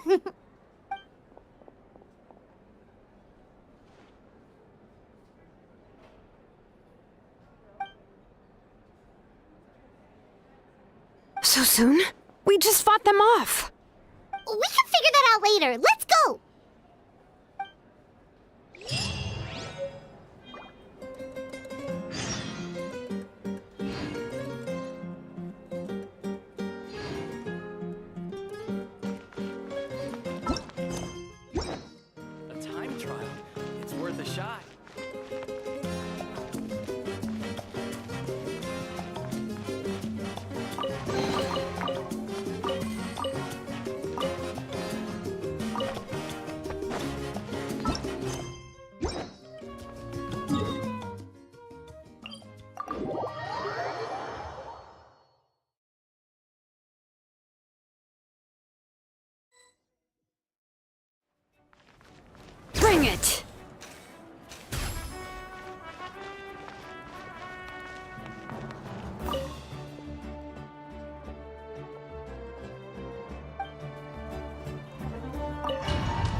I see.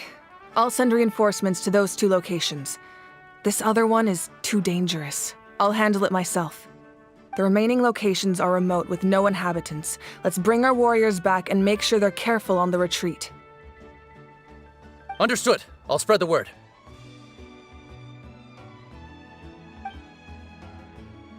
We're here. What's going on? Kachina said the Abyss attacked again? Yes, it's not looking good. Our forces have always been able to handle the sporadic attacks, but now there are more monsters than ever, and the attacks are more frequent. What about the scale? What areas are they targeting? All of Natlan. Not just around the stadium, but even the remote areas of the Collective of Plenty are reporting attacks. Could this also be some kind of omen? If things continue like this, then... We won't last much longer, I know. What we're seeing now is the desperation of the Abyss. It knows we're only one hero short. I don't have the strength to fight it right now. This is its best opportunity and its final chance. You're saying we just have to hold out for as long as we can? It'll be a long fight. Our current focus needs to be on protecting civilians and conserving manpower. There are caravans and adventurers trapped in the wild. Many of our warriors have already left to rescue them, but they'll need reinforcements.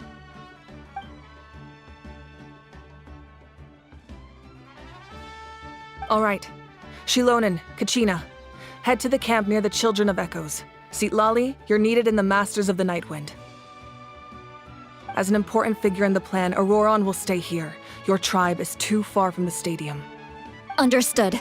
I'll leave right away. I prepared a hot air balloon to take you where you're needed.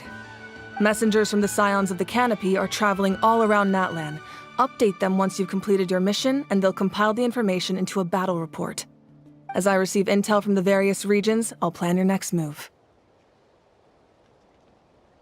All right, no time to lose. Let's go!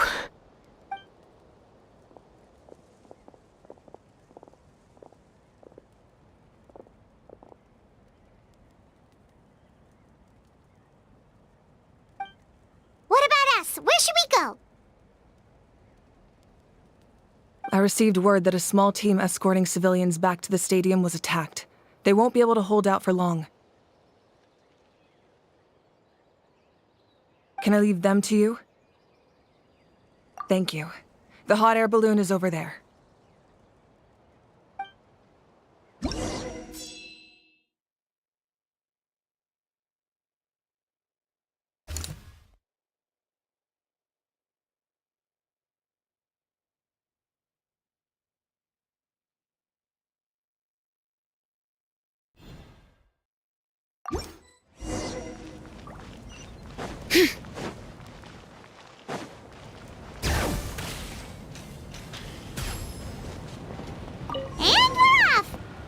This thing is pretty convenient.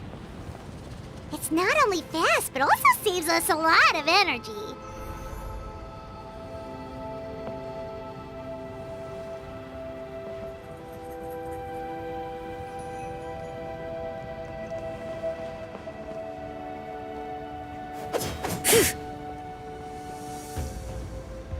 Whoa, there are warriors fighting everywhere.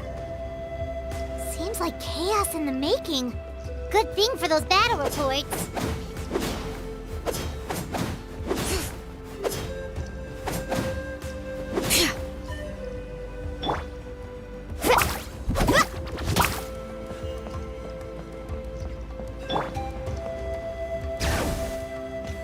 Woohoo!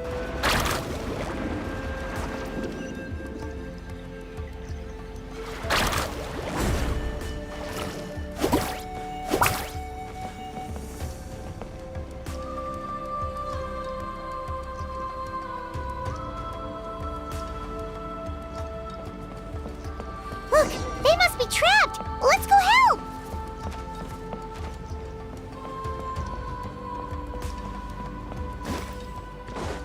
Carving waves!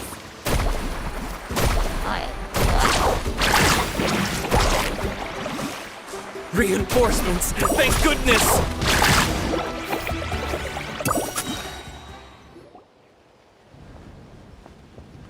Thank you for coming.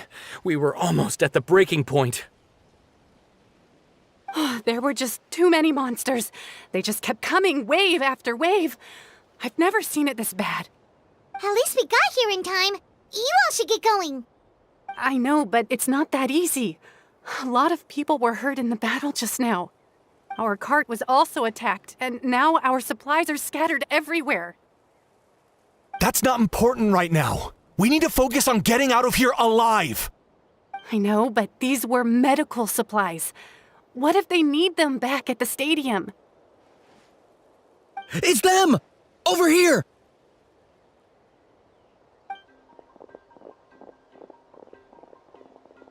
We came to help, but looks like you don't need it. Nice job making it through. Now we can head straight to the next location. What other areas need help? Here, take a look at the latest battle report. Messengers from the Scions of the Canopy are traveling all around Natlan to pass along the latest intel. If you see a messenger from the Scions of the Canopy, feel free to ask them about the latest battle situation. Thanks! Now where should we go next? Seems like you can hold your own in a fight, so let's split up. Choose where you want to go and we'll take the rest. Still looks like they could use some help here, though. These supplies are really important. What should we do? It's all right. Don't delay your rescue efforts on our account. But if we stay here too long, the monsters might come back. What do you think, Traveler? Should we stay and help? Paimon will do whatever you decide.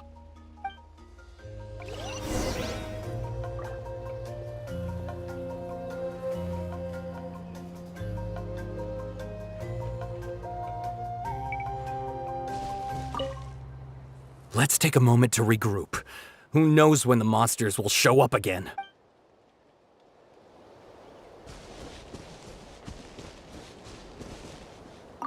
These supplies are very important.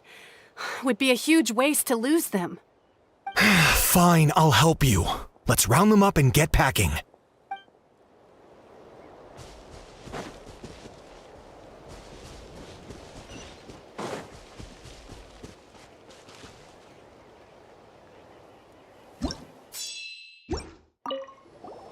Traveler, can I ask you a favor?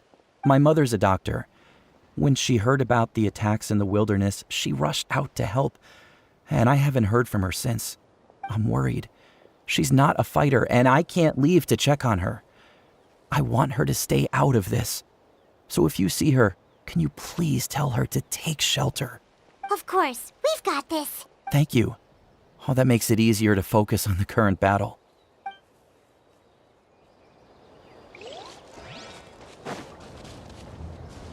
Need a surfboard?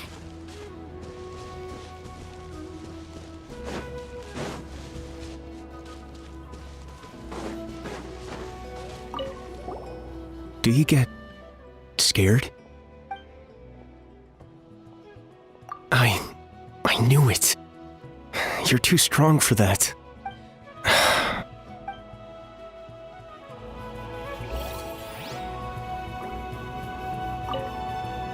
Thanks for your encouragement. You helped me accept my fear, and now it doesn't seem so scary anymore.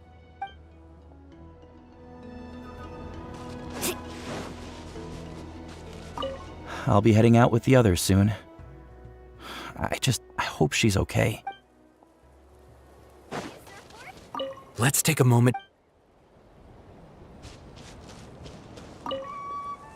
If you see a messenger from the Scions of the Canopy, feel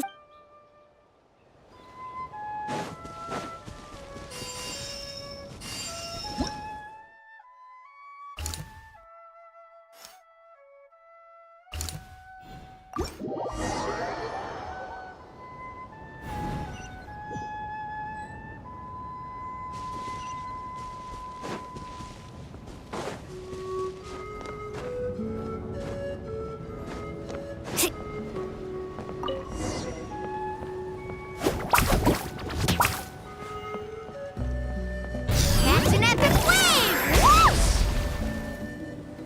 Nice and spicy.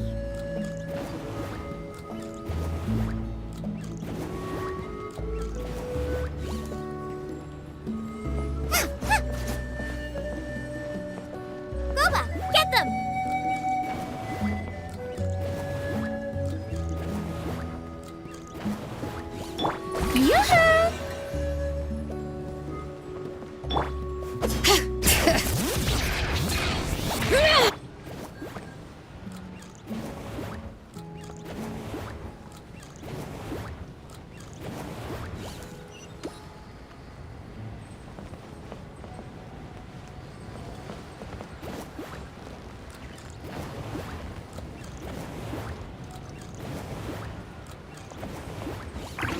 Hey, Kanish just ran past.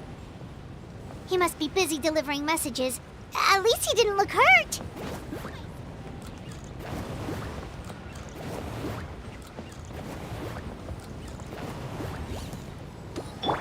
Strike a pose! Out of the frying pan, into the fire!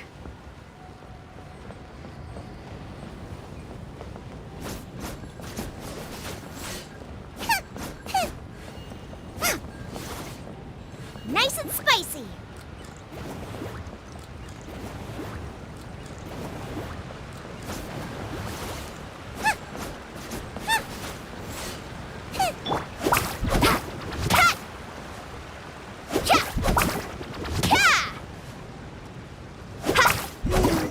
Everything looks good so far. Wait, those saurians are fighting the abyss! Unbelievable! Attacking cute, innocent saurians? Come on, let's go help!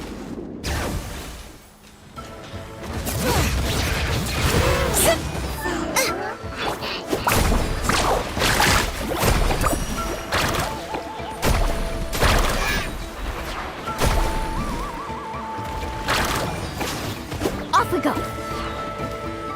Yoo-hoo! Out of the frying pan, into the fire! Faster! Surf's up! Woohoo! It's all right. You're safe now. The bad guys are all gone. Go and find your friends, okay? It's dangerous out here. It's best to stick together. Okay, then. Shoo! Shoo! Come on, shoo! Nope. Still nothing. Wait. There's something on the ground over there.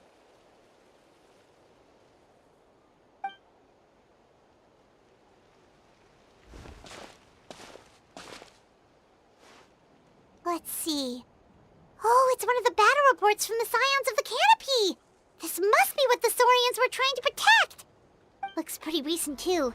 We can use it to figure out where to go next. You're right. Maybe they just dropped it by accident, though. Anyway, we saw the battle report, so you guys don't need to worry anymore. Huh. Still no response. Well, what do you want to do? Follow the battle report or continue to explore this area?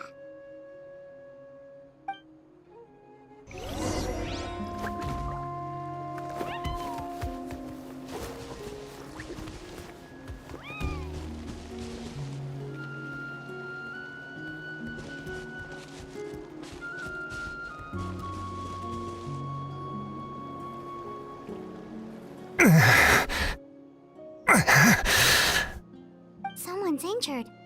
Oh, that must be the messenger. Hey, are you alright? Can you still walk? The battle report! I have to find the battle report! Yeah, we got you covered. Here you go. Oh, thank you!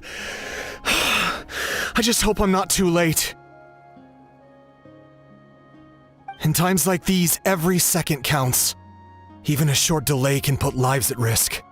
Don't worry about that. We can take things from here. You just need to head back to the stadium and focus on getting better.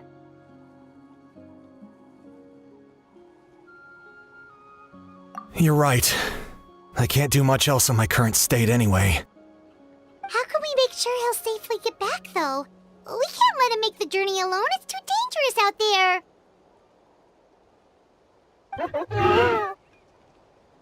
Huh? What the?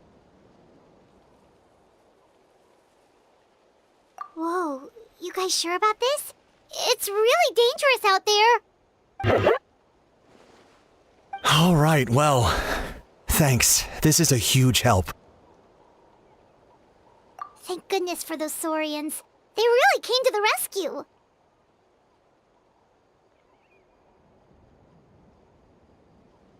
Really?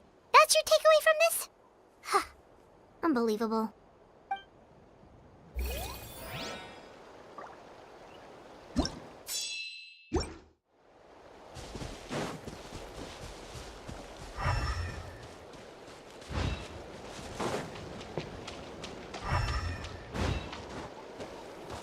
Carving waves!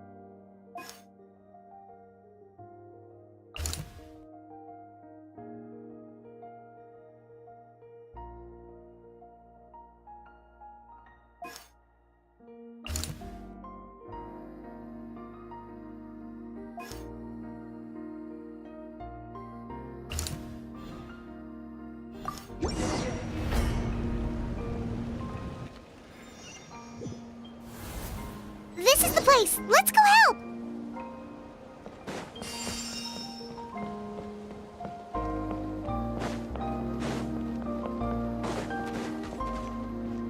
Need a surfboard? Eat this! Boba, get them! Letting brave names echo! Let's ride! Surf's up! Woohoo! Let's shred, Sharky! Amazing! Race you! Strike a pose!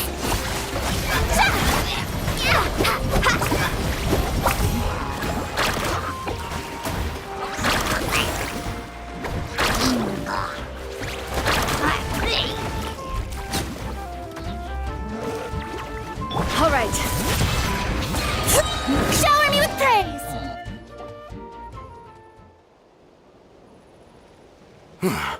Thank you for coming. We finally have time to catch our breath. Fairly stable for now. We've stationed ourselves here to act as a buffer. What about the monsters that suddenly appeared? Based on my experience, the monsters are attracted to two things: the presence of living beings and combat. That's why we set up our front line of defense so far from the tribe. The civilians are more isolated from combat that way. Ah, the messenger's here. Perfect! We were just waiting for the latest battle report. We'll stay here and continue to guard the tribe. There's so much that needs to be done after that last battle, but we're short on manpower. If you're not in a hurry to leave, would you be willing to help out? That's a decision for the Traveler.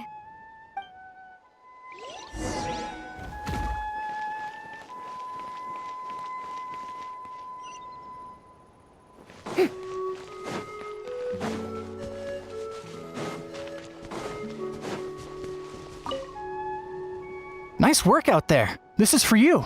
Don't forget to refuel, or you won't have enough strength when it counts.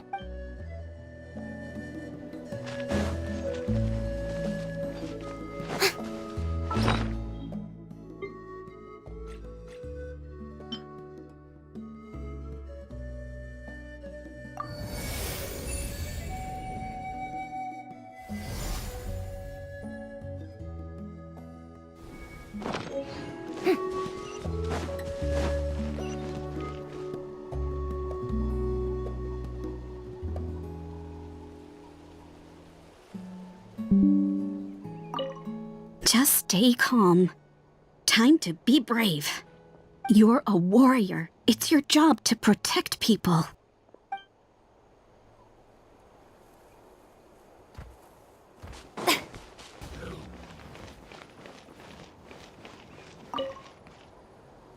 Ah, by the way, I think I know where some monsters might be. It's an area nearby. If you've got some time, I'd appreciate the backup. All right, let's move out.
Thanks to you, we managed to clear out the threats in the surrounding area. Let's head back.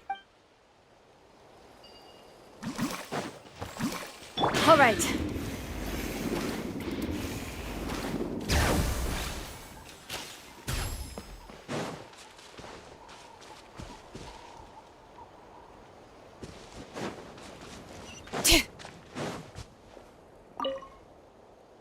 This uniform brings back a lot of memories.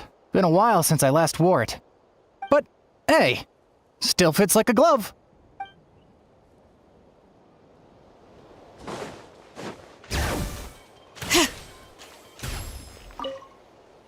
We'll continue to stand guard. Thanks for all the help.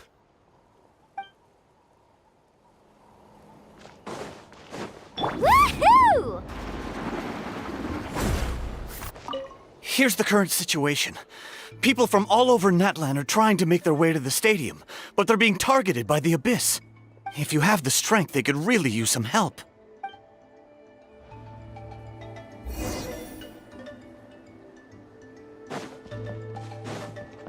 Off we go.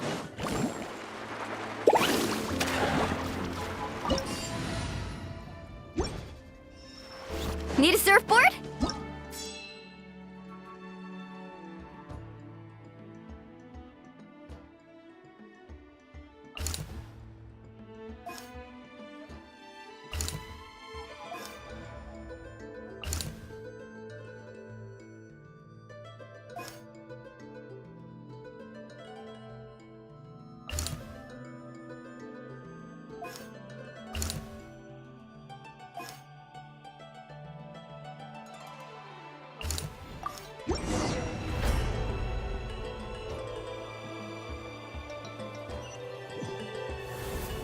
Wow, there are so many people here? Looks like it really is getting too dangerous for people to stay out in the wild. Guess that means the situation isn't getting any better. Well, we'll just have to keep fighting. Alright, strike a pose! Woohoo!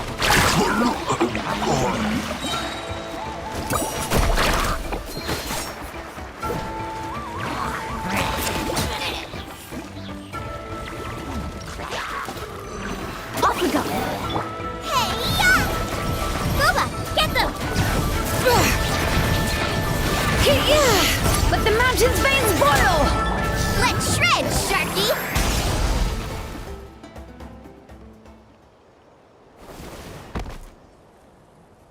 Oh, Kaniche, you're back!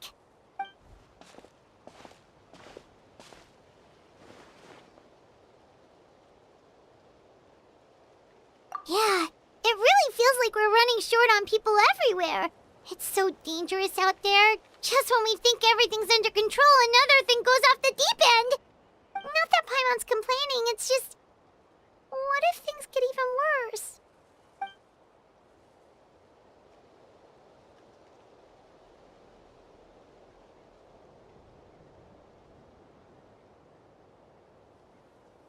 Okay, that's enough out of you!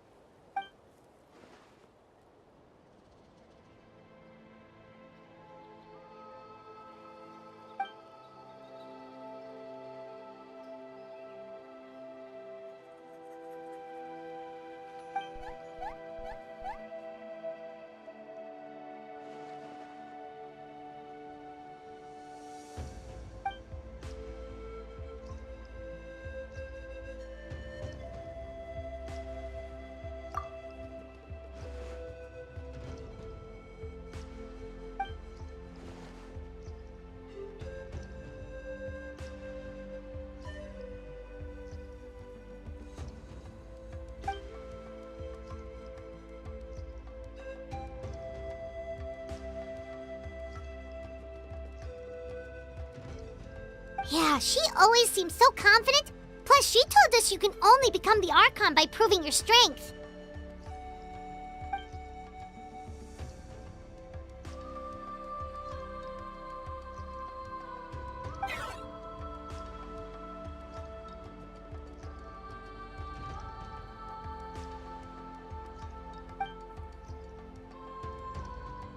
Good idea! Maybe we can see if the people around here need anything in the meantime. Looks like we're on the same page. There are a lot of people in here. Could they all be refugees? Need a surfboard?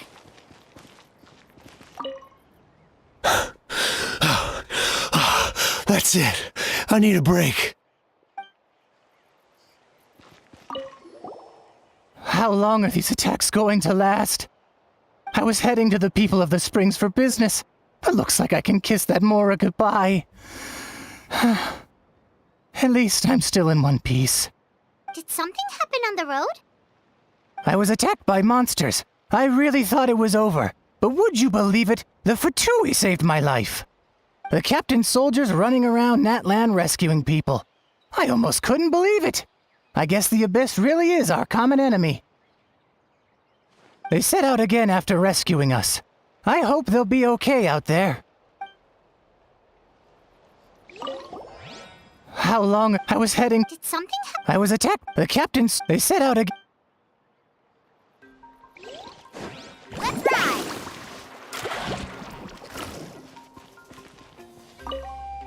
I'm terrified. The monsters aren't gonna show up here, right?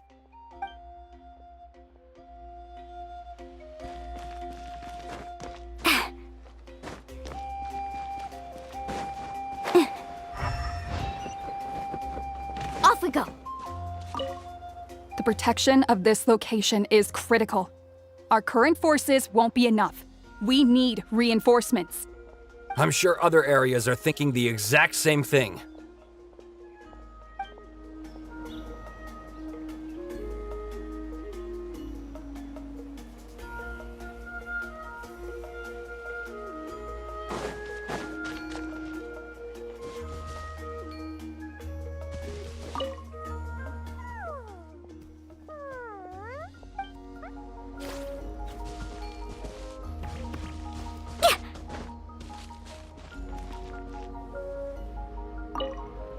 The commissions just keep coming one after another. Normally I'd be happy, but given the circumstances... It's only a commission if you get paid. This is something else entirely. Still, everyone's doing their part. There's more to adventuring than commission fees. Anyone can be an adventurer. Except those who like to play it safe.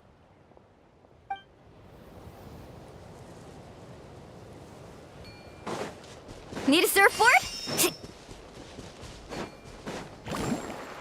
Off we go!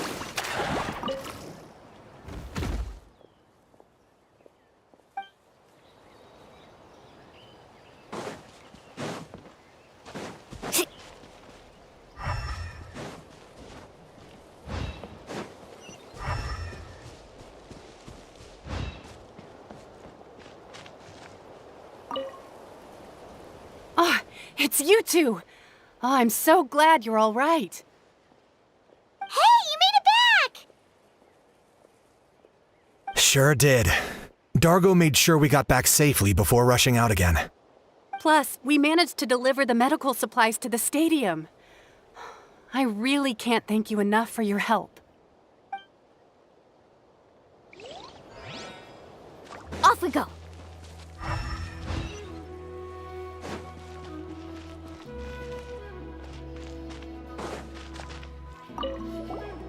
Want to get some rest, Traveler? We have to head out again in a bit.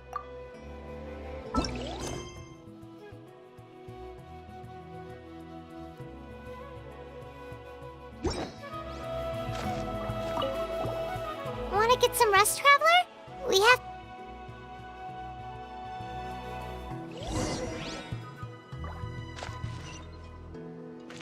Need a surfboard?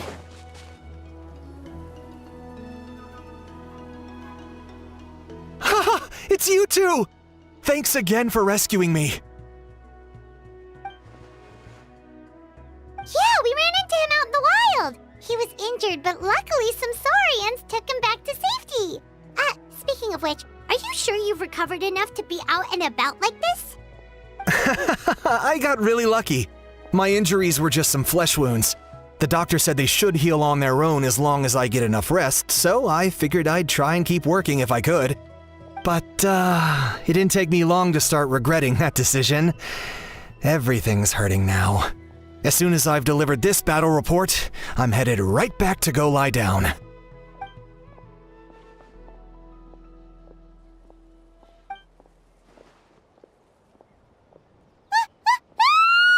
What's going on?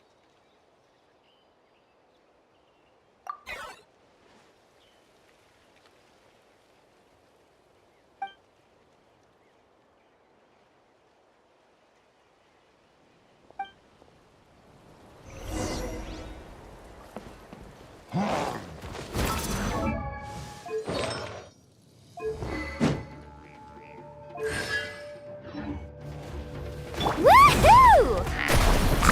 Woohoo! Nice and spicy. Target acquired.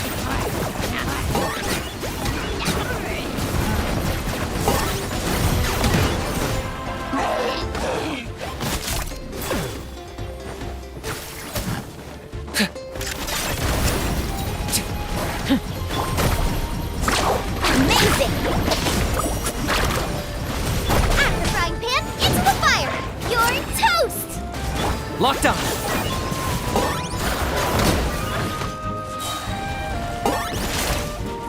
There are too many of them! They just keep coming! These souls. Letting brave names echo! In sacrifice! Check this out! Best of luck! Speechless! Boba, get them! I've got him cornered.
situation is grave.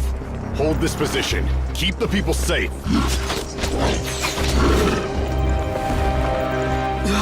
Chaos and emptiness. So that's the abyss. And it knows that now is its best chance. But the sacred flame! Archon's on the case.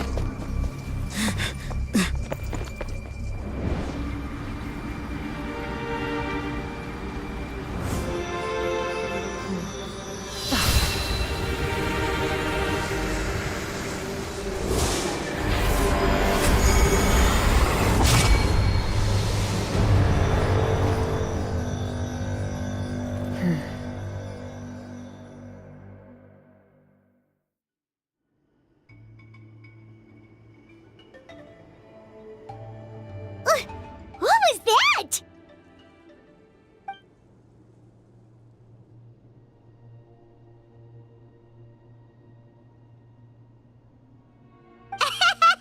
Laugh all you want, it's gonna eat you too!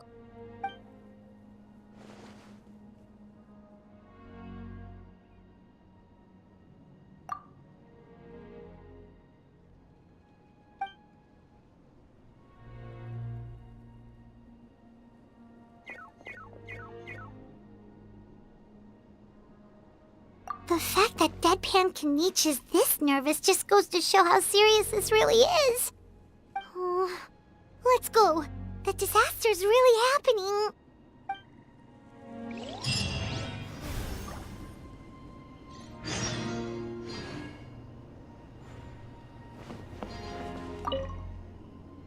Thanks for your help. We'll manage for now. Please go help the other affected areas. Nowhere safe from the Abyss monsters now, but at least they're still scared off by the sacred flame. We'll stay here and protect any refugees who have come here to seek sanctuary.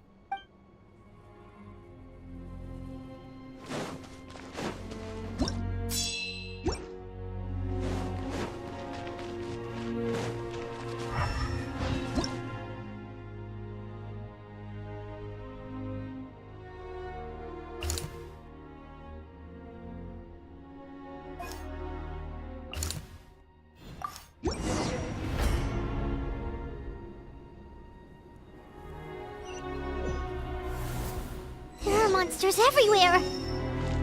But the battle report said there are still people here who could use our help. So let's wipe the monsters out!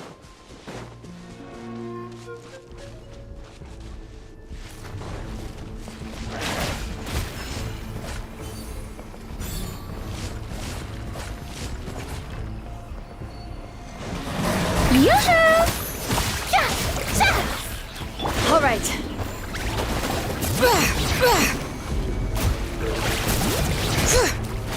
Carving waves! Woohoo!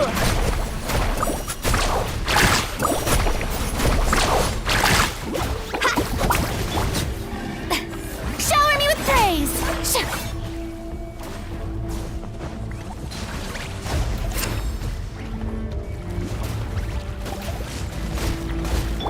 Let the mountain's veins boil! Surf's up! Faster!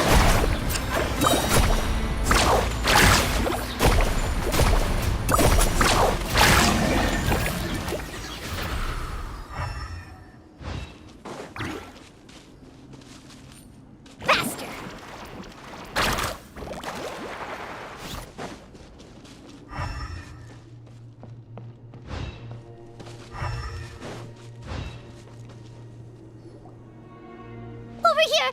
Come on, quick! Wake up! You gotta wake up!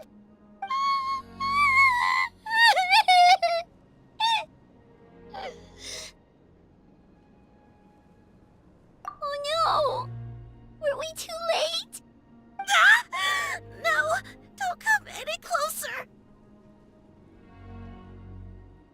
It's okay, sweetie. They're not monsters. I think they're here to help.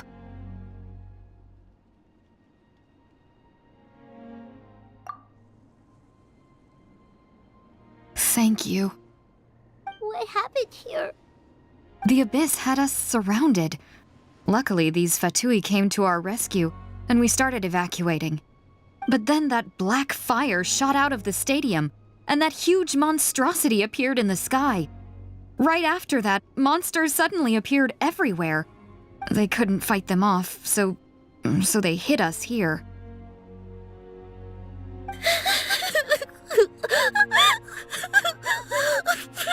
Right. You need to get to the stadium. Come on, we'll take you. Thank you. You saved our lives. We're forever indebted to you.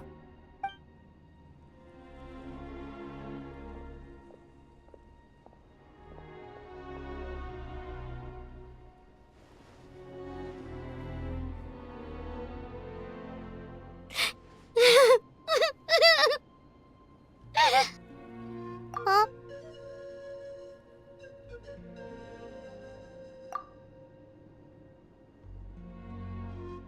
Yeah. I'm on nose, it's just... It hasn't fully sunk in yet.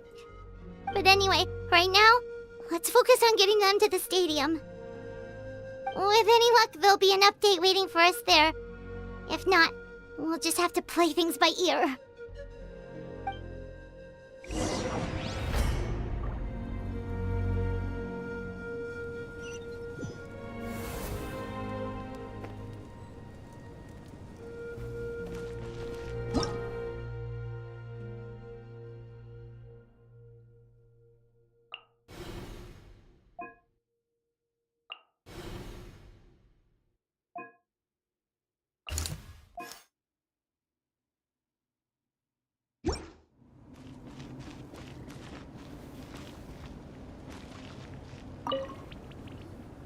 Oh, hey, it's you again.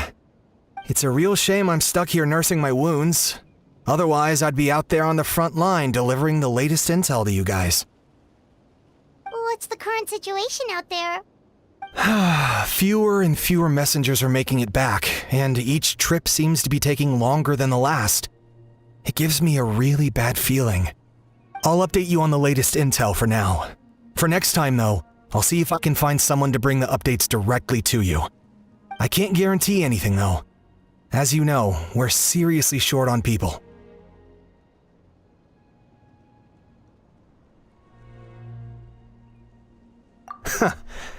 I don't know how you do it. You really are a true hero.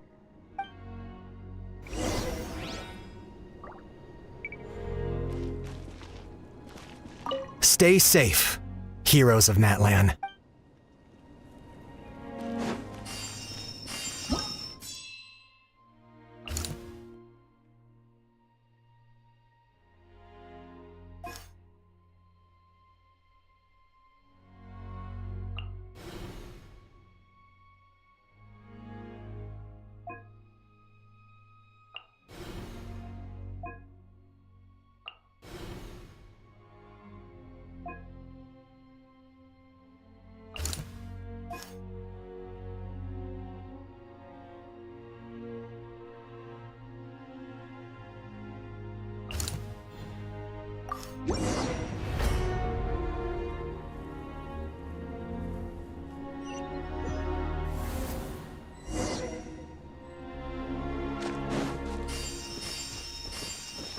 Yet another place crawling with monsters.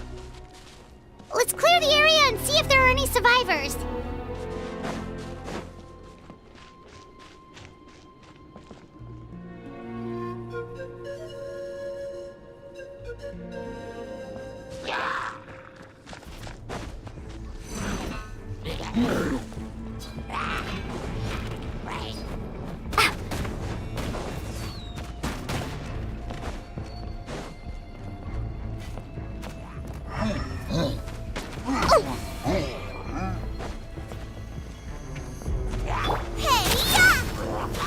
Let my name echo in song! How dare you! Woohoo! Woohoo!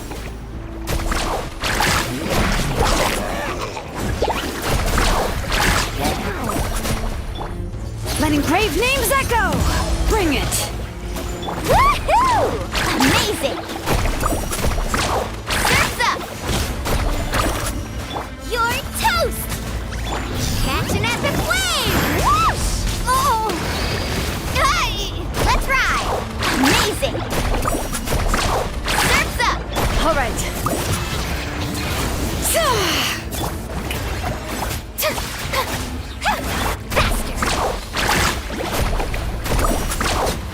Amazing!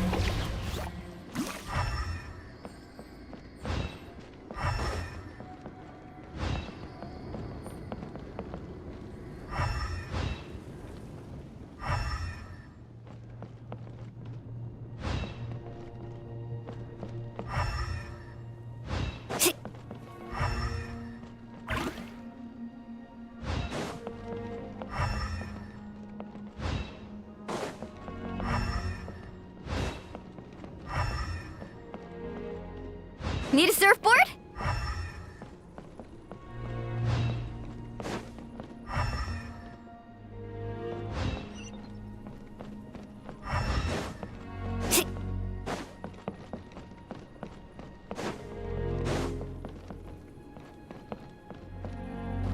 Need a surfboard? Stay back! Wait, here? What happened to the monsters? All of them? But there were so many. What's the situation here? Any other survivors? The warriors protecting our group all fought to their deaths. We weren't about to sit around waiting to die, so we snuck out and made a run for it. But we didn't get far before the monsters spotted us. Who knows? Maybe we should have stayed put after all. Oh, when I was in my prime, I could have handled them all by myself.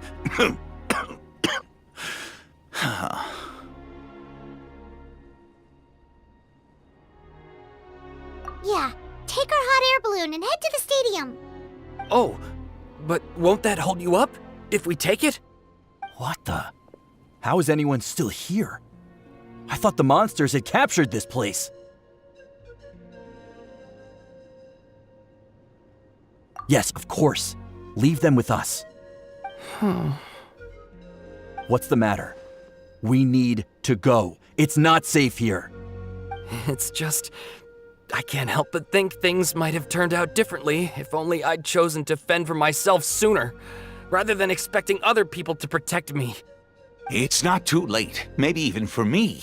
I might be an old bag of bones, but I used to train in the spear, and I bet I can still remember a thing or two. Let's get going. I'm gonna fight to the very end, just like they did. Thanks again for your help. We'll be all right from here. Okay, but be extra careful on your way back. We'll see you at the stadium. You bet. Till then.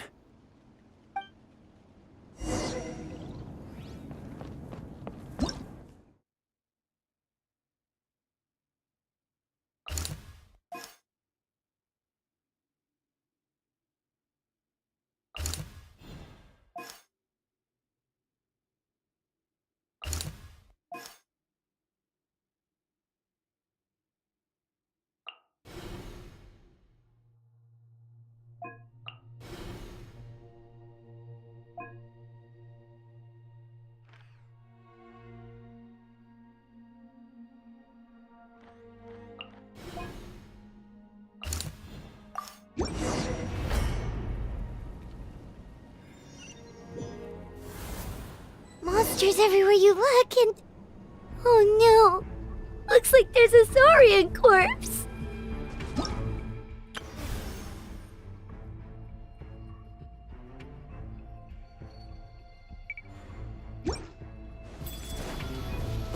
Nice and spicy! Yoo-hoo!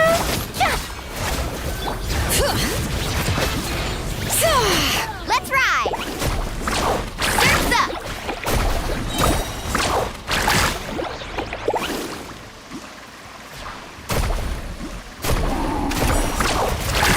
All right. Let the mountain's veins boil!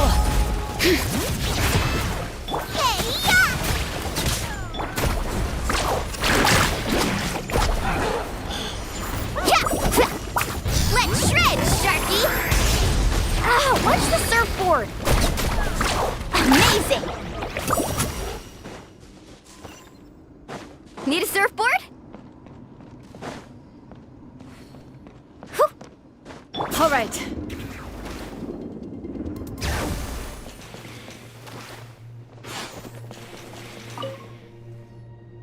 Guess you're the sole survivor, huh, buddy? There. Don't be scared. Head to the stadium, you'll be safe there. It's that way. You're upset, and nothing Paimon says can make it better. But you have to go right away, okay?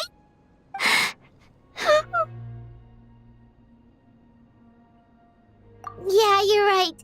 We have to keep going. The latest intel said the Children of Echoes need support too. Let's head over.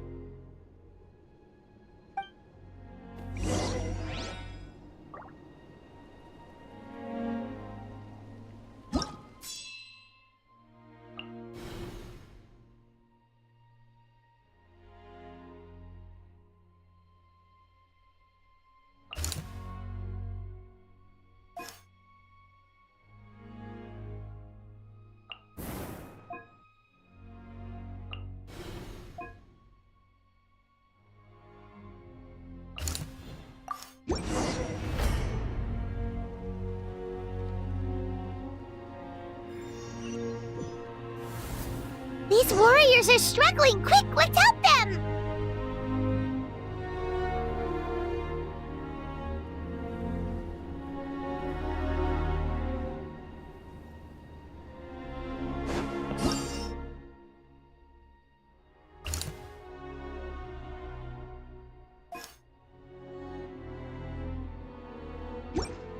Bring it!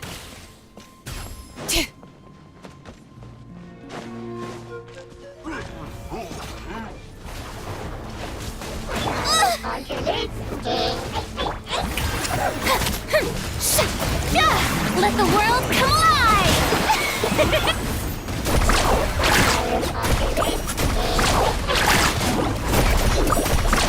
Surf's up! Ha!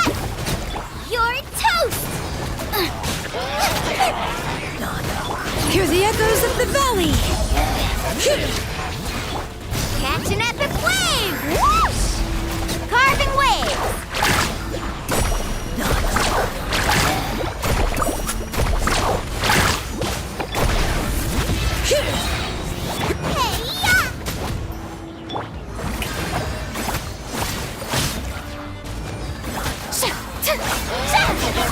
Letting brave names echo!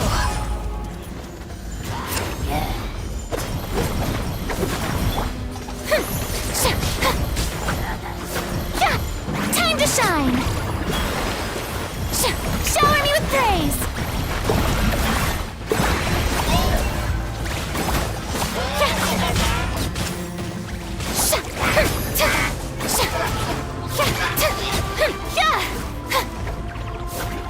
Let's ride!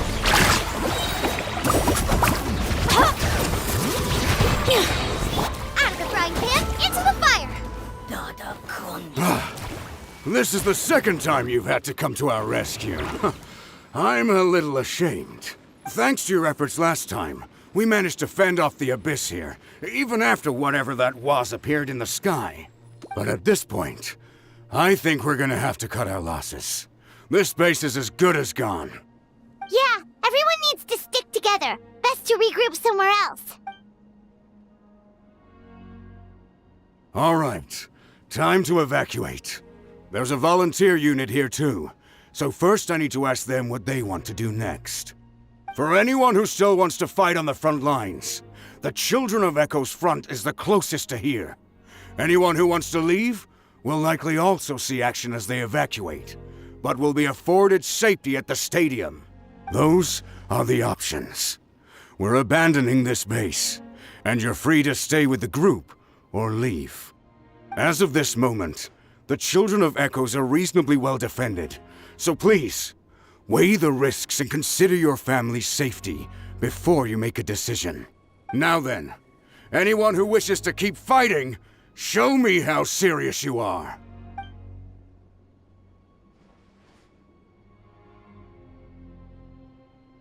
Did I not make myself clear? But if Natlan is destroyed, will there still be a home for us to return to? If anyone wants a future, it's on them to go out there and grab it. Period. No one wants to be that person who sat back and hoped for the best while other people were giving their blood for our nation. Very well. For Natlan. For Natlan. You heard them. This means we'll all be going to support the children of Echo's garrison. Great! Well, you all seem in good spirits, so that's encouraging. But still, please be careful. Don't worry. It'll be just like another Night Warden war. We'll force the Abyss back if it's the last thing we do.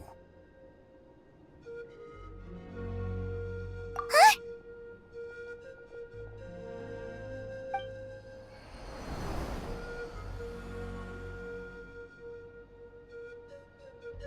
Shoot! That creepy Abyss thing is raining down a dangerous-looking substance again! That's over towards people of the Springs territory. From what I've heard, their defenses have been substantially weakened by the Abyss invasion. Then let's head over and check on them!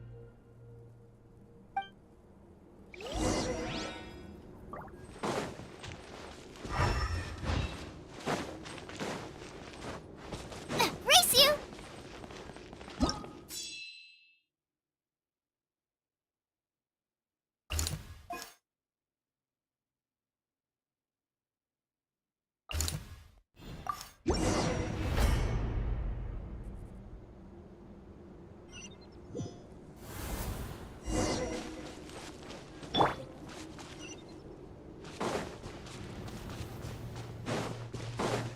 What the?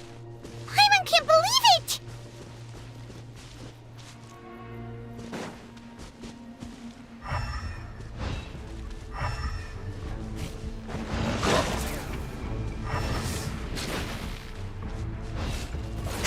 Woohoo!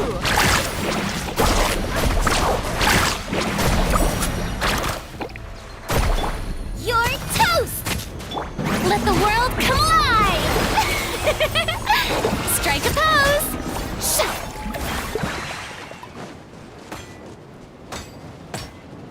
It's too darn strong! Our attacks are useless! Oh, why isn't anything working? At this rate, the Abyss is just gonna keep sending more and more monsters! The next wave will be here soon! We need to get out of here! Let's check the area for survivors and hurry!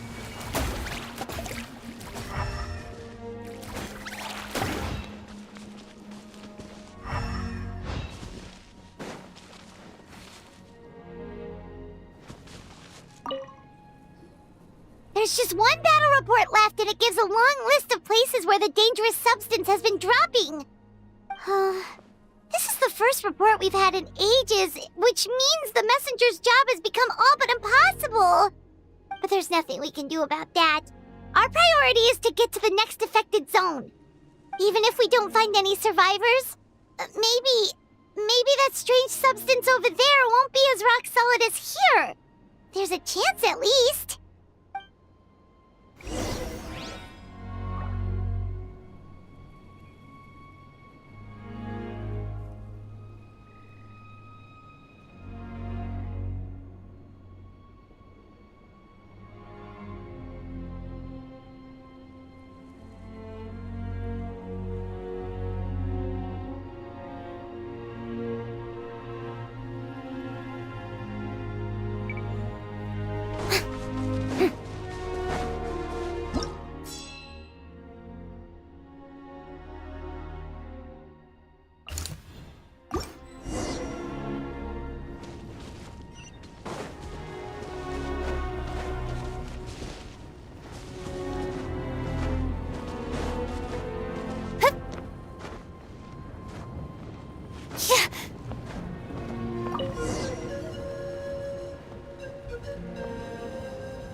There are too many monsters. There are just too many. It's beyond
war's getting too much for Paimon to take.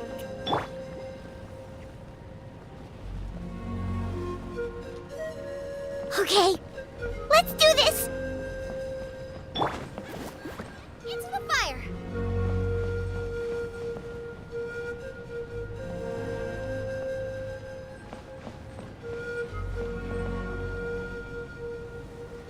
Goba, get them!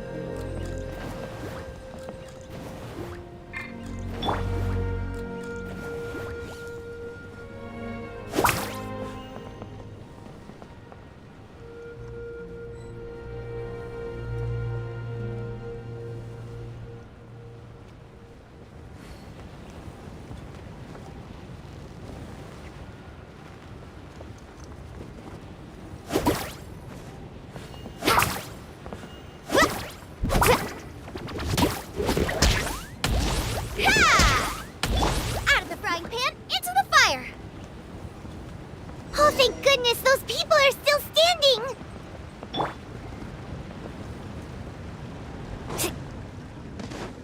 Faster!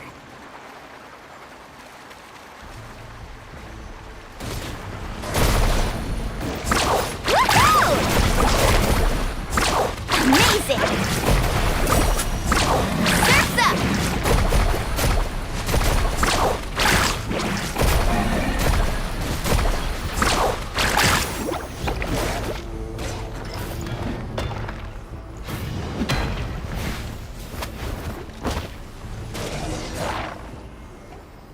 Move out! You've got to get out of here!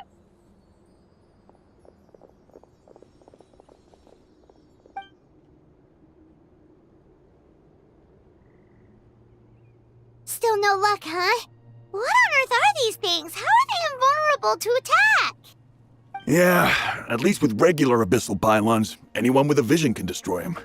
But this thing, no one's seen anything like it before. It's like a part of that sky demon's body or something. Whatever it is, it seems like it can spawn abyssal pylons, and with them, a never-ending stream of abyss monsters. We're just no match for it. At this point, retreat looks like our best option.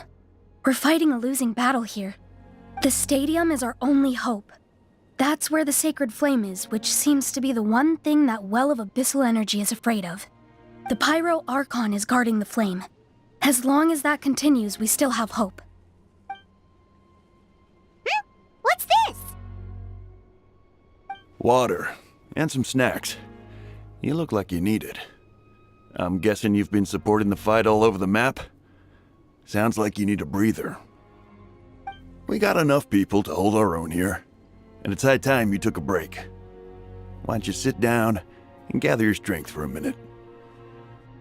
It's true. We've been fighting pretty much non-stop. Traveler, you must be exhausted. What do you think? What is it?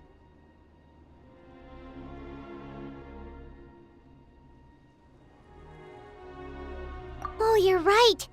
Well, then guess we'd better go warn them. It's your decision. If you want to set off right away, Paimon will come with you.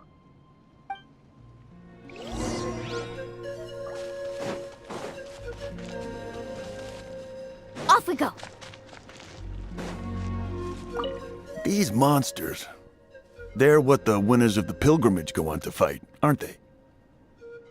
So that makes us veterans of the Night Warden Wars now, too. I hadn't thought of it like that, but now that you mention it, yeah, you're right. Neither of us are name bearers, so in principle, we should never have had the chance to fight on the front lines. In that sense, this is kind of a dream come true for us, isn't it? We're not in this for fame or glory, but for our childhood dreams of one day becoming a hero.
There you go, buddy. It's still gonna hurt for a few days, but apart from that, you're on the mend.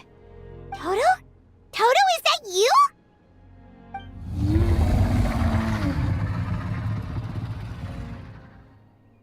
It is you! Oh, thank goodness you're okay! Toto was the only member of his family who didn't flee from the invasion. I don't know if he was being territorial or what, but he stayed and fought the Abyss. If you hadn't gotten here when you did, he may not have made it. We should let him rest here until he's able to stand again. I'll look after him. Thank you so much. Toto, next time you're told to evacuate, be a good Saurian and do as you're told, okay? Otherwise, Kachina will be worried sick about you.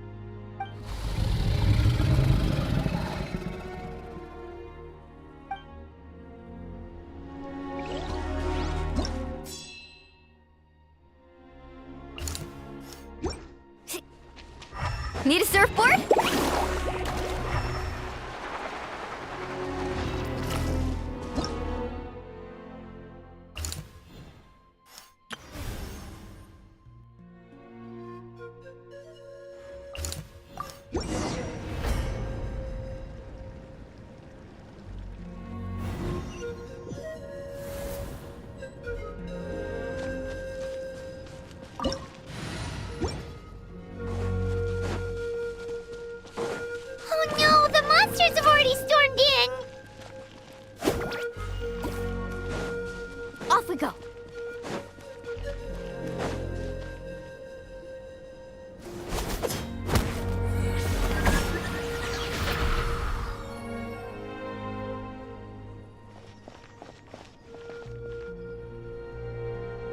It's you guys.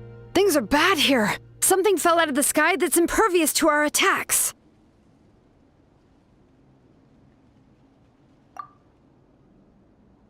It's a good thing you did, otherwise we might not have made it in time. Kachina, she and I can deal with the remaining monsters and abyssal pylons.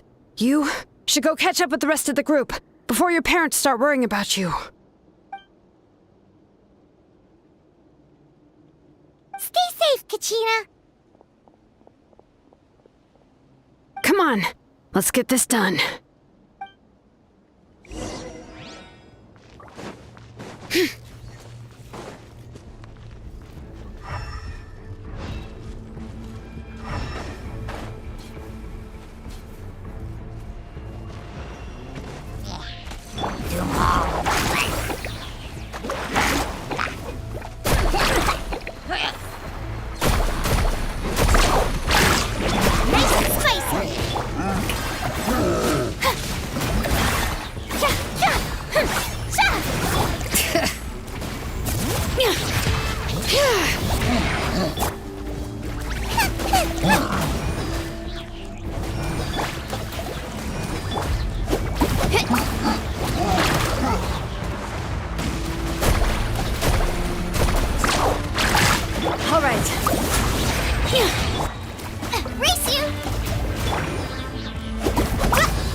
Check this out! Best of luck! Hey-ya! Booba, get them! All right. Let the mountain's veins boil! Yoo-hoo! Let my name echo in song! Stop that!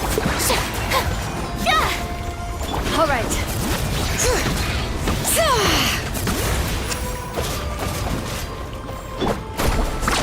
Surf's up! Need a surfboard?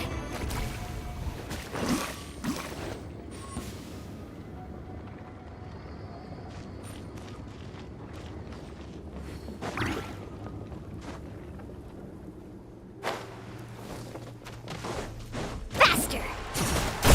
Amazing!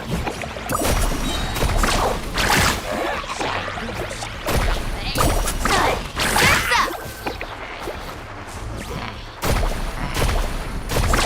Amazing!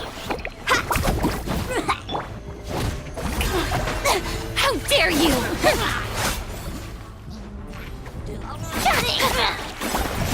You're toast! letting brave names echo! Let's shred, Sharky!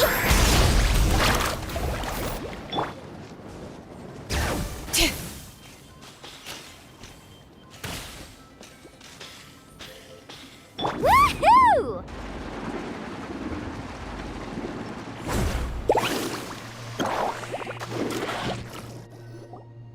Yep, that's everyone. And no more casualties by the look of things. Yeah, this is, good. We can evacuate shortly. I appreciate your help. How are things out there? Pretty dire, I bet. Some of the things I've seen, I don't know if I'll ever be able to get them out of my mind. Are we in Natlan doomed to this fate? I've never witnessed a full-scale abyss invasion before. I mean, I'd heard stories about the sky being painted black, but I always thought that was an exaggeration. Mawika has witnessed this all before, so she knew better than anyone the terror and despair an abyss invasion would bring. Yeah, and despite that, she's still facing it head-on. We've had to abandon our homes and chase the dying light of day, and maybe the only time we'll see the dawn again is in our dreams. But as long as there's even a sliver of hope, I am not gonna give up. We should catch up with the group. Let's go!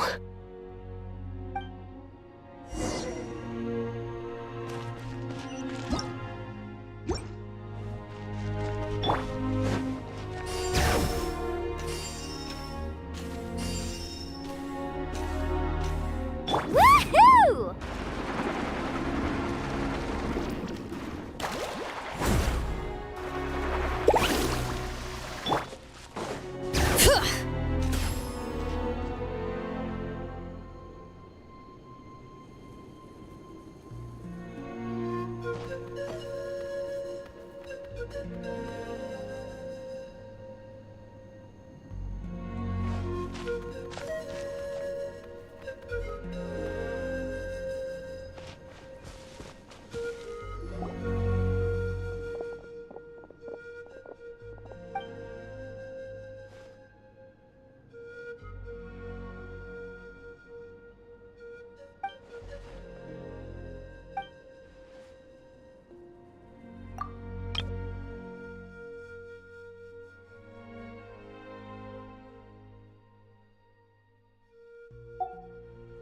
What? Isn't that Chaska's tribe? She said she was gonna take Koichi home to rest for a while.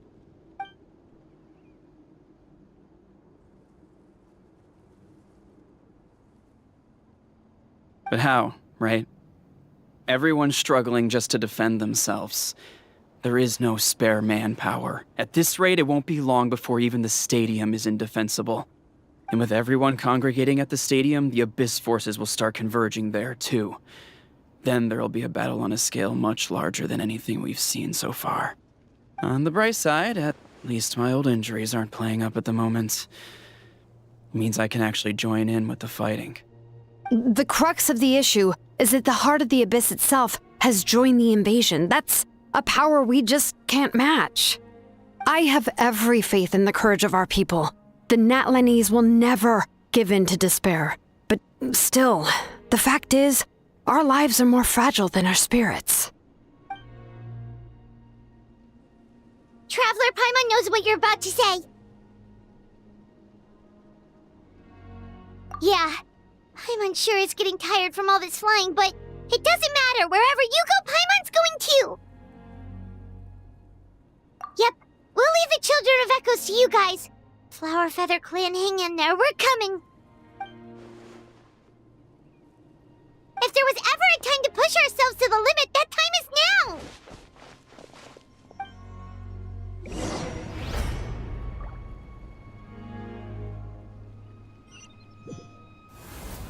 Wait! Over there! It's Chaska and Koichi! Traveler! Over here! Hurry!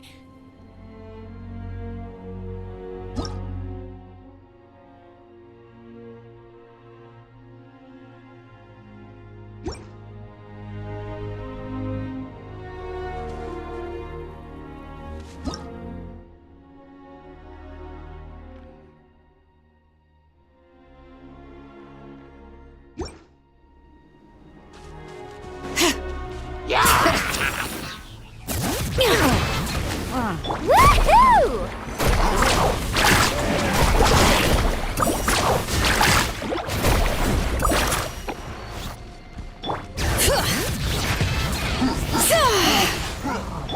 Shower me with praise! Boba, get them!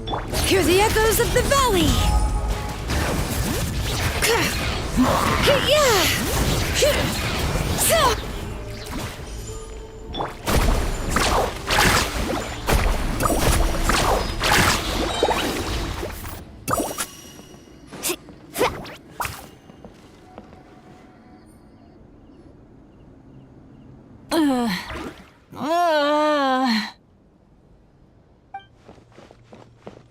What happened to her? She's covered in abyssal energy!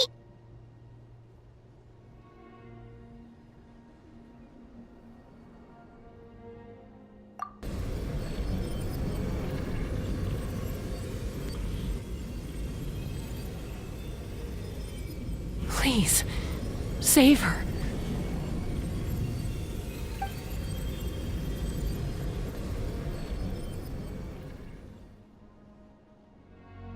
How's that, Koichi?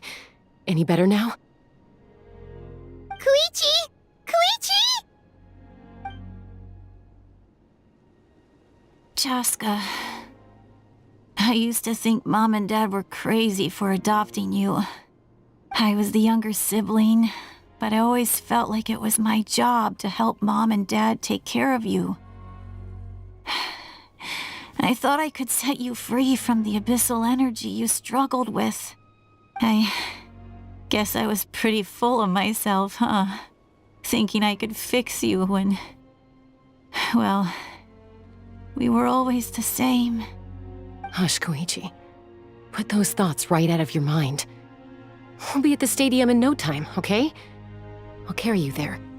The abyssal contamination is gone now. Just rest, and you'll get better. I was always nagging you to slow down. Stop rushing headlong into things. I just didn't want anything to happen to you, or to anyone else because of you. I worried about you so much. But now, I realize I never really understood what it's like for you. The fact that you survived an abyssal contamination was a miracle. But it also left you in a constant state of agitation. The fact that we became family was another miracle. But with me worrying about you all the time, it feels like I just agitated you even further. No, absolutely not. Nothing could be further from the truth. Do you hear me? All you ever did was love me. Same goes for Mom and Dad. I've always known that. And I feel terrible because I really did want to get along as a family. It might take me some time, but I'll find a way to make it work. I'm so sorry, Koichi. I never meant to make you feel this way. It's okay, Chaska. No need to apologize. You didn't do anything wrong. No one did. It's nobody's fault that things didn't turn out great. I get it now.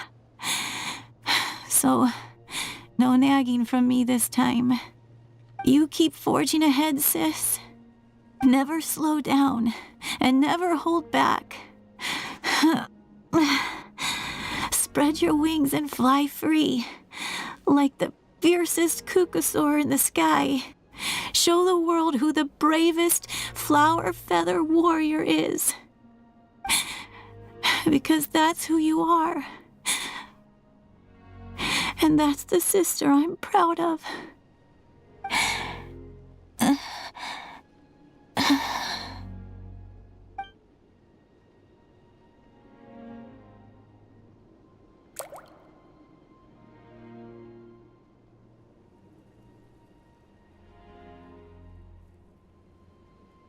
Koichi! Koichi!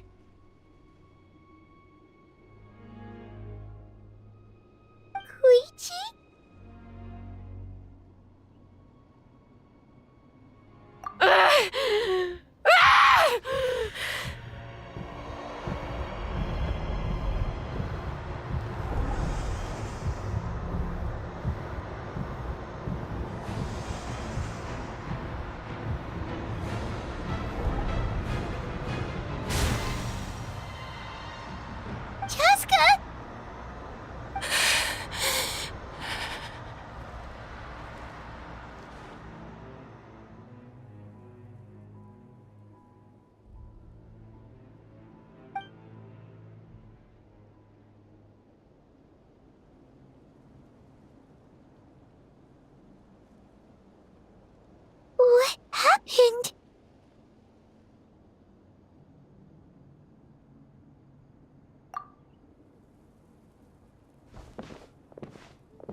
What was that just now? It looked like abyssal energy was flowing out of her, but then, a split second later, it disappeared.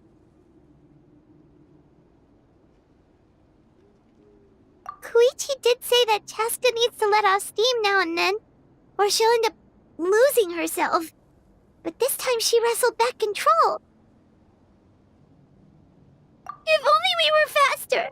Dealing with abyssal contamination is a piece of cake for you! We could have gotten to her earlier, then you could have treated her before it was too... Wait, what's happening to Chaska? How unfair life can be. She's had the odds stacked against her from the very beginning, and each step forward has been an agonizing one. Maybe she would have been better off embracing her pain. But her journey goes on, and one question looms large in her mind. If she could rise above the layers of pain and ascend over the dark clouds of her mind, what then would she find? Maybe the glorious light of the sun, or maybe a dark, empty void. There is only one way to find out. She needs to spread her wings and soar to new heights. That is the true meaning of life. My life's suffering shall be my epitaph. To remember the pain I endured. And finally, transcended.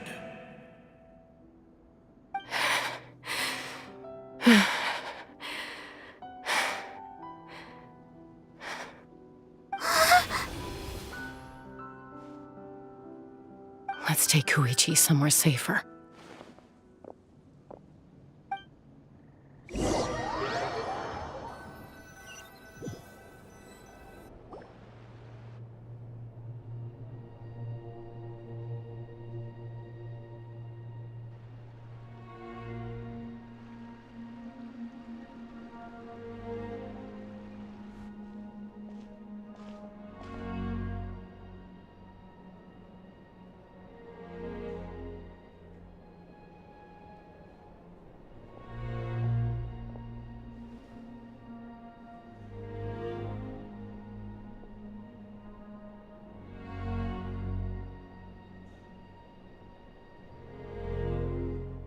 Please, take care of Koichi for me. I still have more important things to do. Of course. We are grateful for her service. Yes. She served selflessly. I'm sorry, Chaska.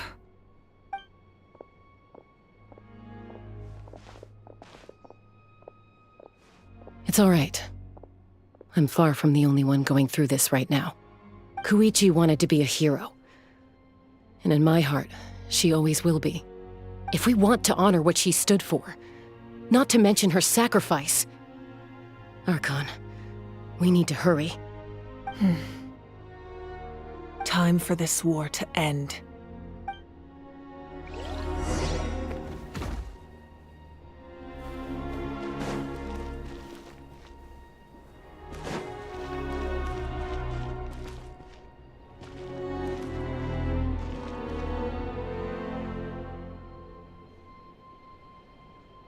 Nice and spicy!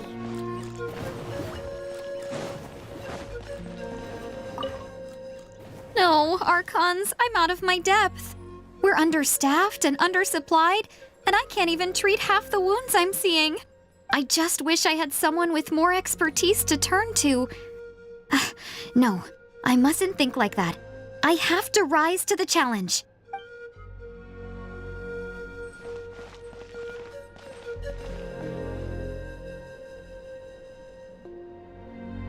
Out of the frying pan, into the fire!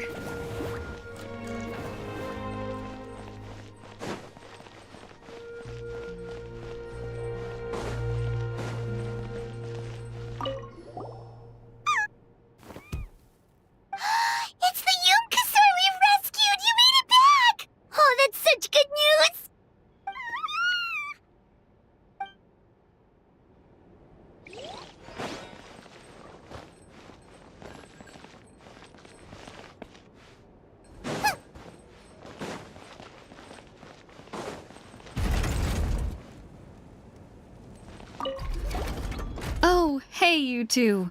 Thanks again for rescuing us. Osawe, look who it is. Say thank you to these heroes. Thank you. Oh, don't mention it. Just glad you're okay. I also gotta say thank you to the other people who helped us. What were they called? Fat? Chewy? Fatui. Yeah, that's it. The Fatui. They were also amazing. Yeah, in the past, my impression of the Fatui wasn't exactly positive. But this has really changed my perspective. Good people can be found in every organization.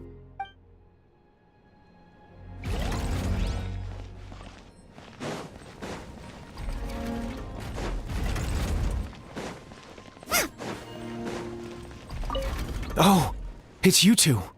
I thought we'd never see each other again. We put up a good fight, and we won, even though it cost us dearly. Are you gonna keep fighting? If so, please be careful. Fighting the Abyss is a great honor, but the path to victory lies not in honor and glory, but in surviving until the next morning.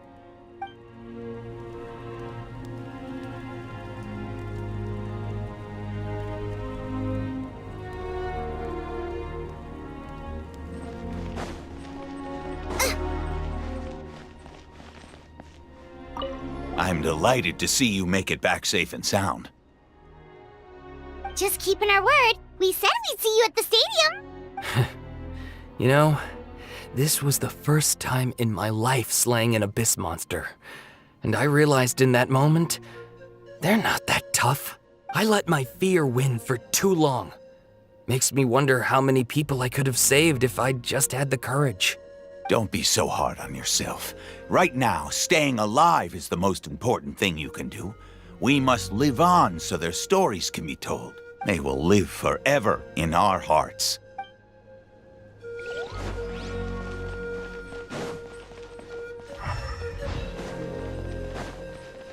Race you!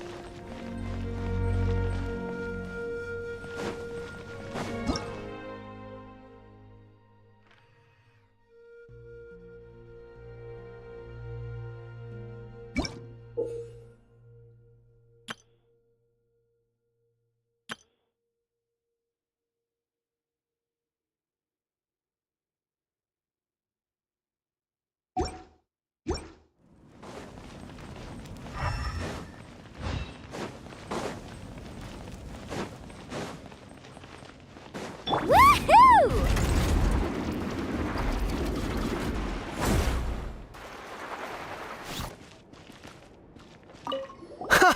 You're back! Thank you for saving me. We're just glad you're okay. Hey, where did those Saurians go? Oh, they're back at it again, helping the remaining messengers with scouting and intel delivery. It kills me not being able to do my part, especially knowing how bad things have gotten out there. But you gotta know your limits, I suppose.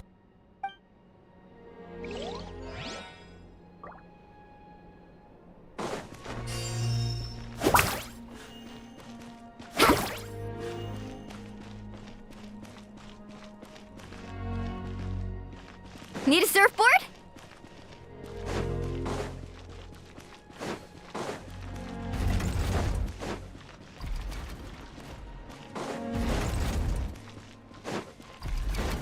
Off we go. Need a surfboard? Carving waves! May the Wayub grant you peace, and may songs be sung of your life's journey. We give thanks for the gift of your life and ours, and we look forward to meeting you again one day in a world of wonder and beauty. Nice and spicy. Woohoo!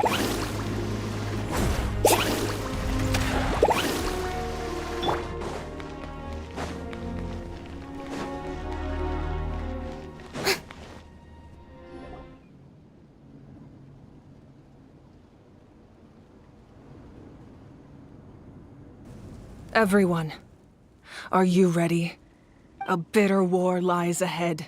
Our victory begins in each of your minds. So ignite the spirit of victory for me. May no further lives be lost, and no one else may to suffer the loss of their loved ones.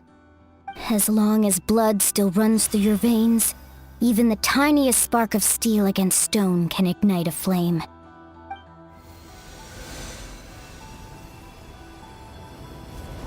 Its blaze will become one with the gaze of all Natlan. Even amid everlasting darkness, our bonds remain eternal.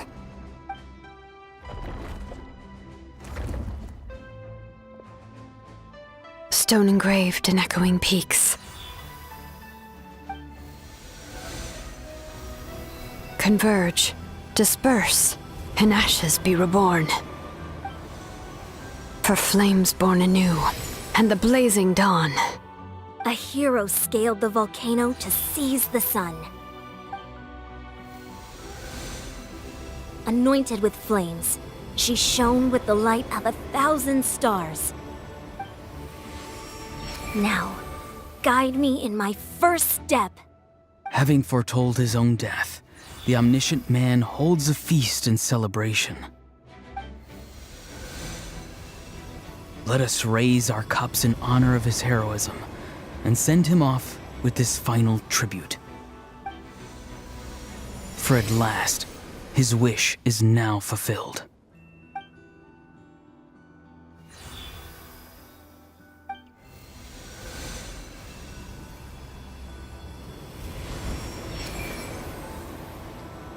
My life's suffering shall be my epitaph. To remember the pain I endured, and finally, transcend it. Heroes of the ages! Our moment has finally come!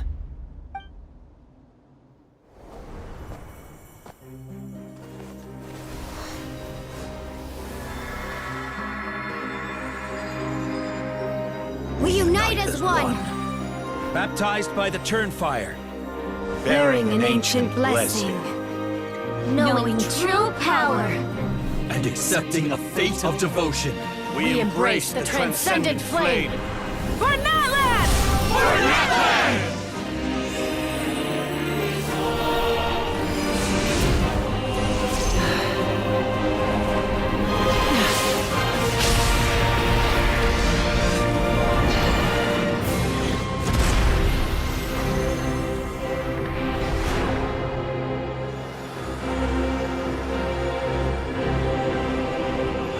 In the name of the Pyro Archon Halloran, I declare the Night Wars underway! The Ode of Resurrection will guard all life till the war is over!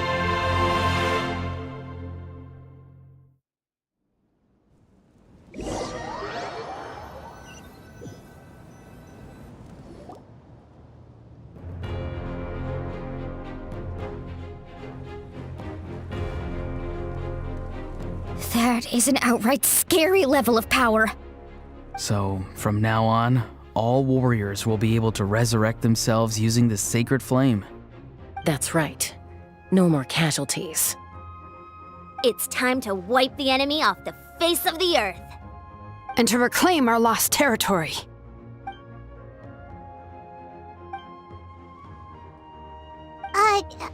We'll come with you. Paimon, Traveler. I'm so grateful you got to us when you did. You gave Koichi the chance to say those words to me before the end. If I'd lost control out there in the wild, this counterattack might never have been possible. Probably best not to think about that. More importantly, how are you feeling now? Any better? Not really. But now's not the time to deal with it. In the spirit of VUCA, I have to rise above it. The conflict and suffering in me are there to test my character. My struggle will make me stronger, and make me the person Koichi believed I can be.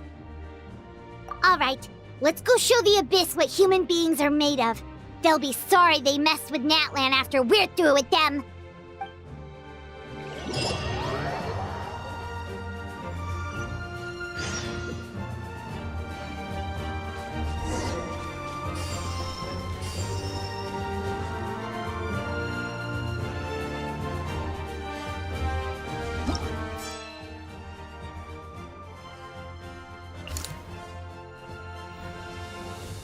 did you guys see that huge fireball? It exploded right above my head! Sorry, Mualani. I'll adjust my aim. No, you're good, Archon. It didn't hurt at all. Plus, it was freaking cool! Not great for your eyesight, though. Oh yeah, fair point. Area secure. What's your status? Commander, we're facing a huge wave of monsters. Requesting urgent backup. Acknowledged. I'm 200 meters out. I'll fight my way to you. Huh! Commander, all enemies neutralized. Falling in! Oh, looks like they can hold their own just fine.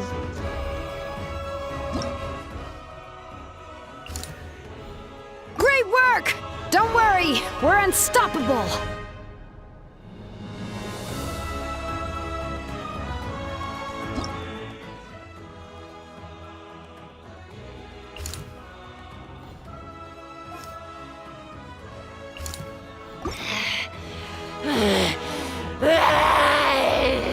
Chaska's unleashed her suppressed beast. Whew. She's even scarier than the monsters we're fighting.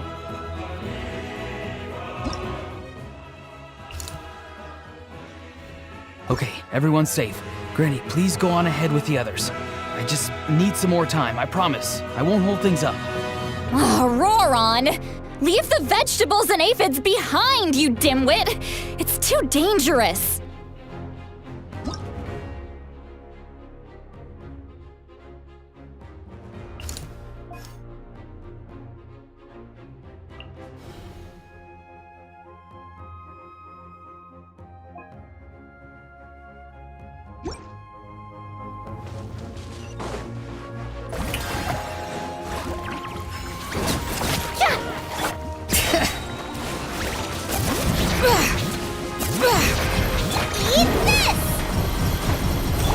Burn that flag!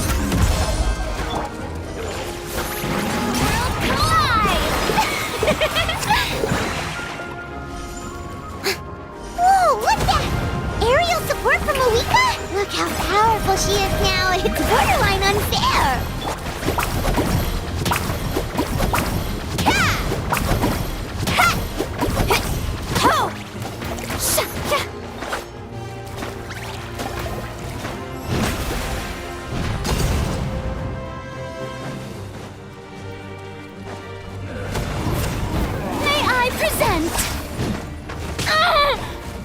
Use my power to destroy the Abyss tumors. Got it! Thanks for the backup!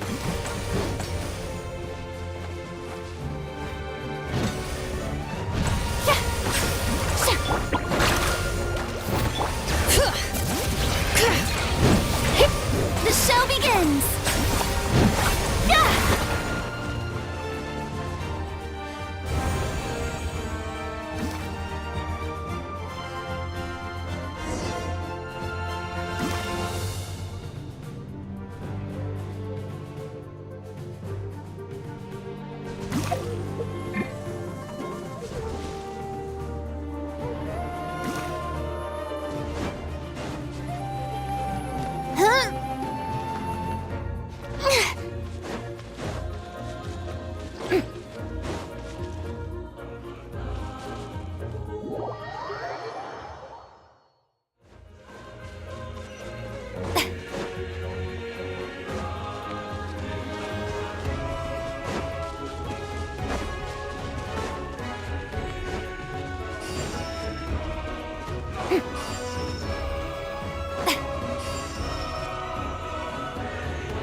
Oh, did you guys see that huge fireball? It exploded right above my head! Sorry, Mualani. I'll adjust my aim. No, you're good, Archon. It didn't hurt at all. Plus, it was freaking cool! Not great for your eyesight, though. Oh yeah, fair point.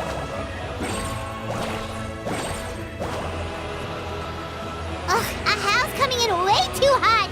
Is it possible to mute him? Done. Thank you, Moeka.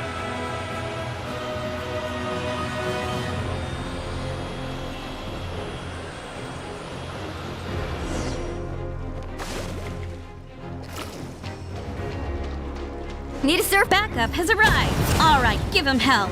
Vengeance for Koichi.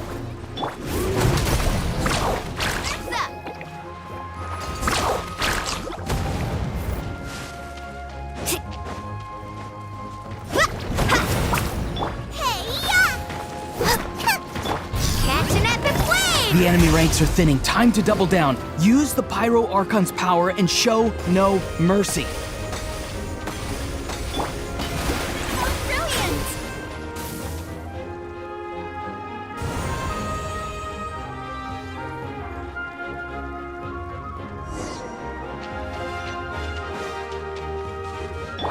Off we go.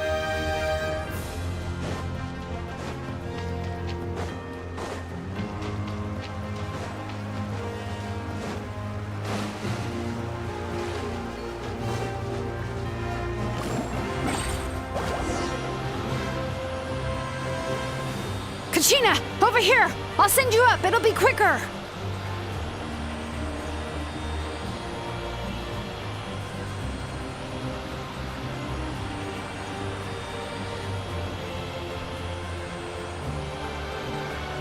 Okay, everyone's safe.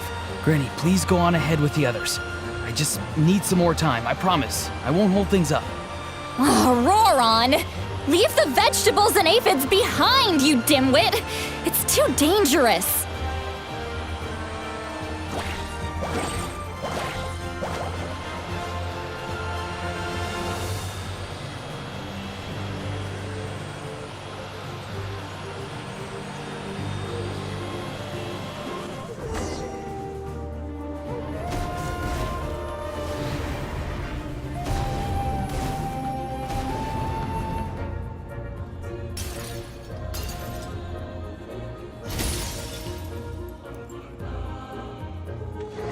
Hey, you're back.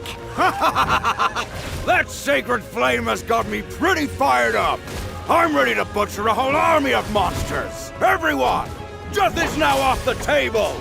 So charge! Let's give them everything we've got.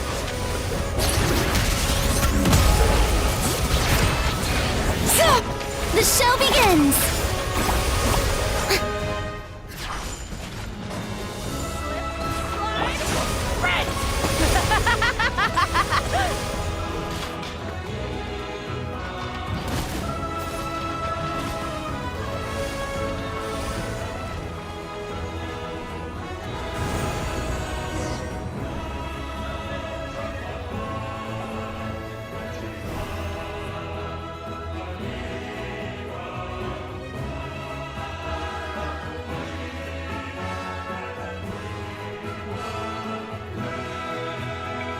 The Children of Echo's territory is secure. All monsters down.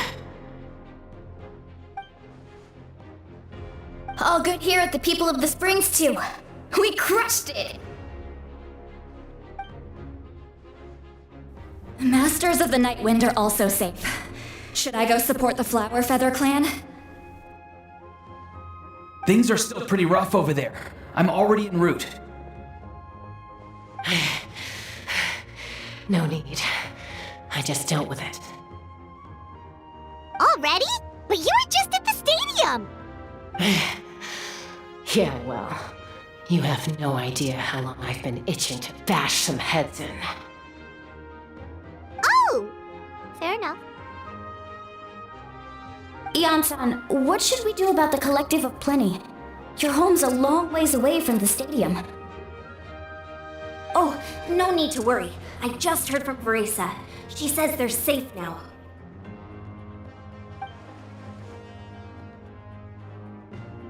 Yeah! Their only game plan was to outnumber us, and that ain't gonna work now that we have the Ode of Resurrection on our side!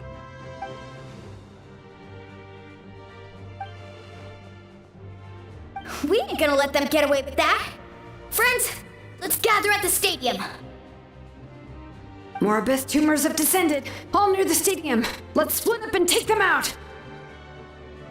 Oh, we need someone to guard the main entrance. Alright, this is the final battle!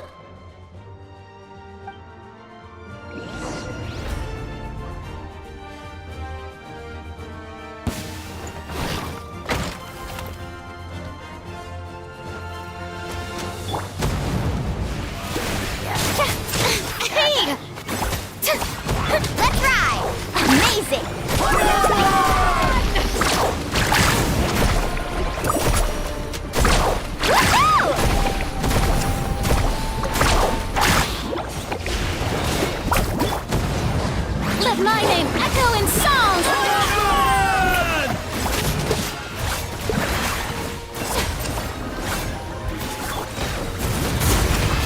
Let the mountain's veins boil! Woohoo!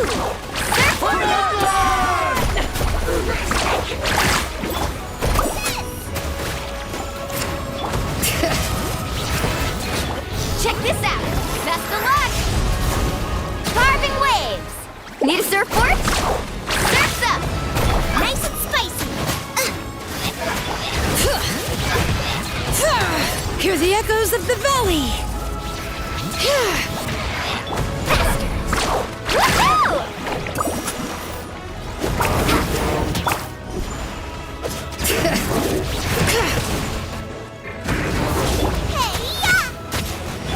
Time to shine!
Everyone, we are gathered here to celebrate a glorious victory. It is a victory forged by each and every one of us, and we should all be proud of what we have accomplished. We emerge victorious from another crisis to declare, our beloved Natlan is saved! Woo! All right! I must caution that this war is not yet over. We have not destroyed our enemy, merely driven them further into the depths of the Night Kingdom. But the Abyss underestimated Natlan's forces, and they have suffered a devastating defeat. It will be a long time before they are able to pose a threat to us again. After making some preparations, I will launch my final counterattack. I shall strike them in their lair and wipe them out for good. Oh, man. Wait, Archon, are you saying you're going alone? Yes. The abyssal energy there is too strong. Contact with it would be instantly lethal to anyone else. I'm sure you're all still fired up, and you must be eager to take the fight home to the enemy.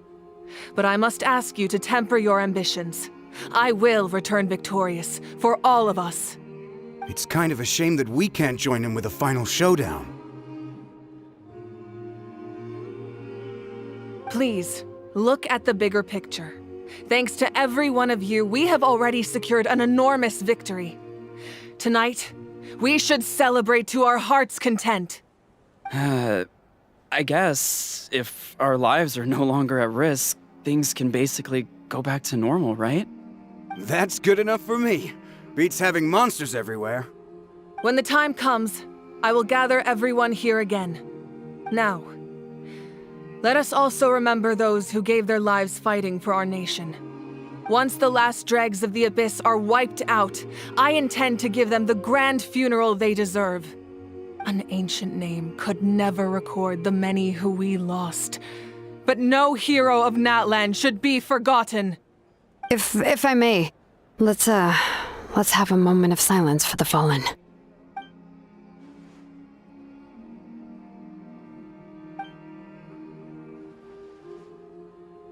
Lastly, there is one more person I must thank for his extraordinary support in our time of need, and that is the captain.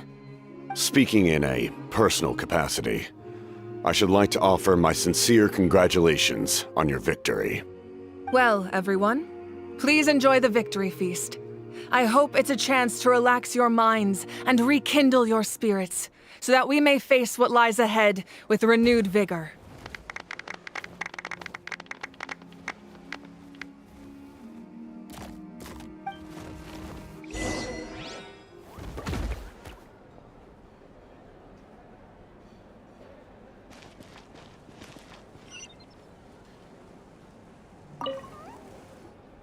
You did a great job, Kachina. Oh, you're much more confident now. Seems like winning the pilgrimage gave you a real boost.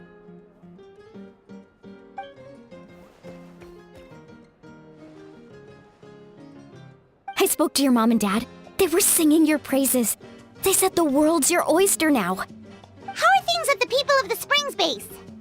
There are some casualties, but the overall mood is very positive. I reckon they'll start rebuilding pretty soon. Same situation for the Children of Echoes.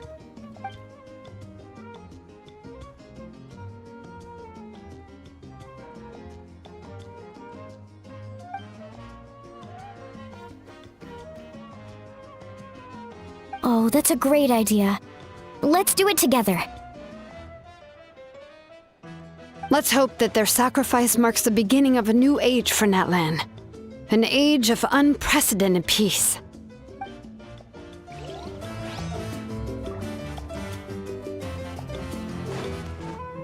Off we go. Need a surfboard?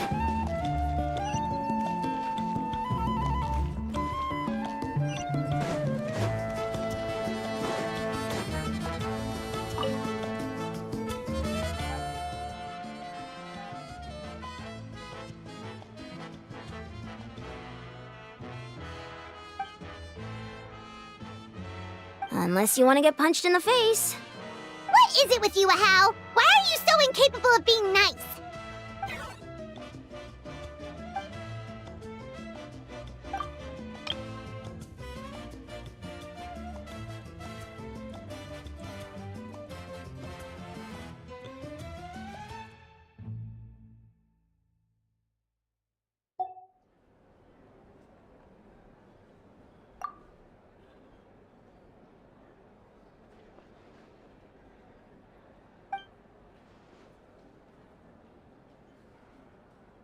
The Collective of Plenty was the furthest from the Abyss's entry point, so they didn't have as many monsters to deal with.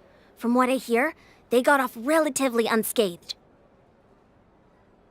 But it might have been a different story if Chaska hadn't gotten there when she did. That's good to hear. All's well that ends well.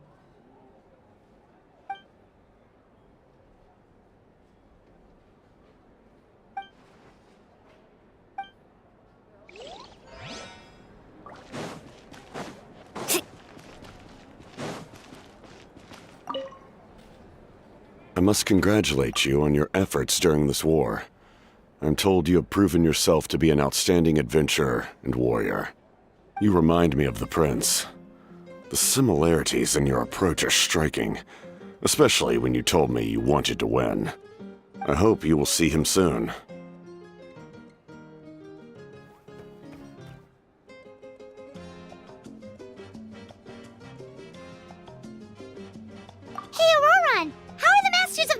Doing? Granny Sealolly's been there the whole time, and she's a tough one. I think we should be fine. I'm sure there'll be some patching up to do, though. That's a job for the young folks. should probably head back so I can pitch in. Do you need support from the Fatui? Probably not. There are a lot of older folks in our tribe, and I suspect they would find your comrade's presence a little distressing. Right, because often they look like a bunch of intimidating thugs. Well, also in my tribe, excessive use of elemental energy is bad for your eyesight. Oh, right. Okay.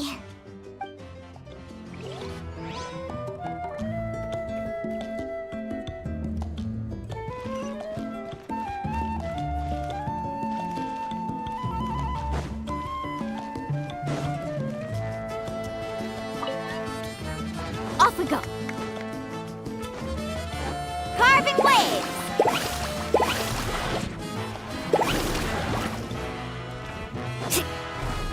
Need a surfboard? Off we go. Ah, welcome. You seem a little out of sorts. Are you just tired, or...? I guess I am. You know, when I was up there in the sky, I could see all of Natlan stretching out below me. People everywhere, giving everything they had for a chance at victory. If only I'd been quicker. Maybe they wouldn't have... And Koichi.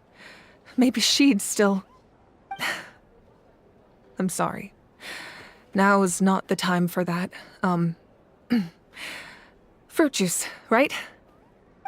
Make it a large? True. My 500-year plan has almost come to fruition. Just one last step to go. Namely, my final battle against the Abyss. But battle is second nature to me, so I'm not feeling a huge amount of pressure. It was so awesome. The way you exploded that thing in the sky with one almighty punch! Are you always gonna have that kind of power from now on? Oh, that was the Divine Throne unleashing my full potential. And it was only temporary. I can't wield that power for any length of time. My body wouldn't be able to handle it. Likewise, the amplified power of the Ode of Resurrection was also temporary. From now on, it's back to ancient name-bearers only.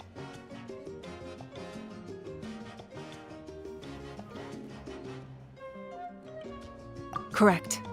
We dealt the Abyss a critical blow. So for the time being, it's too weak to sustain regular invasions. I hope the people will be able to enjoy this period of peace. Or rather, assuming all goes to plan, eternal peace. We've had centuries of war with the Abyss, and it's high time we brought that chapter to a close. Anyway, there's something I've been wondering about. I know you've been at the center of some major events in other nations too, and fought many powerful foes. In this war, you were in the thick of it once again, dashing around tirelessly, supporting the fighting on all fronts. So tell me, what drives you to do this as a mere traveler passing through? Why risk life and limb for a cause that's not your own? Wait, what's this got to do with Paimon? She's just showing how much you mean to her, in her own way. What I'm really trying to say is, I would love for you, with your extraordinary talent and your sense of justice, to join me in this final step. You and I together, finally putting an end to the ever-looming threat of the Abyss. But I also don't want to take advantage of your good nature and readiness to help others.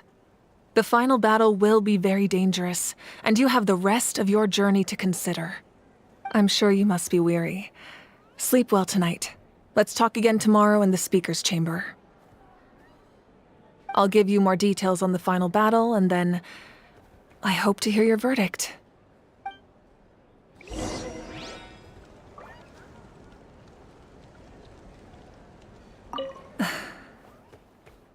My mind is still flooded with scenes from the war. I can't get the images out of my head. Maybe I need another drink.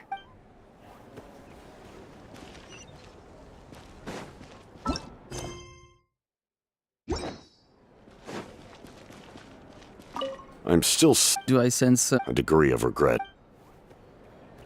I'm still somewhat in disbelief that a united people prevailed against the Abyss.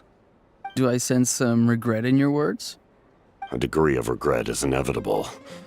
But above all, I feel profound admiration.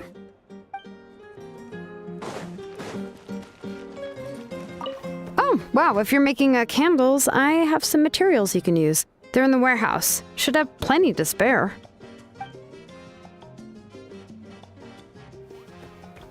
Ah, good point. I'll go instead. Oh, wow, if... Ah, good point. Everyone else is enjoying the celebration, but a house still being as aggravating as ever. Does he have a chip on his shoulder? What's it about?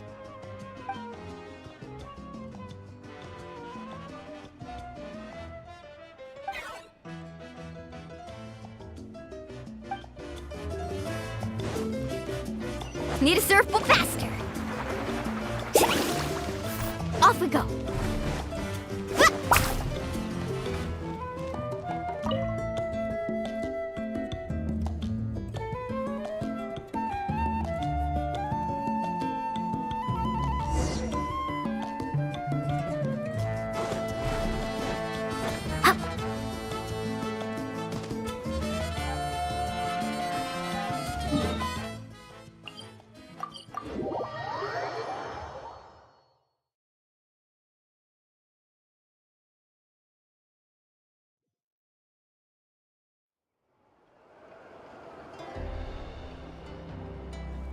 Hey, Traveler, Paimon! There you are. I've been looking all over for you.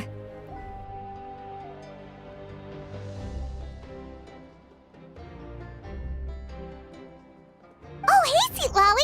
What's up? Listen up. I have something really important to tell you.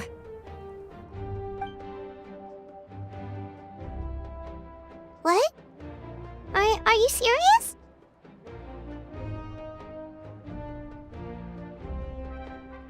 Natlan must pay the price for Mawika's use of the Ruler of Death's power.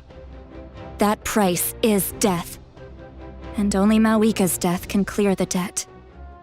I had thought that the Ruler of Death might have a change of heart after seeing the people of Natlan come together and fight so bravely, but... Even now that the war's over and the threat to Natlan is gone, it looks like that death is still set in stone. I had to know your thoughts. I want to save her, but I can't do it alone.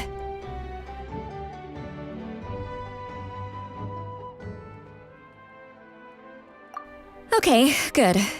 That makes me feel a little better. Thank you for standing up for us. There's clearly something special about you, so if anyone has a chance of defying the rules, that would be you. Oh, and please don't breathe a word of this to Mawika. I'm sure she's well aware of the cost of using the Divine Throne's power, but if she finds out that anyone else knows, it could ruin our chances to help. Got it. Mum's the word. Alright, that was the last major item on my to-do list. Now, since I've come all this way, I think it's finally time for a well-earned drink. Go easy though, yeah? Don't worry, I said a drink. That means just one.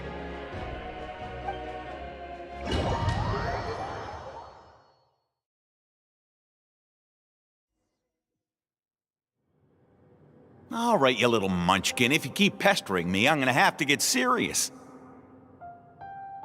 I get 100 kids a day telling me they want to be the next Pyro Archon. Why should I train you? Nagging isn't gonna accomplish anything. No one can predict the future, and unless you have some exceptional jaw-dropping talent I'm unaware of. I can shoot those cornflakes in your kitchen from right here. Don't be ridiculous. You couldn't make that shot from all the way over here? Wait, hold on, you could hurt someone with that. Well, I'll be. You made the shot. The science of the canopy raised him tough. That's some real skill you got there, little lady. Maybe you really will be Pyro Archon one day.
See this?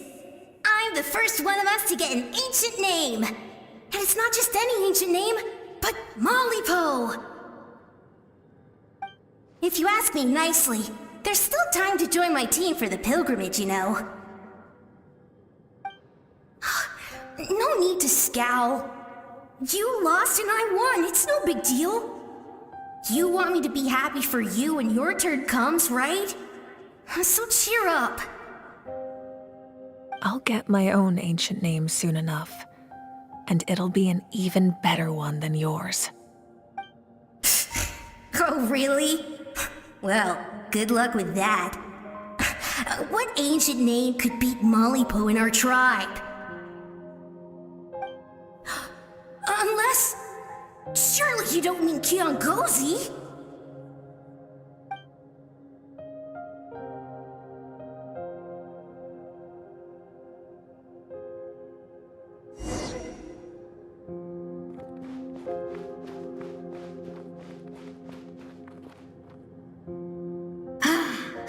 That was fantastic. Can't believe I beat you in a wrestling match for once. Can't be more than a few days now until you're officially made the Pyro Archon. Imagine me trying to schedule a wrestling session with you after that. Excuse me, Pyro Archon, but would you be able to take a day off from running the nation to wrestle with me? I heard that the Pyro Archon inherits the knowledge stored in the sacred flame. And apparently it can change your personality. I can't help but feel a little worried. Worried that you won't be able to beat me in a wrestling match anymore? Why would I be worried about that? Never mind. Clearly I'm just overthinking things. Why would you forget about me just because of some new job? Even if that job happens to be Archon. Come on, one more round.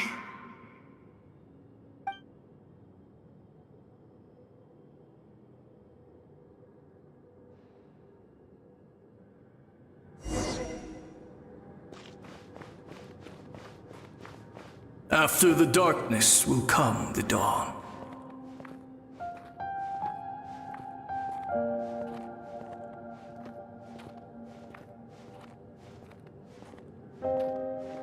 No one fights alone.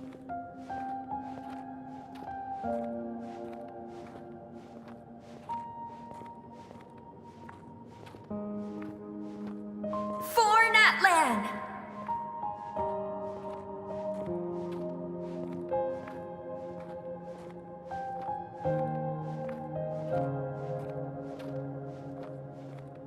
Look at the sky! It's getting brighter at last!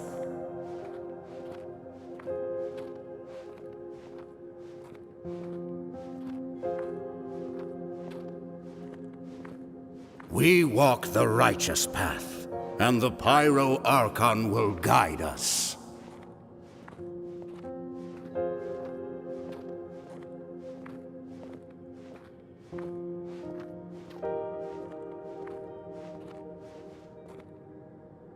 The victors shall burn bright, while the losers must turn to ash. I have done what is required of me.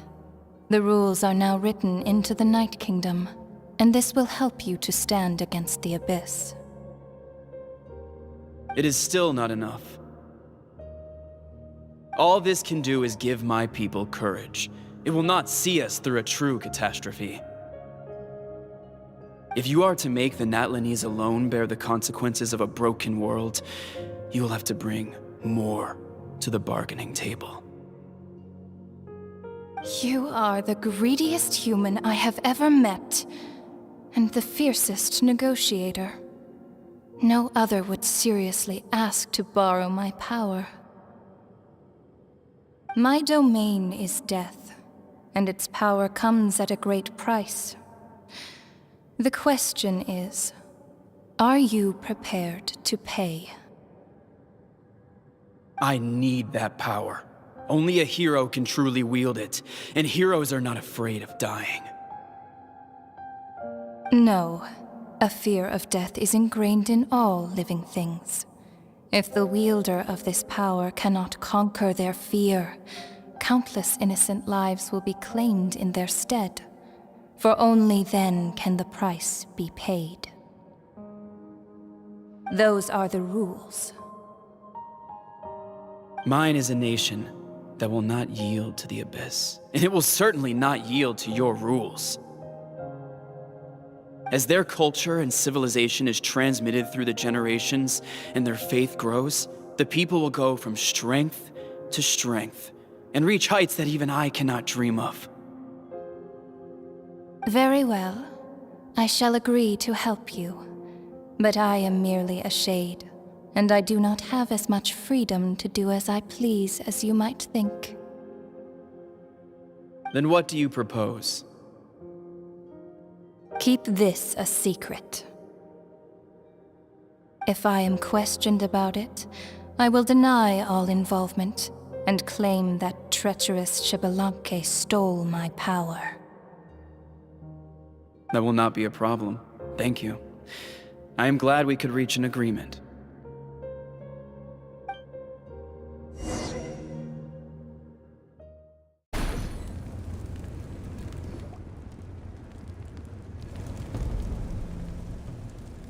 Come in.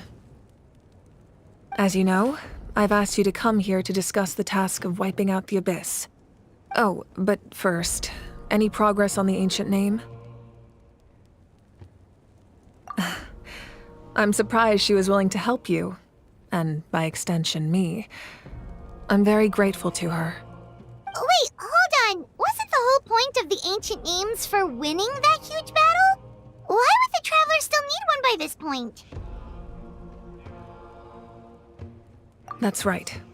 The Abyss has retreated to the depths of the Night Kingdom, a place that has long since been corrupted by abyssal energy. If we don't finish them off and restore the ley lines, the threat they pose to Natlan will remain. The battle we fought yesterday, we may one day have to fight again. This is the fate Natlan has always been resigned to. For thousands of years, we have struggled on the brink of a looming darkness and never known true peace. But this time, I want to break the cycle and free us from this fate for good. With the sacred flame, I can protect myself from the abyssal corruption, but beyond that, you are the only other person who can resist it. If your ancient name can't be forged, I will go alone. But if it can, I'd really love your help. Not completely. After all, the Night Kingdom is still plagued by abyssal corruption. But when I used the power of the Divine Throne, it dispelled a lot of that corruption. Plus, your ancient name is a special case, so the Lord of the Night will take special care of you. In short, the Ode of Resurrection still has a number of limitations, but I can promise that it will work reliably on you. Whoa! Are we forgetting something here? What about Paimon? What's her place in all this? What? You mean we'll be separated? The Abyss is extremely devious. If you two go there together, you can bet they'll make Paimon their primary target just to put us in an impossible position. Paimon wasn't that worried, but now she's petrified. What will you do without me?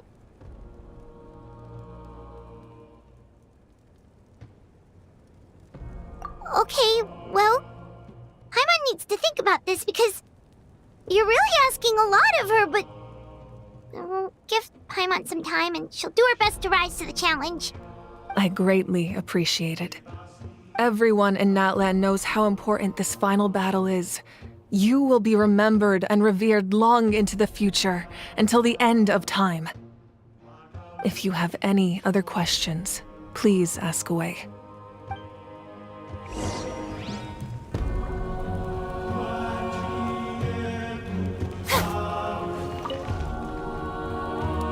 As I've said, if you have any other questions, please ask away. The work of rebuilding is underway, and people are flocking to join the effort. With everyone rallying together, I'm sure it won't be long before there's no trace left of the damage done by this war. The healing process, on the other hand, that's a bigger obstacle to overcome. Many are grieving, and there's simply no replacing the ones we lost. As the sun rises once more and we rediscover the ability to believe in the future, we must never forget their sacrifice. As I've said, if you have any other questions, please ask away. False sky. I have heard this expression before, but I think this was the first proof of its existence. I think there's a lot of investigating to be done to understand what the fragments behind the sky are and why they were hidden in the first place. However, from what the Adventurers Guild tells me, neither the split sky phenomenon nor the fragments have ever been observed in any other nation. My guess is that the Heavenly Principles wants them kept a secret. I just hope they don't cause me any trouble over it. Oh, you should be fine. We did something much crazier back in Fontaine and we're still here. Well, that's good to know. Anyway, the line I'm going with for the masses is astronomical anomaly. And I don't expect much of a backlash. Meanwhile, we can look into it at our own pace. As I've said, if you have any other questions, please ask away.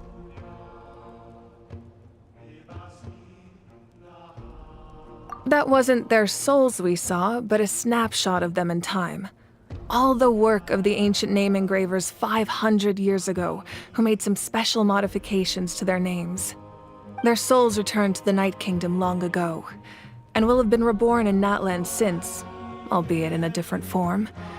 For all we know, they may have already lived many new lives by now. And so, even though we will never meet again, they will always be by our side in one way or another. I think that gives another layer of meaning to the phrase "no one fights alone." As I've said, if you have any other questions, please ask away.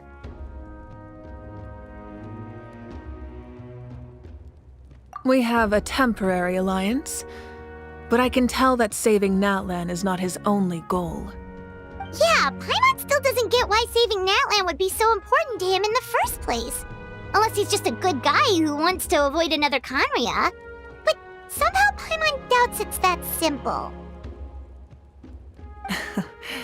I wouldn't worry too much. Based on all the interactions we've had with him and knowing more about his background, I have a lot of respect for him. I don't think he has any ill intentions. Now, we should focus on the final battle. As I've said, if you have any other questions, please ask.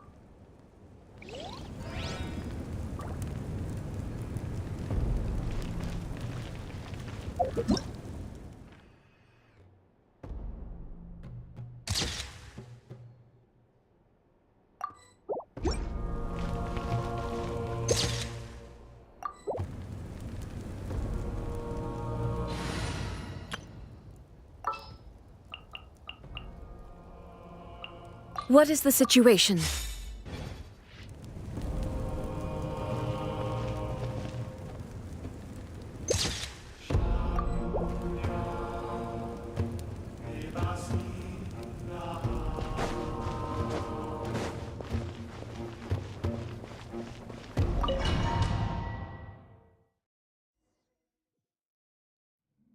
The Outlander with deep ties to this land returns. And this time, he is alone. The power that the Pyro Archon used to strike back at the Abyss came from the Ruler of Death. From what I know of her rules, she will demand death in return. How do you know of this? I see. So, the Ruler of Death sent you on your long journey. Natlan still has a final battle to fight, and I too have a final foe to face. For the sake of those countless lost souls, and a hope for Natlan's future, I need your help.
Let the mat.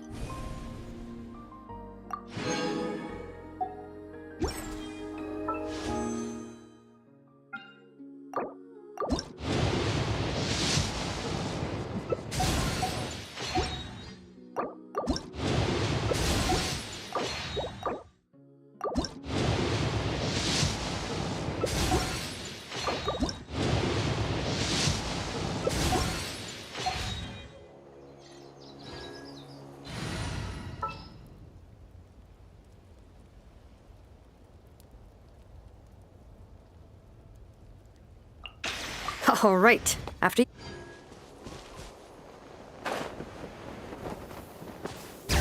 All right, let's finish this fast.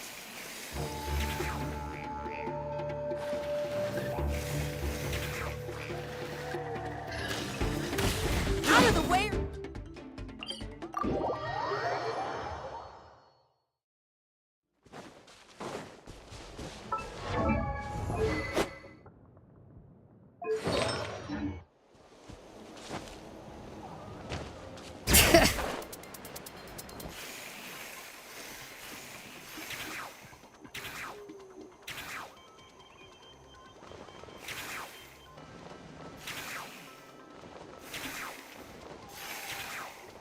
Yeah.